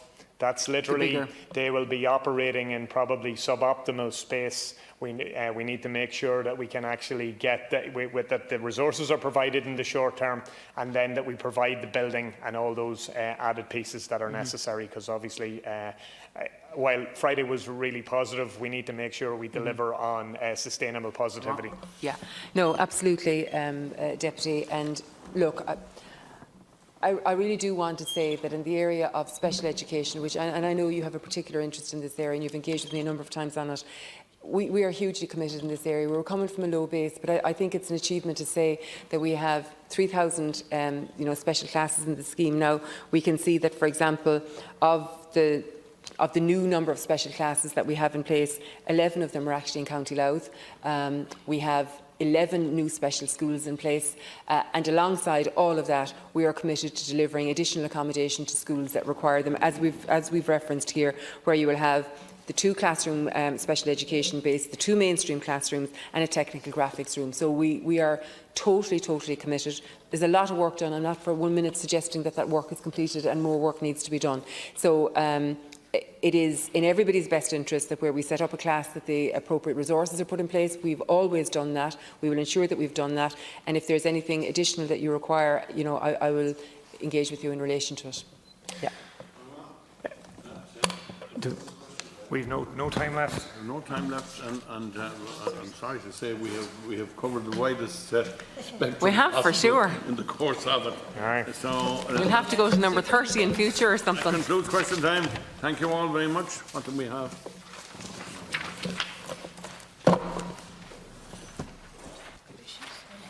We have one there. Yep. Next item is topical issues. And the House, the 2 deputies submitted standing order, question on the standing order 37A, which will be listed in the official debate. The matters raised by the following deputies have been selected.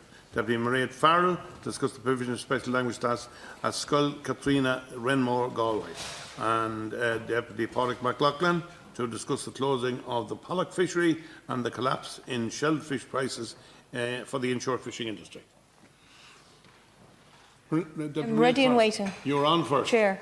Gurmagat for the introduction, and thank you so much, Minister, for taking this topical. Obviously, this is an issue that's impacting in both our constituency, so I just thought that it would be good and important to raise it with yourself. I've been contacted by a parent who's just worried about the special language class and concerned that it won't be going ahead next year. Obviously, as you'll be very much aware, this is a fantastic class for the children, and it's something that this particular child was supposed to do 2 years, and looks like it's going to be cut now in the middle of after the first year.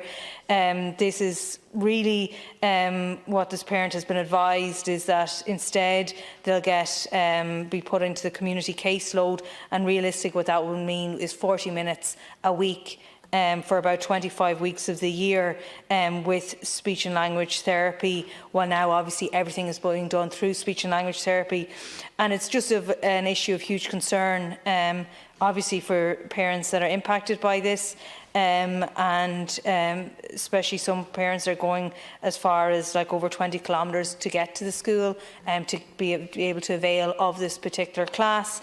Obviously that then has an impact in terms of school bus and all that kind of thing if it isn't if it doesn't come to a conclusion, I suppose. In the short term, they're particularly concerned the further it goes into the summer months, that the longer it will take to get some kind of a resolution, because obviously the nature of things when we go into the summer months is that more people are on leave and that kind of thing. So I just said I would ask to raise this question with yourself. Thank you. And Harris Dodge. Thanks very much, Deputy. Thanks. Sorry, just my microphone. Oh, yeah. Next one. Just this next one here. Next one. I can move over. Okay. Well, thanks, Deputy, for the question. And at the outset, I just want to stress that enabling students with additional needs to receive an education appropriate to their needs is an ongoing priority for me as Minister with responsibility for special education. It's a priority to ensure that all children have an appropriate school placement and that the necessary supports are provided to our school to cater for the needs of children with special educational needs. So my department, as you know, provide an extensive range of supports for pupils with specific speech and language disorder, SSLD. So this includes provision for the establishment of special classes for pupils with SSLD in primary schools. So there is currently a total of 63 SSLD special classes in mainstream primary schools nationally, and they have a student-teacher ratio of 1:7. So the Health Service Executive provides speech and language therapy to the students in these classes. Therefore, the opening and the retention of the SSLD class is contingent on the availability of HSE resources, and for this reason close engagement and coordination occurs among stakeholders at local level. So this issue was raised with me in Galway. I spoke to my colleague Minister Anne Rabbitte in relation to This was the school and the HSE meeting to resolve this issue. It's absolutely critical that this is resolved. So I can confirm that the HSE's local team and school management met yesterday, Monday the 27th of May. So this meeting, it was supported by the NCSE, and its purpose was to allow the school and the HSE to talk through the particular issues with a view to working towards reinstating the class for the coming school year. So the NCSE has advised my department that this was a constructive meeting and that all parties are willing to work to ensure that the class remains in operation for the coming school year. And a further meeting is being planned between all parties. So the NCSE will continue to support the school and the HSE to progress matters, particularly in relation to the review of applications for admissions to the class. So this class has been in operation since 1995. And I hope that it can continue to provide the much needed supports for students in the local area. And I want to acknowledge the many years of support provided by both the school staff and the local HSE speech and language therapists for students accessing this class for almost 3 decades. In relation to the provision of special education places more broadly, I understand that this is a really anxious time for parents who are seeking a school place for their child in September, and I'd like to assure the Deputy and assure parents that we are and I am determined to alleviate the pressures faced by parents when seeking a special educational placement. My department engaged intensively with the National Council for Special Education in relation to the forward planning of new special classes and additional special school places. So over 320 special classes have already been sanctioned for the 24-25 school year. Of these, 19 are in County Galway, and the NCSE continues to sanction some additional classes nationwide for the coming school year. And as these classes are sanctioned, the NCSE will support families to make applications for places. And I've asked the NCSE to ensure classes are established as a matter of urgency, and to keep all the families seeking class places updated on an ongoing basis to ensure that children can access the provision which they're entitled to. Thank you very much, Minister, and I very much welcome the very kind of, I suppose, constructive message that you have there, and the fact that there has already been a meeting and hopefully that another meeting will resolve this. I think everybody would like to see this go ahead, and I think really it's coming from a place of simply a place of concern from parents, and which is completely and totally understandable.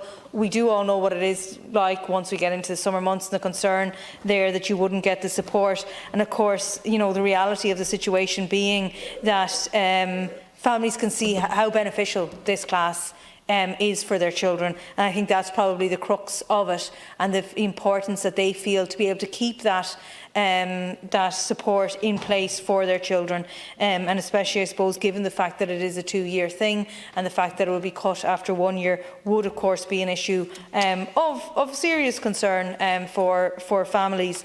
I think it's very welcome what you've said here today. I think it's very welcome that you're prioritising this, and that you do have a focus on it, and that you are going to keep in touch, I suppose, with the relevant stakeholders to make sure and hopefully get this across the line. Because at the end of the day, we need to make sure that we give all our children the best possible future, the best possible potentials and opportunities that they have. And for this particular, for these children, of course, this is something that has been proven to be very beneficial. So I'd like to thank you for your response, Minister. Yeah. Thank you, Deputy. I think we're both in agreement in relation to the need to resolve this issue, and I have full faith that the school and the HSE will come to an amicable agreement, and I'll ask my department officials to continue to engage with the NCSE and to monitor the issue. I know the NCSE, they always remain available to support the school and the HSE local team to resolve the issues at play here, and I know that the local CINO also has acted as mediator between the school and the HSE in order to try to remedy the situation. Thank you.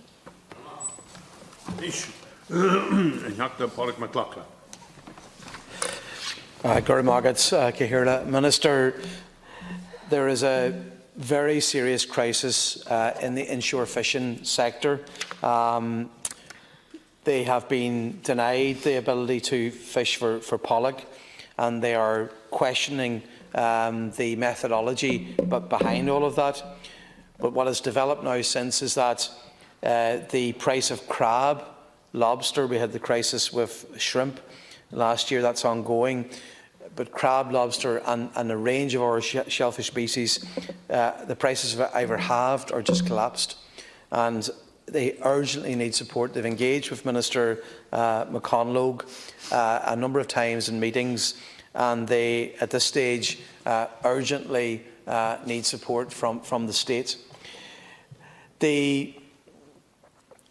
My job as a Sinn Féin fisheries spokesperson is engaging with fishermen all around the coast, and I know you represent a coastal community too, so you'll understand the issues. But what I'm reporting to you from all around the coast is actually quite heartbreaking, because you're talking about people who have intergenerational experience in their communities, coastal communities, island communities, and I know there's been a lot of talk of crisis, particularly after Brexit, right across the industry, but I'm specifically focusing my comments on the inshore sector tonight. They would have had opportunities to fish salmon in the past. That's not there now. Pollock is not there now. The spur dog option hasn't materialised because of the size that's allowed to be caught. It just isn't working. So all they had left was shellfish. And I'm talking to fishermen. I met a fisherman in Wexford recently, and he read out a message from another fisherman, and he broke down. And he'd already told me before that his son has left. There's nobody left in his family but him. They're going out fishing on their own in many instances, which is not safe, but they have to do it. And he broke down, and the other fisherman clearly was somebody that's, I would be worried for his well-being, and that's how devastated they are about what's happening. I don't know why this has not been shouted from the rooftop. I don't know why the media doesn't seem to have the interest in fishing, but there is a profound crisis. And that impacts not just in terms of fishermen themselves, but of course in the fish processors. And if you talk to the representative organisation fish processors, they'll tell you the same. I cannot stress how urgent it is for the government to intervene, to try to give them some financial support to keep them going. Because if something isn't done soon, I genuinely tell you that we're facing a collapse of our traditional fishing industry, and starting with inshore and working our way. You know already we've decommissioned another huge percentage of offshore boats. I've just been talking to too many inshore fishermen now to doubt that this is a profound, unprecedented crisis. The collapse of shellfish is just the final straw. They didn't get any support in terms of fuel subsidies. They didn't get tie-up schemes after Brexit. And I just cannot stress how urgent it is now to have an intervention, to have some confirmation tonight that there will be financial interventions. I know if this happened to the agriculture industry, we wouldn't let it happen. Government would have intervened before now. So just because the numbers of fishermen are small compared to the agricultural community, we cannot let this tradition, this noble tradition, just die. And that's the stage. I don't exaggerate what I'm saying. I've talked to too many now, double-checked what's happening. This is serious and profound at this stage. Thank you, Deputy, for raising this issue, and I'm taking this on behalf of Minister McConalogue. Minister McConalogue is very aware of the challenges facing the inshore fishermen at the moment and met with representatives of the inshore fleet recently to discuss these. You're aware that the European Maritime Fisheries and Aquaculture Fund, EMFAF, is the primary source of funding for the Irish seafood sector. It provides a budget of €258 million for the programme period 2021 to 27. The EMFAF regulation is aligned with the objectives of the Common Fisheries Policy, CFP, and makes no provision for the fund to be used to compensate fisheries for reductions in quota. The EMFAF regulation allows funding to be used to compensate for losses and increased costs caused by market disturbance only where the Commission makes an implementing decision to allow Member States to do so. At present, no such implementing decision is in place. At Agri-Fish Council in December 2023 and March 2024, Ireland and a number of Member States supported a request to the Commission to extend the previous implementing decision in relation to the conflict in the Ukraine until the end of this year. The Commission has not yet indicated whether it will do so. If we wish to put supports in place outside the EMFAF programme, we are constrained by EU state aid regulations which restrict the type of aid that Member States may put in place in the fisheries and aquaculture sector. Again, these do not allow for compensation to be paid in respect of reductions in quota or market failure. The only EU state aid basis for compensation in respect of the impact of the conflict in Ukraine is the Temporary Crisis Transition Framework, the TCTF. Section 2.1, which covers fishers, was extended recently until the end of December 2024. However, there are still restrictions on the type of aid that may be provided. For example, it doesn't allow for fleet tie-up schemes, which is one of the preferred supports requested by inshore fishers. Minister McConalogue has explained to the inshore representatives that if we pursue a scheme on the basis of the TCTF, in addition to securing exchequer funding and sanction from the Department of Public Expenditure National Development Plan Delivery and Reform, Ireland would need to have the scheme notified to the Commission, and the state aid process can take a number of months. It's therefore very uncertain whether we would be able to develop and implement a scheme under the TCTF before the end of December. I can confirm that Minister McConalogue is progressing an inshore fisheries support scheme under the EMFAF. This scheme provides enhanced grant aid rates between 80% and 100% to small-scale coastal fishers to support on-board and onshore investments. It will also provide funding for inshore fishers to participate in inshore fisheries conservation measures. The scheme has been circulated to the EMFAF Monitoring Committee for adoption, and the inshore group, such as the NIFF, NIFA and IMRO, are members of the Monitoring Committee. Once it has been adopted, it will be implemented by BIM without delay. Inshore fishers can also access support from the Fleet Safety Scheme and Seafood Training Scheme, both of which are open for applications at the moment. Department officials are working closely with BIM to identify what additional supports can be put in place within the constraints I've outlined, and I'm confident there will be progress on this in the next couple of months. Funding supports alone are not the solution to the challenges faced by the inshore fleet.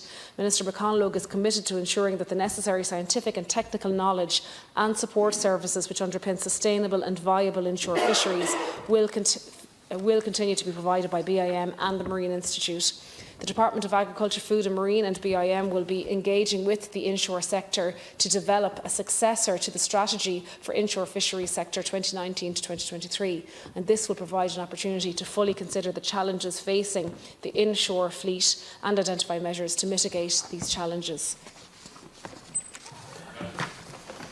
Thank you, Minister, and I appreciate you're speaking on behalf of the Minister for the Marine here tonight, but this response has been drafted by Department of Marine officials on behalf of the Minister, and it doesn't capture the urgency. I mean, they don't need. You don't need just increased grant aids for onboard and inshore investments. Like we're beyond that. I mean, you know, there's somebody drowning here, and we're talking about giving them swimming lessons. That's literally, and I'm sorry to use the pun, but that's literally what's happening. You know, they could have fallen back on Pollock to some extent in the past. That's not there. You know, and that's what we've been doing to the inshore. They haven't been given, you know, the options that they would have had traditionally. Their traditional fisheries, they've been squeezed more and more to rely on shellfish, and now even that market. And I'm just going to, read out for the record here. 18 months ago, brown crab was €4 a kilo. Now it's currently 160, 170 a kilo. Prices of lobster have halved. Same with oysters and mussels, but of particular concern, shrimp in the recent past. Now it's crab and lobster. They're disastrous numbers. One fisherman was quoted there recently in a media report, not enough media focus on this, talking about you couldn't give it away. It's just like we're going to see an industry die here, and that is an emergency. And I don't get a sense that our Minister and Department are conveying to the European Commission the scale of the crisis. And there are global issues happening here. I mean, people point to we never really got beyond what happened during COVID. We never really got beyond what happened after Brexit. You know, there's so many market disturbances, the war on Ukraine and so on. So I just want you to convey, I appreciate you're not the line minister, but please have it conveyed. I'm sure the officials will watch back on this. This is a profound crisis, and nothing in this response tells me that the department gets how serious this is. I'm speaking, it's my job as opposition spokesperson to speak to fishermen around the coast. I'm telling you and telling everybody who wants to hear, this is an unprecedented crisis and we need urgent intervention now. Thanks, Deputy. And I will raise this again with Minister McConalogue, but he has met with the representatives of the inshore fishers recently, and he is very aware of the challenges they face. He is committed to ensuring that we identify and explore all avenues available to us in terms of funding supports that may be put in place for inshore fishers. In saying that, we as a Member State must be aware that while the EU Cohesion Fund provided to our seafood sector is of huge benefit to the sector, there are constraints as to how we may use that funding. And as I said already, funding supports alone are not going to resolve the challenges that the inshore fishers are experiencing. There are a range of factors at play in terms of impacts of the cost of living crisis and choices made by customers and the sustainability and availability of stocks. As regards stocks, pollock, following the International Council for Exploration of the Seas, ICS advice, which has meant a bycatch only fishery this year, Ireland is actively involved with the scientific research to improve the understanding of pollock. The Marine Institute is taking a lead role in the next ICS benchmark process for this stock, which will be completed in the spring of 2025. While the preliminary results indicate that this extra information does not change the perception of the stock, the new model will give a more precise estimate of the state of the stock and improve short-term forecasts that determine